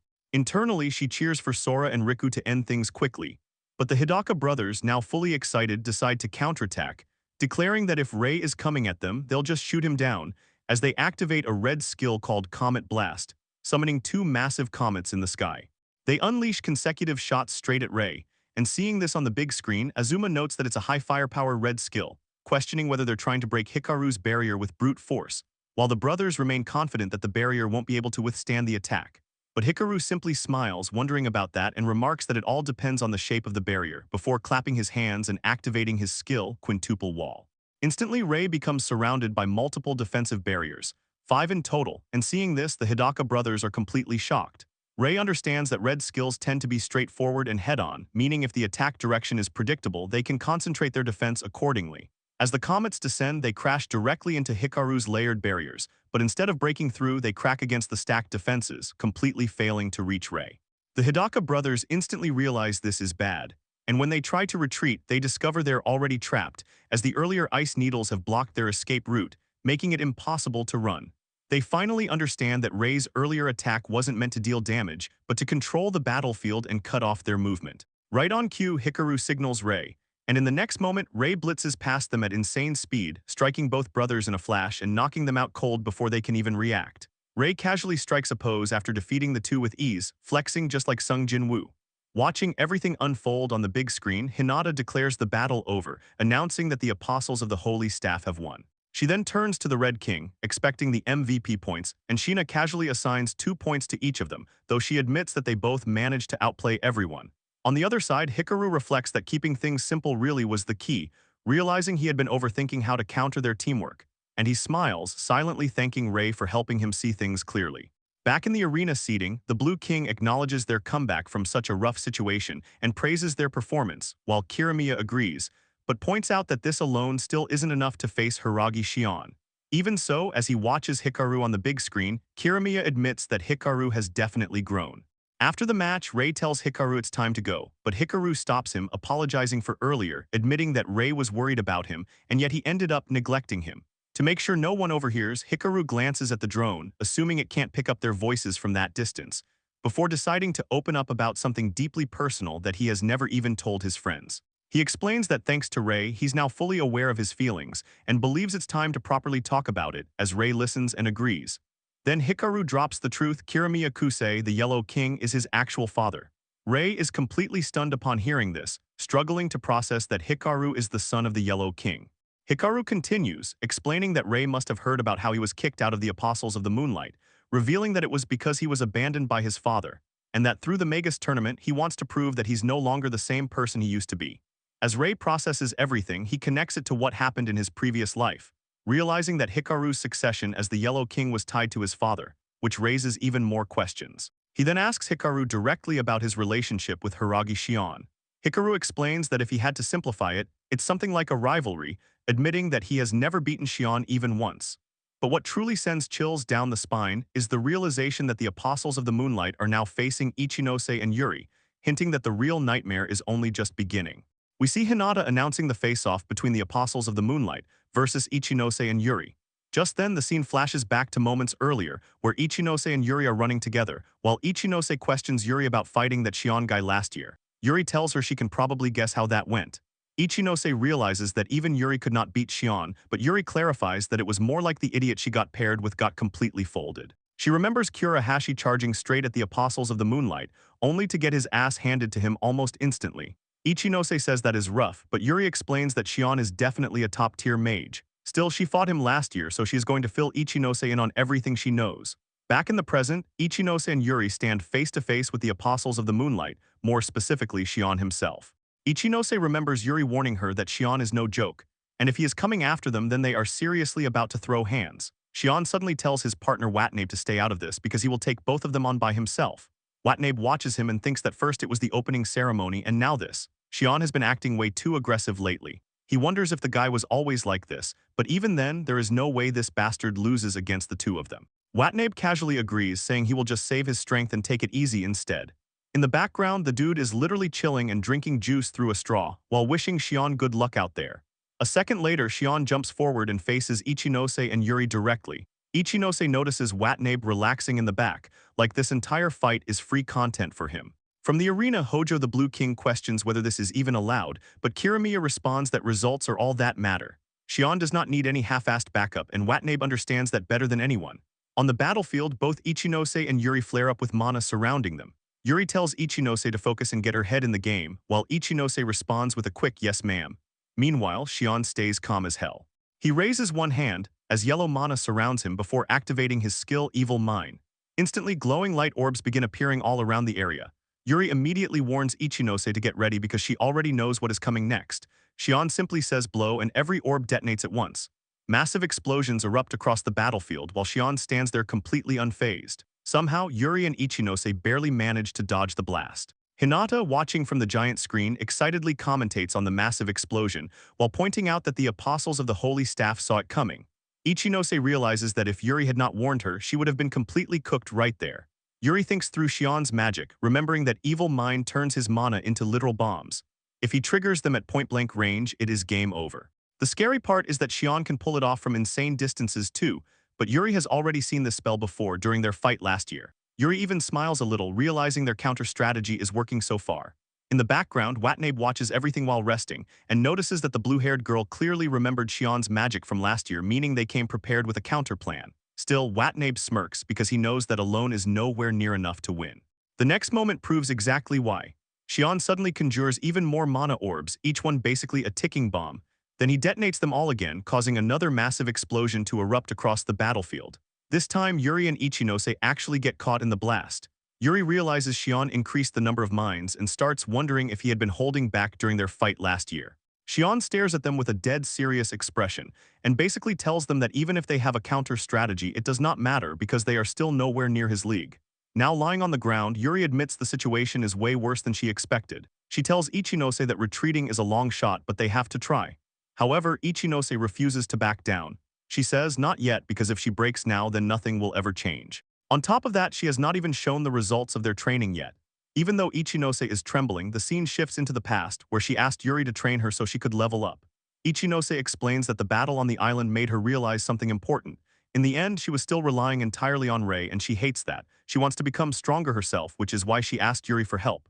Yuri understands immediately, and from there the training begins. The two of them spar repeatedly, while Ichinose pushes herself non-stop. She meditates in a lotus position to improve her mana control, sharpens her attack techniques, and grinds through every bit of hard work possible just to get stronger.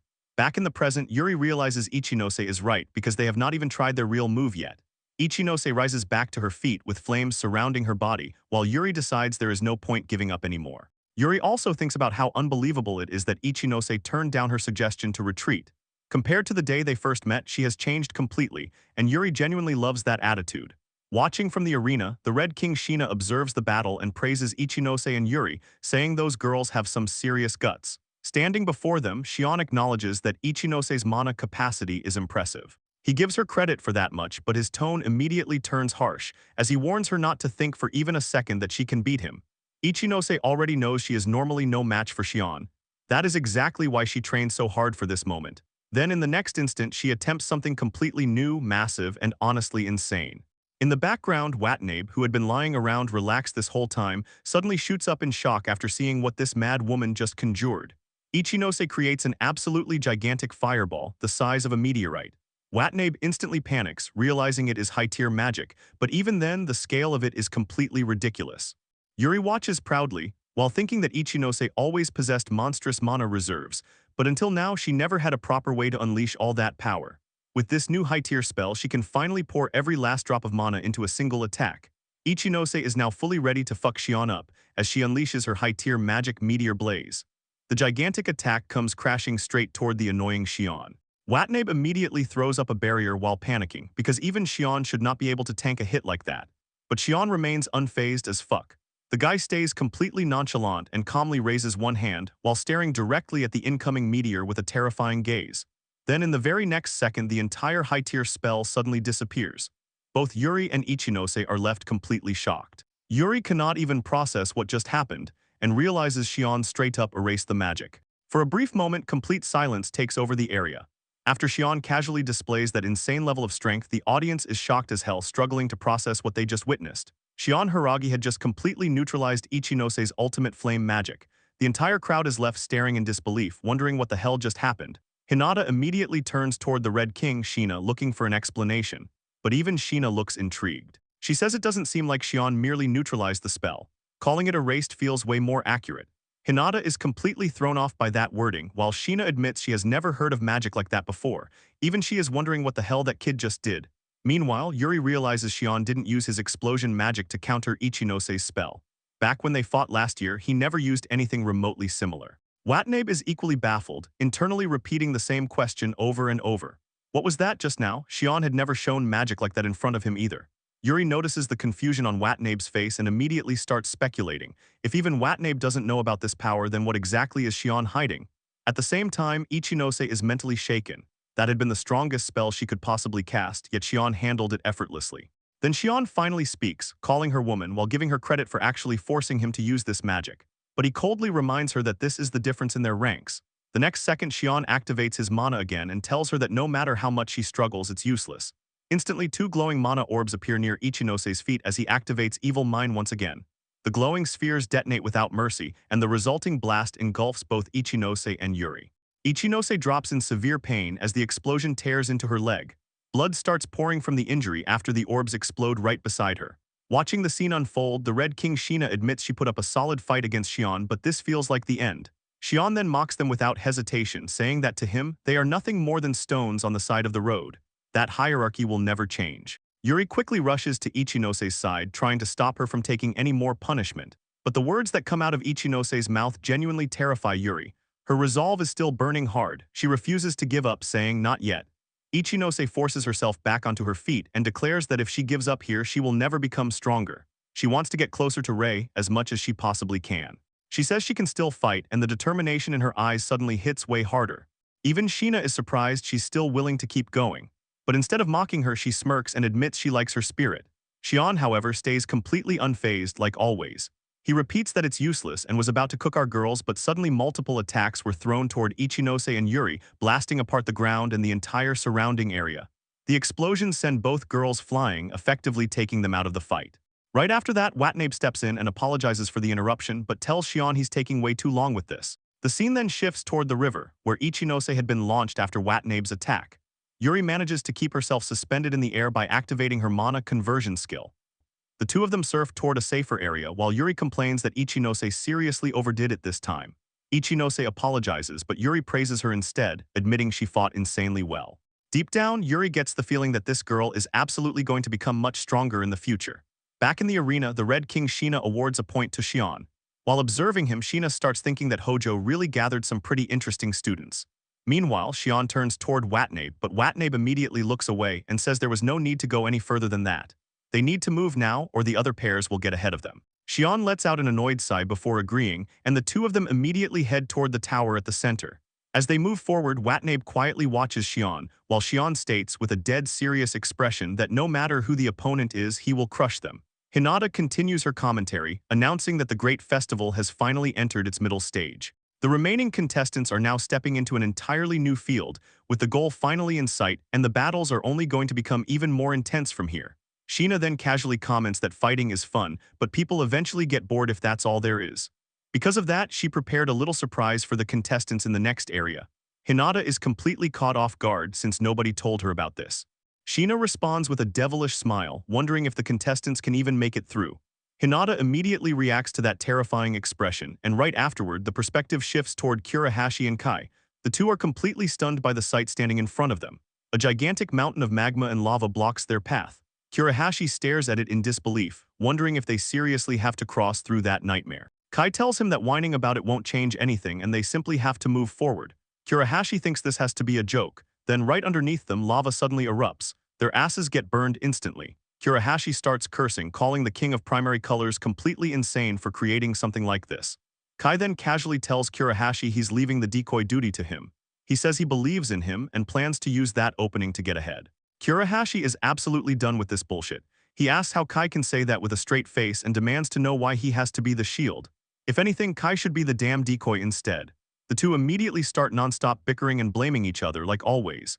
But before they can keep yapping, another volcanic eruption explodes beneath them and fries their asses again. Watching the chaos unfold, Shiroi calls them idiots. Yashiro responds that this is nothing new, but points out they should probably worry about themselves instead. Sure enough, they realize they're in deep shit too as lava erupts from every direction while they run. Seeing the disaster spreading across the field, Hinata announces that screams are erupting everywhere. She wonders if this is the moment where they witness a massive elimination round. Sheena casually responds with an oops, admitting maybe he went a little too far. But for Xion and Watanabe, the volcanic zone feels like nothing. Watanabe asks Xion if he can handle it, and Xion instantly fires back by asking who the hell he thinks he's talking to. In the next moment, Xion activates Evil Mind again, conjuring multiple glowing mana orbs before detonating them, one after another. Hinata comments that Xion and Watanabe's pair remain completely unfazed, despite volcanic bombs raining down around them. She starts wondering if they might become the first team to reach the tower. But suddenly, Xion notices something. He tells Watanabe to look.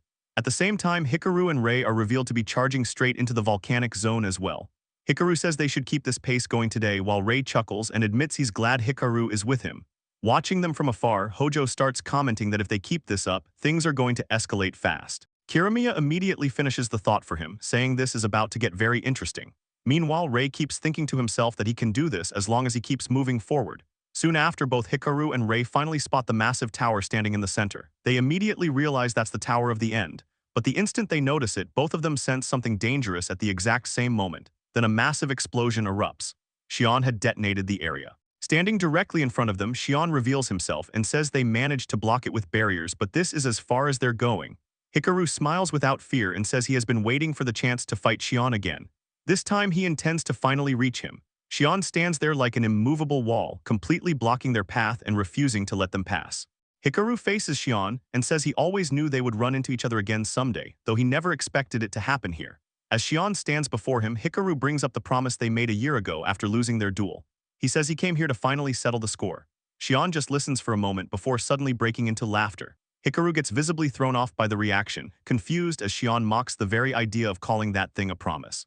Xion reminds him that all he said back then was to try and prove him wrong, then straight up says he cannot believe Hikaru is still clinging to that garbage. Hikaru struggles to process why Xion would call their promise trash, but Xion makes it brutally clear that he does not give a damn about promises anymore. He tells Hikaru that he is not even worth his time now and says Hikaru is no longer even on his radar. Xion declares that he will prove his power at the Grand Festival and rise as the Yellow King, while everything else is just a pointless distraction. Hikaru quietly accepts those words and reflects on their past. Back then, the two of them swore they would keep getting stronger together. They pushed each other constantly and competed every step of the way. But eventually, Xion kept pulling further ahead while the gap between them only kept growing wider. Hikaru admits Xion advanced with overwhelming power while he himself lost his nerve. Even their training sessions started feeling meaningless to him. He calls himself pathetic for stopping his own progress and leaving Xion to climb that mountain alone. Hikaru realizes Xion could not stand watching him rot like that, which is why Xion requested a duel from the Yellow King, Hikaru's own father. In the end, Xion crushed him completely, and Hikaru was forced to leave the Apostles of the Moonlight. Back in the present, Xion confirms everything without hesitation, saying Hikaru could not even touch his shadow back then. He questions why Hikaru even bothered showing his face again and asks what he wants now. According to Xion, their business was settled a long time ago and he has no time to waste on someone like him. Xion even tells Hikaru to retire now so he can walk away peacefully. Hikaru immediately fires back, saying Xion has got to be kidding. He admits Xion's confidence is impressive, but declares that their side will be the ones winning this tournament. Hikaru says that if Xion is truly disappointed in him, then he will simply force Xion to look at him one more time. The moment he says that, Hikaru shifts into a fighting stance and activates his skill. Xion coldly replies that Hikaru still does not have what it takes. Meanwhile, Rei watches everything unfold and realizes the rumors were true. Hikaru and Xion really are genuine rivals. Beside Xion, Watanabe comments that it looks like Hikaru finally got over his hang-ups.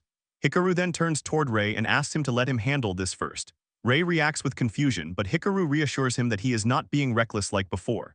He explains that he has fought Xion Cloud countless times and knows his moves inside out, making him the best person to take the lead. But Hikaru also says the key to winning this fight is Rei's skill drain. Rei immediately hesitates because using skill drain directly on another person feels seriously messed up after everything that happened with Kai. Hikaru understands the hesitation, but warns him that Xion is not someone they can defeat while holding back. Hikaru reminds Rei that the stolen skills can eventually be returned anyway. Instead of thinking of it as theft, he tells Rei to think of it as temporarily sealing the power. Then Hikaru gives him a bright smile and says everything will be fine because he trusts Rei to use that power for the right reasons. Rei still feels uncertain about using skill drain but eventually agrees. Watching the entire situation from the arena is the Red King Sheena. She says she wants to see how this plays out. Since Hikaru and Xion were once in the same apostle group, they probably know each other's tricks already. But according to her, the real issue is the annihilation magic Xion used earlier. She wonders whether this fight will finally reveal what that terrifying ability actually is. As the battle between the two rivals is about to begin, Kirimiya watches the fight with intense focus. The fight finally starts and Xion instantly activates Evil Mine. Multiple glowing orbs spread outward like ticking time bombs before unleashing a full-scale bombardment. Watanabe watches the attack and thinks that bastard Xion is not wasting a single second. But Hikaru immediately retaliates, declaring that he is not going down that easily. He reveals that he spent every waking moment mastering a spell created specifically to counter Evil Mine. In response, 4 massive pillars rise around him as part of his barrier skill, shielding him completely. Rei is genuinely shocked by the sheer defensive power. Even after Xion's massive explosion, Hikaru remains completely unharmed without even a scratch. Xion acknowledges the ultra-hard pillars and admits they have decent durability but says hiding behind a shield will not save Hikaru. As he activates his yellow skill, Hikaru suddenly counters from above. A gigantic pillar descends directly toward Xion's head. Hikaru reveals that Rigid Pillar is not just a defensive technique and realizes this is the perfect opening. He fully believes the strike is about to land. But without even bothering to look upward, Xion casually activates his yellow skill with one hand and uses the same annihilation magic he previously unleashed against Ichinose. In an instant, the massive Rigid Pillar completely disappears. Hikaru is left stunned beyond belief as he watches his attack simply vanish. He cannot even process what just happened. Xion calmly reminds him that he already said Hikaru would never touch him. But in the very next instant, Rei suddenly appears directly behind Xion. Telling him not to be so sure, Rei activates Skill Drain and prepares to steal Xion's ability. Rei was just about to use Skill Drain on Xion when Watanabe suddenly appeared between them, instantly shutting it down. He stepped in with zero hesitation and formed a blade entirely out of mana before slashing straight toward Rei. Thanks to his insane reflexes, Rei barely managed to dodge the strike at the last possible second. Even then, the attack still slammed into the ground, hard enough to destroy the entire area and send Rei flying backward. Watanabe looked genuinely impressed. For someone caught in that position, dodging that attack should have been impossible. Still, he admitted he expected nothing less from someone carrying the title of king. At this point, both Hikaru and Rei were visibly struggling in the fight. Watanabe could tell too, and he started mocking them, asking what their next move was and whether that pathetic showing was really all they had. Hikaru knew this situation was bad. Watanabe usually acted playful and carefree, but underneath that personality was a monster with absurd close-quarter combat skill. Xion's new magic had already caught him off guard, but Watanabe had also evolved far beyond the version Hikaru remembered. Their coordination from both the front and back was becoming a serious problem, and now they had even countered a surprise attack. Hikaru started thinking through possible options. He wanted to use his new technique as a decoy, instead of forcing a direct clash of raw strength. The problem was that regrouping itself seemed impossible because Xion and Watanabe were not letting them escape that easily. As Hikaru stared at both of them, the pressure started building fast. The two of them genuinely looked menacing, and Hikaru had no clue what the right move was anymore. Then from the arena above, Kirimiya quietly said it was about time. A second later, Shion suddenly noticed something strange. The ground beneath everyone started crackling. Hikaru and Rei immediately realized something was wrong too, and in the next instant the entire battlefield began violently shaking. Everyone watching finally understood what was happening. The ground was collapsing. Hikaru immediately warned Rei to prepare for the fall. At the same time, he started thinking that if this chaos forced a reset in the battle, maybe there was still a chance to defeat Shion after all. But Shion instantly crushed that hope. Almost as if he had read Hikaru's thoughts directly, Shion coldly declared that even if they fought again, the result would never change. Hikaru would never reach his level, not even in a million years. No matter how much effort Hikaru piled up, all of it would be meaningless in the end. Even while the arena was collapsing around them, Shion kept staring at Hikaru with a completely emotionless face as he declared that they simply existed in different leagues. Then both duos crashed underground. Back above, the Blue King Hojo questioned Kirimiya, asking whether this trap was his doing. Kirimiya casually confirmed it. Just like Shina, he had apparently taken the liberty of setting up obstacles beforehand. One of the goals of the Grand Festival was developing mages, so he intentionally increased the difficulty of the trial. Still, Kirimiya admitted the battle's conclusion had now been postponed. Meanwhile, both pairs were still falling through the darkness. Hinata started commentating on the situation, realizing it was basically a cave-in trap. Both teams had fallen into completely separate pits, and from the looks of it, climbing back up was impossible. Instead, it seemed both groups had no choice but to continue deeper through the side tunnels. Shina was immediately pissed off because the monitors could no longer properly show what was happening underground. She started cursing Kirimiya and his annoying unnecessary traps because she genuinely wanted to keep watching the showdown between the two duos. Elsewhere underground, Watanabe casually started walking again while talking to Shion. He admitted the cave-in was a real shame because if the fight had continued normally, Shion probably would have won. But Shion immediately called him out. He reminded Watanabe that he had already warned him before that he did not need interference from anyone. If Watanabe ever pulled another stunt like that again, Shion promised he would not show mercy, even toward an ally. Watanabe looked more amused than threatened. He complained about Shion's harsh tone and joked that even an old man like him had feelings too.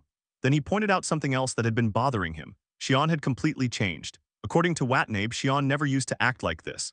It felt like some insanely delayed rebellious phase. He had completely cast Hikaru aside despite the fact the two of them were always together before. On top of that, Shion was now using strange magic Watanabe had never seen before. Lately, Shion honestly felt like a completely different person. Shion immediately rejected that idea and called it ridiculous. According to him, he was exactly the same person he had always been. Meanwhile, Watanabe quietly wondered to himself if this was just teenage angst. The scene then shifted toward Rei and Hikaru as they walked through the underground tunnels. Rei hoped there was at least some path leading back outside, but Hikaru stayed completely silent. Inside his head, Hikaru was spiraling. It was not that he had underestimated Shion and Watanabe. He had carefully considered how much they could grow and built his strategy around that possibility. He truly entered the fight believing they could win, but reality completely destroyed those expectations. Shion remained an undefeated rival standing far ahead of him, and that fact genuinely pissed Hikaru off. Frustrated, he quietly cursed to himself before suddenly calling out to Rei. Then Hikaru proposed something shocking. He asked if they should withdraw from the match right there. Rei looked completely horrified hearing that, but Hikaru quickly clarified that he was not necessarily saying they should fully retire. Instead, he suggested they avoid dangerous combat entirely and focus only on reaching the goal. If they sensed enemies nearby, they could simply take detours before getting spotted. Hikaru tried rationalizing everything. The victory condition for the event was securing the prize, not winning fights. The tournament itself was supposed to be a goodwill match anyway, so there was no reason to risk injuries by forcing unnecessary confrontations. To Hikaru, getting injured during what was basically practice and becoming unable to perform when it truly mattered would just be stupid. After all, they were mages. Their real enemies were not other people. Their real enemies were dungeons. So Hikaru suggested they just take things easy for the rest of the event. But Rei immediately questioned him. Why was Hikaru lying like this? That question instantly hit hard. Rei could tell something was wrong. He hoped he was only overthinking it, but it genuinely looked like Hikaru was forcing himself. Deep down, Hikaru clearly did not want to withdraw at all. But Hikaru snapped back immediately. He insisted he was not lying and claimed there was no reason for him to lie in the first place. According to him, he was only making a rational suggestion for both of their sakes. Rei still refused to buy it. If Hikaru was truly being rational, then why did he look like he was in so much pain? And honestly, Rei was right. Hikaru's face completely betrayed him. At that moment, Rei finally pieced everything together. The expression Hikaru was making had felt familiar this entire time. Now he finally understood why. Hikaru looked exactly like someone Rei used to know, his past self, the weak version of himself from long ago. Hikaru finally cracked after that. Laughing bitterly, he admitted Rei had completely seen through him. Everything he said earlier was just a facade. The truth was simple. He did not want to fight anymore. Hikaru had spent an entire year preparing counters specifically designed for Xion, yet none of them worked at all. Xion had become far stronger than Hikaru ever imagined possible. If anything, the gap between them had only widened even more. Hikaru even realized his father probably understood this outcome from the very beginning. That was likely why he never tried stopping him. With a genuinely defeated expression, Hikaru admitted something painful. He believed he would never be able to reach Xion. To him, challenging someone when you already knew you would lose felt completely foolish, but Rei instantly called bullshit. He bluntly pointed out how surprisingly honest Hikaru actually was because every single emotion was written all over his face. Hikaru was frustrated beyond belief. Deep down, he had not accepted defeat at all. And according to Rei, that frustration was exactly why Hikaru wanted to avoid fighting. Because if Hikaru fought and lost, he would finally be forced to face the results directly. Rei explained that Hikaru was not truly afraid of Xion's strength or even getting injured in battle. What actually terrified him was the possibility that losing would prove all his efforts meaningless. The thing Hikaru feared most was having everything he had worked toward rejected completely. Hikaru snapped again after hearing that. What could Rei possibly know about that kind of pain? Rei was a triple element wielder, blessed with ridiculous talent, who rose to the rank of king almost instantly. There was no way someone like Rei could understand what it felt like to be rejected by talent itself. But Rei shocked him. He quietly answered that he understood it all too well, because the Hikaru standing there now looked exactly like the person Rei himself used to be. Rei believed Hikaru was just like he once was before the regression, completely crushed by reality. And because of that, Rei knew exactly what Hikaru needed to hear. The words Rei himself once wanted someone to tell him. Rei told Hikaru that this was not his limit. Hikaru had absolutely nothing to fear because his efforts would never be meaningless. Hikaru still questioned him though. How could Rei possibly be so sure? There was still a very real chance they could lose. Rei smiled and admitted that possibility existed. But according to him, things like this were never about pure logic. They might fight and lose. Hikaru might suffer even more than he already was, but people like them were never the type who could gracefully give up over something like that. Hikaru noticed Rei kept saying we, like he somehow understood him completely, but Rei admitted he actually knew nothing about Hikaru. This was simply his own selfish hope. He genuinely believed Hikaru could win. Those words hit hard. Hikaru, the senior between them, realized he was the one receiving a lesson from his junior instead. Finally, Hikaru smiled. Laughing, he admitted Rei had got him there. Then he jokingly pointed out that if they lost, they would lose together. Hikaru even complained that Rei should have encouraged him by confidently saying they would win instead. Still, Hikaru finally accepted one thing: he could not give up. He sincerely thanked Rei for putting his mind at ease. Now fully fired up again, both of them accepted the outcome no matter what happened. If they lost, then so be it. But there would be no withdrawal. And with their resolve restored, Hikaru and Rei sprinted through the tunnels together. After some time, they finally reunited with Yuri and Ichinose, and Rei quickly filled them in on everything that had happened. Ichinose could barely process it, shocked that things had escalated that badly. Rei immediately pointed out that Xion and the others were probably already heading for the top, meaning they were running out of time fast. Without wasting another second, Yuri activated her mana conversion and summoned an enormous hammer. She confidently told them to leave it to her because she could launch both of them straight to the top with the hammer. Rei looked genuinely hyped after hearing that plan actually had a chance of working. Ichinose agreed and said they should get started immediately. Right before they moved, Ichinose suddenly stopped Rei because she wanted to talk about something regarding Xion's magic. She explained that there was something she had noticed during the fight. The exact details of what she said were not revealed to us. Rei thanked Ichinose, saying that information would definitely come in handy later, and Ichinose smiled, happy that she could help. Moments later, Yuri stood ready with the massive hammer prepared to launch the duo toward the top. She counted down from 1 to 3, and in the very next second swung with all her strength and blasted both of them high into the air toward the summit. Even Yuri admitted it was frustrating, but the rest was now in their hands. Ichinose agreed as the two finally landed on the ground near the towering structure ahead of them. Hikaru looked forward and realized this was the final stretch. With Rei beside him, the duo immediately rushed ahead as they stood before the massive tower. Rei and Hikaru launched themselves toward the target, while drones streamed every second of the action to the arena. Hinata's commentary echoed across the stadium as she announced that the two members of the Apostles of the Holy Staff had returned to the surface and were heading straight for the tower. Sheena watched the feed with interest. The final stage had begun and she wanted a showdown worthy of the climax. A clean victory without a real battle would be boring. Rei and Hikaru soon arrived before the massive tower. Hikaru noted that no other pair seemed to be coming. Most teams had likely been wiped out in the volcanic zone, though Xion and his partner might already be inside. Rei pointed out that the match would not end until someone carried the key back from the tower. Even if Xion reached it first, they could still steal it afterward. Hikaru disagreed. Watanabe, Xian's partner, was the fastest member of the Apostles of the Moonlight. If they secured the key, the match would effectively be over. Ray thinks it will be bad if they beat us there. If he had to face Xian again, the information Ichinose had given him would be crucial.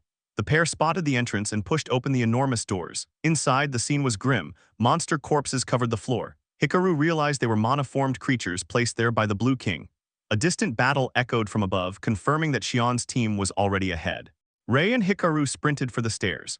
Hikaru reasoned that if the monsters on the upper floors were strong enough to slow Xian down, they might still have a chance. But at the top floor, the scene is completely opposite. Xian was tearing through monsters with ease using his evil mind skill. He dismissed the enemies as trivial, disappointed that the supposed guardians of the final floor were this weak. Watanabe watched him fight, and the feeling of uneasiness still lingered. Xian had become absurdly strong, but something about him felt wrong, like he was hiding something. Drones hovered overhead, broadcasting the battle live to the entire arena. Then Xian looked directly at the camera as if planning something. Watanabe told him to stop wasting time and take the key already. Hinata excitedly wondered if they were about to clinch victory, while Sheena rolled her eyes at how dull it was becoming. Suddenly, the live feed cut out. Confusion swept through the arena. Some thought it was a technical failure. The Blue King and Yellow King both sensed something was off. Inside the tower, the truth was far worse. Xian had destroyed the drone. Watanabe barely had time to question him before Xian vanished and reappeared in front of him. In a single motion, Xian drove his bare hand through Watanabe's chest. Watanabe gasped that he had known something was wrong with him. Xian answered with a blank expression. Your sharp instincts were troublesome. People who wanted to live long lives should learn that ignorance and dullness were often useful traits. Then he casually tossed Watanabe aside like a ragdoll. Hikaru arrived just in time to see Watanabe's body crash to the ground. He snapped in disbelief, demanding to know what Xian thought he was doing. Xian greeted him as if mocking, saying he had finally arrived and that he had grown tired of waiting for him and the Black King, Ray. Ray immediately noticed Xian's right arm. It had transformed into something monstrous, eerily similar to Kai's earlier mutation. The destroyed cameras meant no one outside the tower could see what was happening now. Hikaru, shaken, asked what Xian really was. Xian spread his arms and declared that pretending to be human was over. With half of its body already transformed into a monstrous form, it revealed its true ambition. It would kill everyone who had known Xian well, along with the Black King himself, and then reign as the king of humanity. Hikaru was beyond shocked. The thing standing in front of him was nothing like the Xian he knew. Staring at the creature, he demanded to know who in the fucking hell it really was. The being seemed pleased by the reaction. As expected, those closest to Xian had noticed the truth quickly. It praised Hikaru's observation before dropping an absolutely devastating revelation. It admitted that Hikaru was correct. He was not Xian, at least its soul was not. A grin spread across its face as it stood before both Ray and Hikaru. The creature explained that it was no surprise they had been deceived. The body standing before them unquestionably belonged to Xian Hiragi. However, the thing occupying it was something else entirely. Hikaru, now furious, demanded to know what the hell it was talking about. The creature calmly continued its explanation. It claimed that it had simply been searching for a high-quality vessel. Then it revealed the horrifying truth. It had devoured Xian's human soul. As its true form began to emerge more clearly, the creature declared that the human known as Xian no longer existed in this world. Hikaru could barely process what he had just heard. Xian was gone. Meanwhile, Ray tried to make sense of everything.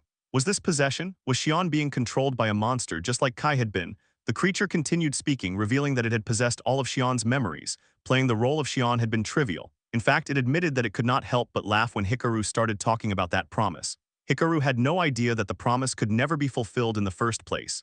Even then, the creature continued mocking him. Wasn't he happy? After all, he was finally getting the chance to fight the rival he had been so obsessed with. The only problem was that nothing remained of that rival except an empty husk.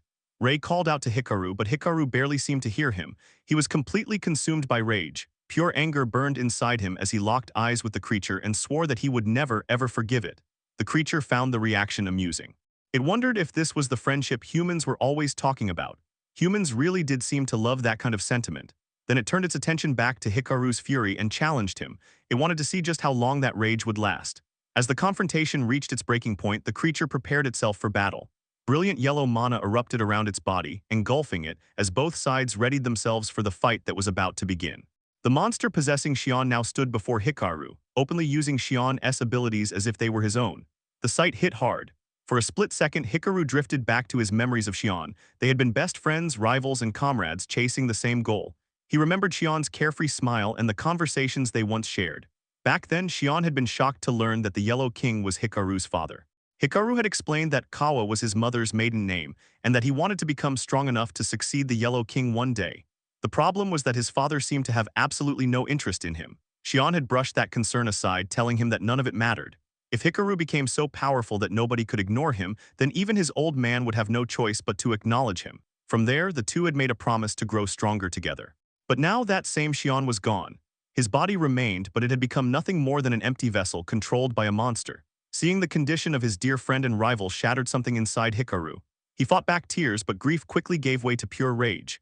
Determination burned in his eyes as he swore that, no matter what happened, he would take this monster down. The creature inside Xion only chuckled at his anger. According to this twisted psychopath, humans made the most exquisite expressions.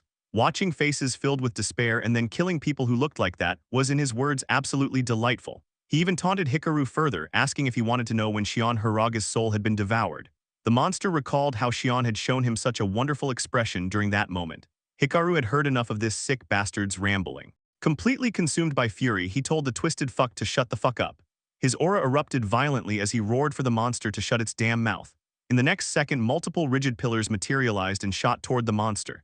Yet the creature effortlessly dodged every single one. Moving through the barrage felt like a walk in the park. It mocked Hikaru, claiming that mindlessly spamming attacks was useless. But Hikaru wasn't done. Another massive rigid pillar descended from above. The monster immediately recognized the attack and mocked him again, saying he had already seen that move before. Then, using his annihilation magic, he completely destroyed the incoming pillar before it could land. The monster declared the attack useless. At this point, Hikaru was beyond fed up with this bastard and his annihilation magic. Sensing his frustration, the monster proudly explained his skill.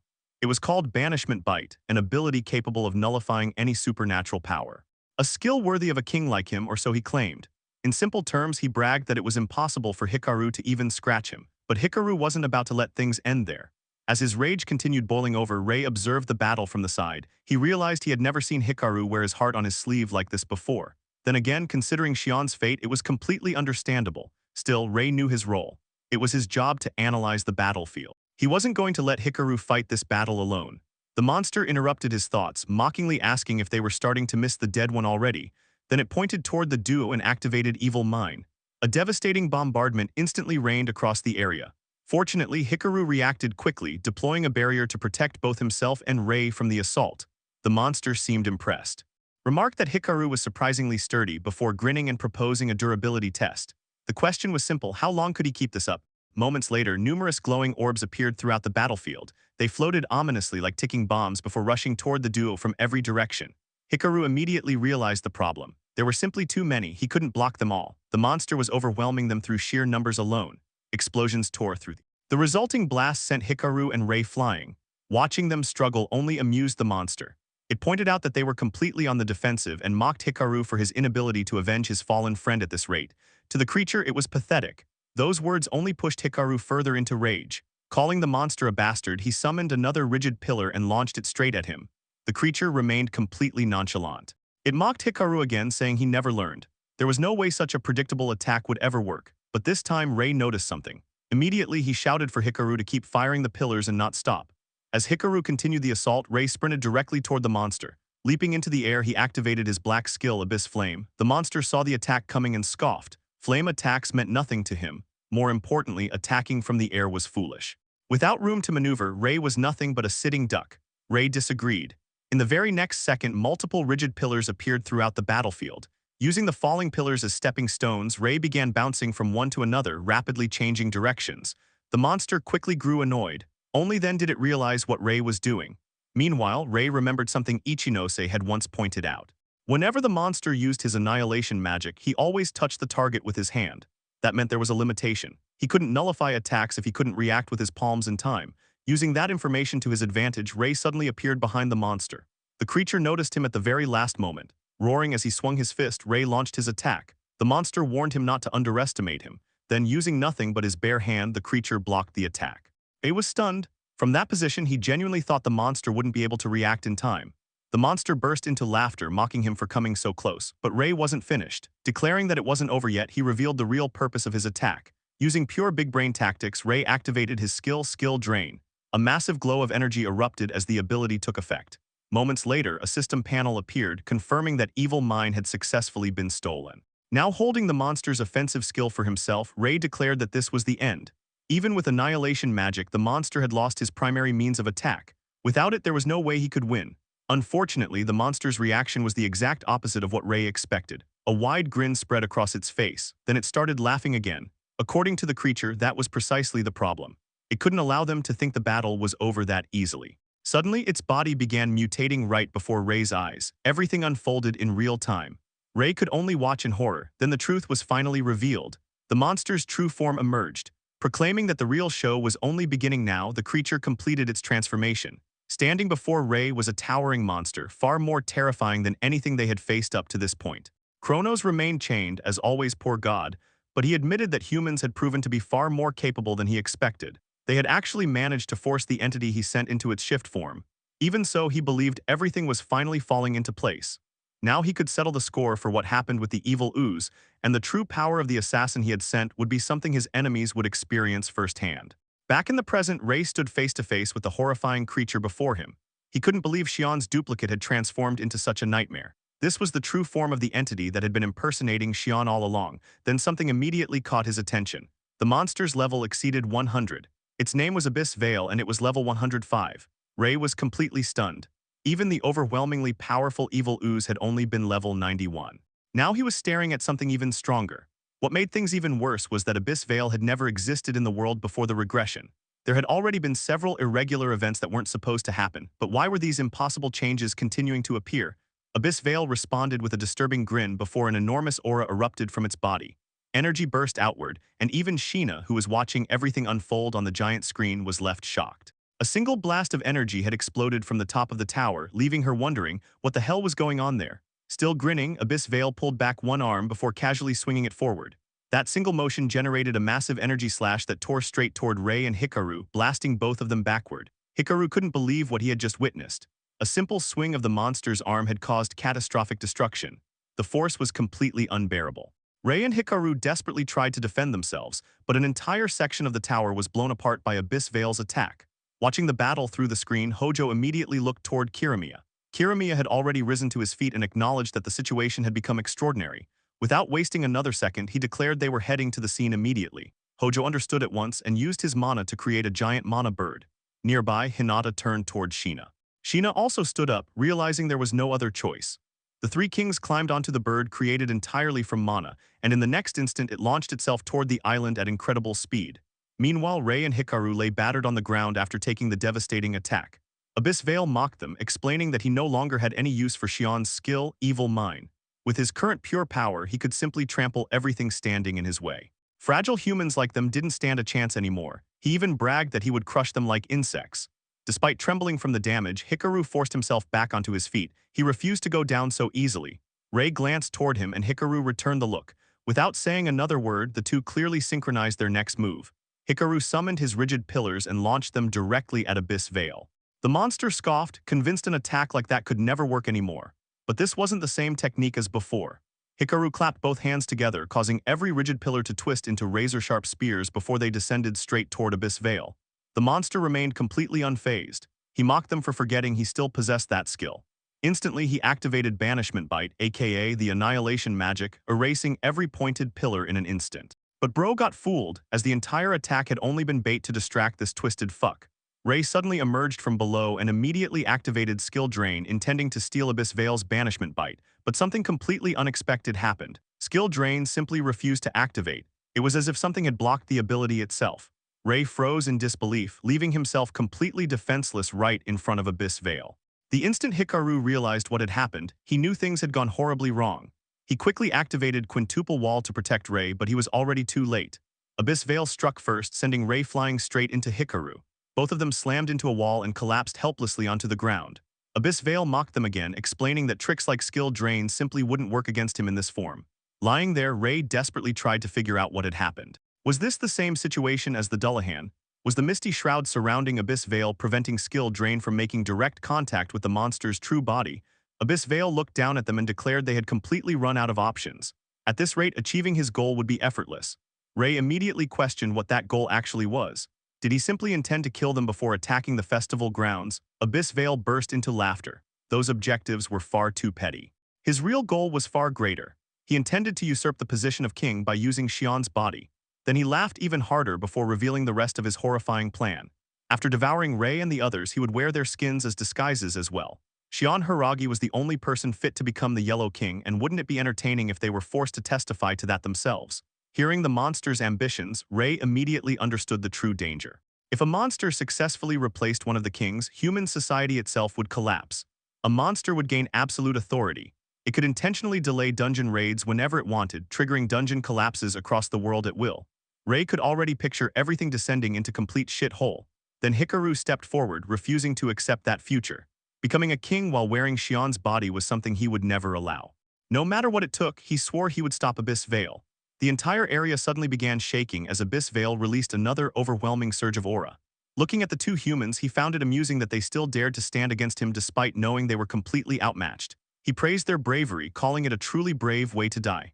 Then an enormous purple aura erupted from his body, tearing apart everything around him. Feeling that crushing pressure firsthand, Ray realized just how overwhelming the monster's strength truly was.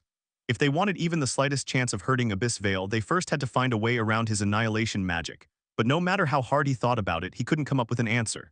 Just then, Hikaru called out to Ray with one final realization. It was a good thing Ray had stolen Xian's skill, Evil Mind. With that power, they actually had a chance to win. Ray immediately questions Hikaru, asking if the Evil Mind skill is really their chance to beat the twisted fuck known as Abyss Veil.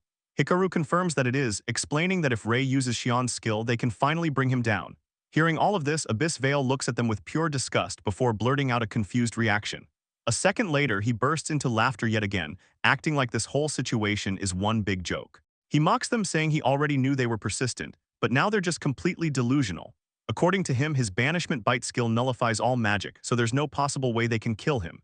He even sarcastically wonders if they believe the so-called power of friendship that humans love so much is somehow going to save them. Ray is clearly pissed after listening to Abyss Veil's non-stop blabbering, but Hikaru calmly tells him everything is fine because he already has a plan. The two quickly discuss it while Abyss Veil watches them. Having completely lost his patience, he thinks these lower life forms are so predictable that he can see straight through their little scheme. Their entire strategy revolves around Evil Mind triggering multiple explosions at once, assuming his nullification can't keep up because he has to touch each attack with his palms. That's the logic they've come up with. Wearing his usual evil grin, Abyss Veil thinks they're out of luck because, in his current body, his reaction speed is on an entirely different level. He plans to nullify every single Evil Mind attack before it can explode, but decides he might as well burn them to a crisp first. He immediately activates his power and hurls a massive wave of fire straight toward Hikaru and Ray. Hikaru warns Ray that the attack is coming, and a gigantic explosion follows. However, something instantly catches Abyss Veil's attention. High above the battlefield is our boy Ray. While soaring through the air, Ray activates Xian's skill, thinking that he's borrowing Xian's power. In the next moment, Evil Mind activates, producing multiple glowing orbs that quickly fly toward Abyss Veil. Completely unfazed, Abyss Veil calls the attack useless and prepares to erase every orb to finish the fight once and for all. But for some reason, Evil Mind activates anyway and the entire area erupts with explosions. Abyss Veil is visibly surprised. He knows for a fact that he touched the spell, so why didn't the magic disappear? The answer is Hikaru. Every glowing orb has been wrapped inside Hikaru's barrier skill. Instead of nullifying Evil Mind itself, Abyss Veil is only erasing Hikaru's barrier, leaving the actual magical orbs completely untouched. The moment he realizes that Evil Mind has been hidden inside a barrier, it's already too late. Hikaru explains that Abyss Veil's contact-based skill drain was already nullified by his armor, so it only makes sense that a barrier could accomplish the exact same thing. Determined not to let a monster like Abyss Veil destroy Xian's skill, Hikaru pushes forward as multiple glowing orbs explode all around their enemy, dealing heavy damage. Abyss Veil screams his ass off in pain as the blasts tear into him. Even after taking the attack, Abyss Veil is only more annoyed. Cursing under his breath, he unleashes his full rage. The overwhelming burst of power instantly horrifies both Ray and Hikaru. A gigantic beam of energy erupts into the sky, piercing straight through the top of the tower and ripping apart the thick purple energy surrounding it. Meanwhile, somewhere Sheena asks Hojo, who's riding on a bird, if they've arrived yet. Hojo replies that they're almost there. At that exact moment, he notices the massive beam tearing through the very top of the tower. Back at the fight, Abyss Veil now floats above the destroyed floor, with enormous wings spread behind him. Overflowing with terrifying mana, he declares that he'll erase every last one of them without fail. Ray can only stare in shock, realizing this is the overwhelming power of a level 100+ monster. Right in the middle of this impossible battle, Hikaru suddenly thanks Ray. Ray is understandably confused, but Hikaru explains that if it weren't for Ray's words, he probably would have kept running away forever. He finally admits the truth. He's been avoiding facing people head-on this entire time. He ran from his father, he ran from Xian, and he even lied to his own heart. More than anything, he had been running away from himself. Rei's determination showed him the importance of continuing to fight, even while facing his own weaknesses. With his resolve finally complete, Hikaru tells Rei to pour every last bit of mana into the next attack. Rei is shocked, asking if he really means all of it. Hikaru knows it'll leave both of them with absolutely nothing left afterward, but he asks Rei to trust him. He tells Rei to aim directly for Abyss Veil's center because if he fires it there, Hikaru will take care of controlling the attack. Rei finally understands the plan. Both of them prepare themselves once again to face the monstrous Abyss Veil. Meanwhile, Abyss Veil throws another tantrum, whining like a little crying girl as he swears he'll crush both them and their pathetic hope. Without another second of hesitation, Rei activates Evil Mind one final time, deciding to trust Hikaru completely and put everything he has into the single strike. A gigantic glowing sphere forms upon Rei's hand as he channels every remaining drop of mana into the massive Evil Mind attack. At the same time, Hikaru activates an even stronger barrier, wrapping it around the glowing orb. Entrusting everything to Xion, Hikaru believes they're going to win. Rei launches the enormous glowing orb directly toward Abyss Veil, while Hikaru's barrier remains tightly wrapped around its blazing aura. Seconds later, the attack crashes into Abyss Veil. He can't believe what he's witnessing. The combined spirit of Rei, Hikaru, and Xion is carried within the single attack as all three pour everything they have into it. Abyss Veil desperately realizes that he can't nullify it anymore. In the very next moment, the attack lands in full force, unleashing a colossal explosion that tears through the tower itself. When the dust finally settles, both Rei and Hikaru are completely exhausted.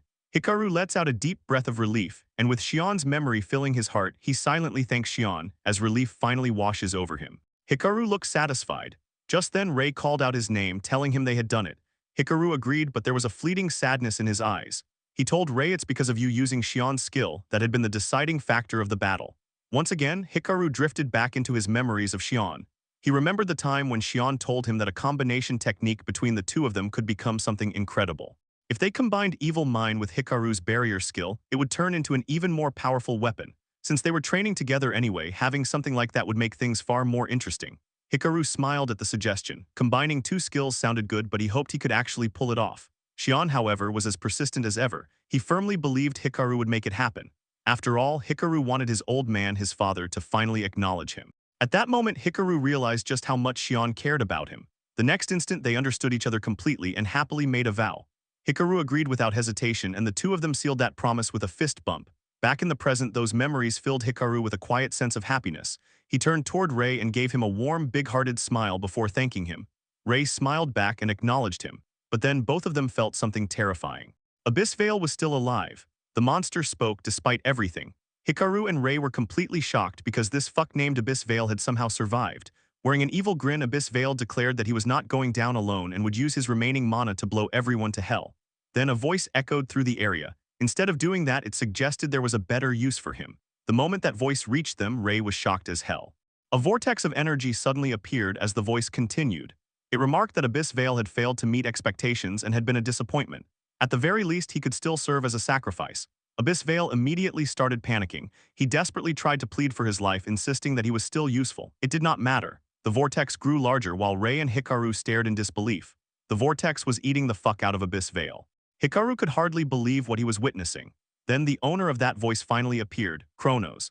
After consuming Abyss Veil, Kronos licked his lips and dismissed him as disgusting, hardly worthy of being called a meal.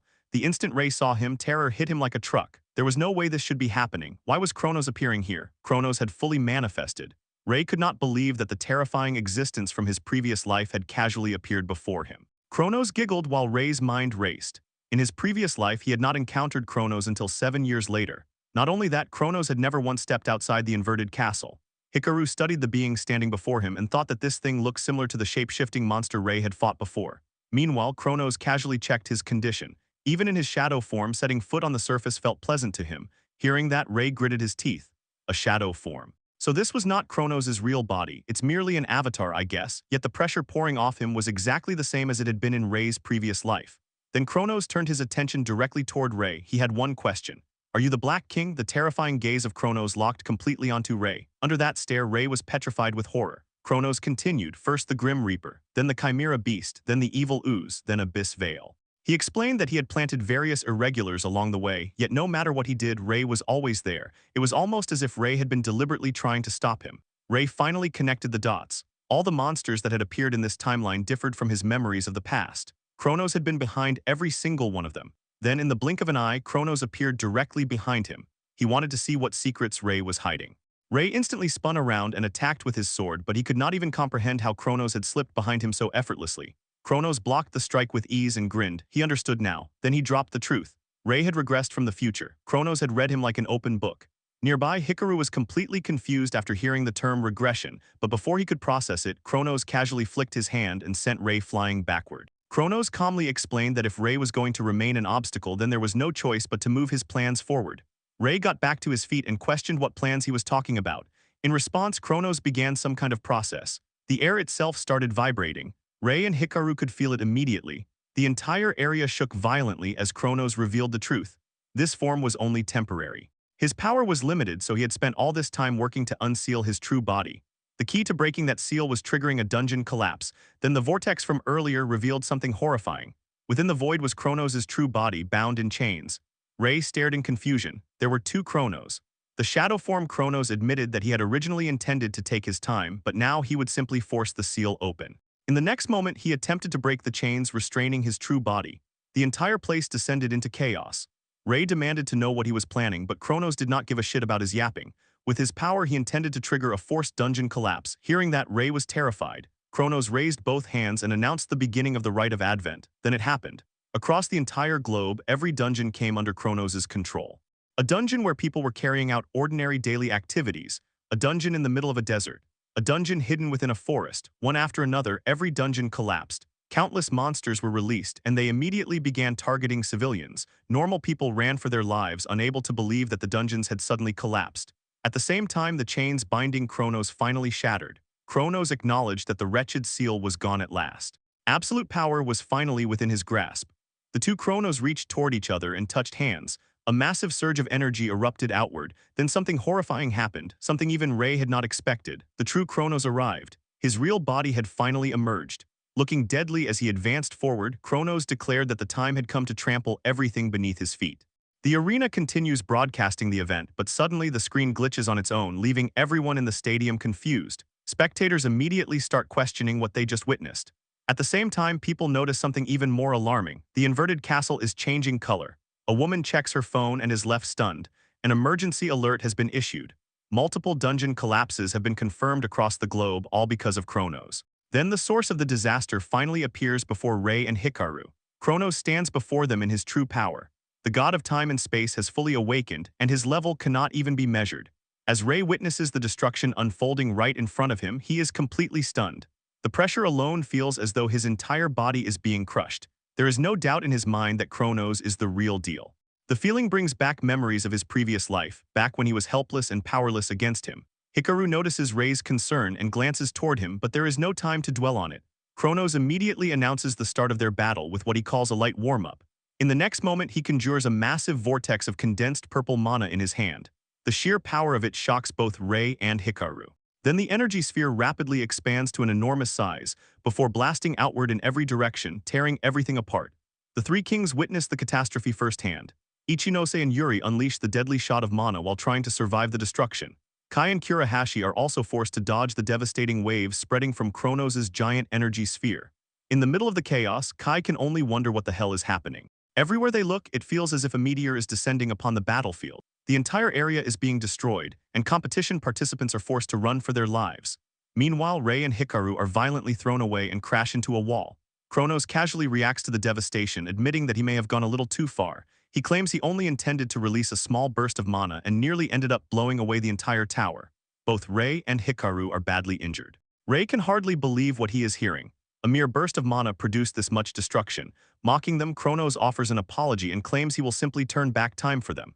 At that moment, Ray realizes this is only the beginning of a horrifying journey. Kronos activates his skill Rewind.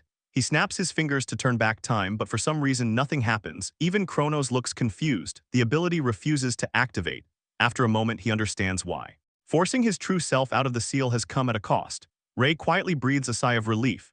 In such a desperate situation, the fact that Kronos cannot use Rewind is a massive advantage. Ray wonders if Kronos' ability to manipulate time is still incomplete for some reason. Kronos himself admits that although the seal has finally been broken, wielding such imperfect power is tedious. He decides to return to the inverted castle and make adjustments. A red energy vortex appears and Kronos inserts his hand into it. Hikaru immediately tries to stop Rei. In his current condition, Rei is practically a wreck, but despite his injuries, Rei forces himself back to his feet. He knows that if Kronos regains his true power, their chances of victory will disappear completely. Just then, Kronos senses something. Rei suddenly dashes forward. His mind is made up. If he wants to kill Kronos, he cannot let this opportunity slip away. Rei is absolutely locked in on ending Kronos right here. Yet despite not being at full strength, Kronos casually avoids the attack. He finds the attempt insulting. From his perspective, Rei is charging in with almost no mana left. Rei refuses to back down. He knows Kronos is not at full power either. If that is the case, then this is the moment to end everything. He charges again. Kronos is not having any of that shit.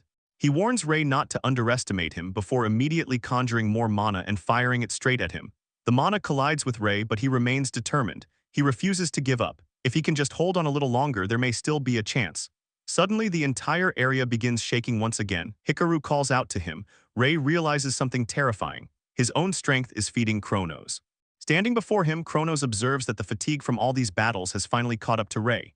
According to him, Rei has reached his limit. Just when everything seems ready to go completely down the gutters, a new voice echoes across the battlefield. It looks like they made it in time. The three kings have finally arrived. Hikaru immediately notices his father among them. Hojo leaps down from a mana bird and apologizes for arriving late. For the first time in a while, Rei feels slightly reassured. Three kings are here to save the day. Sheena studies Kronos carefully and immediately realizes this is no ordinary monster. The feeling she gets from him is seriously bad. Kirimiya remains as serious as ever. He decides that explanations can wait until after they hunt this thing down. Now the three kings stand face to face with Kronos, the god of time and space. Kronos, however, feels absolutely nothing from their arrival. Amused, he acknowledges that the kings of the primary colors have finally appeared. Kirimiya directly confronts him. The chaos unfolding across the world is clearly his doing. If Kronos truly poses a threat to humanity, they will not hold back. The three kings prepare for battle. Sheena gathers her red mana. Hojo readies his blue mana. Kirimiya prepares his yellow mana. All three condense their power to the limit and declare that they will eliminate him with everything they have. Then simultaneously, the three kings unleash their attacks. The combined assault races directly toward Kronos. For the briefest moment, Kronos widens his eyes in surprise at the level of power coming his way. Then a massive explosion erupts as the three streams of mana collide in an attempt to destroy him. Even Rei can feel the incredible destructive force contained within the attack. For a moment, he believes they can actually win. Then Kronos' voice echoes through the smoke. Not bad at all. The instant Rei hears that voice, dread washes over him. Kronos is still standing there, completely unharmed, completely undefeated. He admits they actually made him sweat for a moment, but unfortunately for them, their time is up. In the next moment, the tower begins crumbling. An overwhelming pressure fills the area and everyone near Kronos can feel it crushing down on them. Rei curses under his breath. Hikaru cannot even process what is happening. Kronos then reveals the horrifying truth. As long as he continues to draw breath, the dungeons around the world will keep collapsing. If they wish to stop him, they must come to the inverted castle. Then he turns his attention directly toward the Black King. Kronos reveals that he knows Rei underwent regression just to reach him. If Rei has truly gone that far, then he is welcome to try, if he can. With those final words, Kronos bids farewell to everyone and vanishes, leaving the entire battlefield in complete disarray.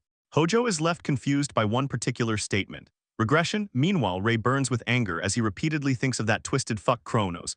Far away, the inverted castle continues changing, its color turning completely black. Rei stares at the castle. It is the place where everything began, and now he knows he has to go there. He has to settle this once and for all. With the next battle looming ahead, Rei is already preparing for round 2.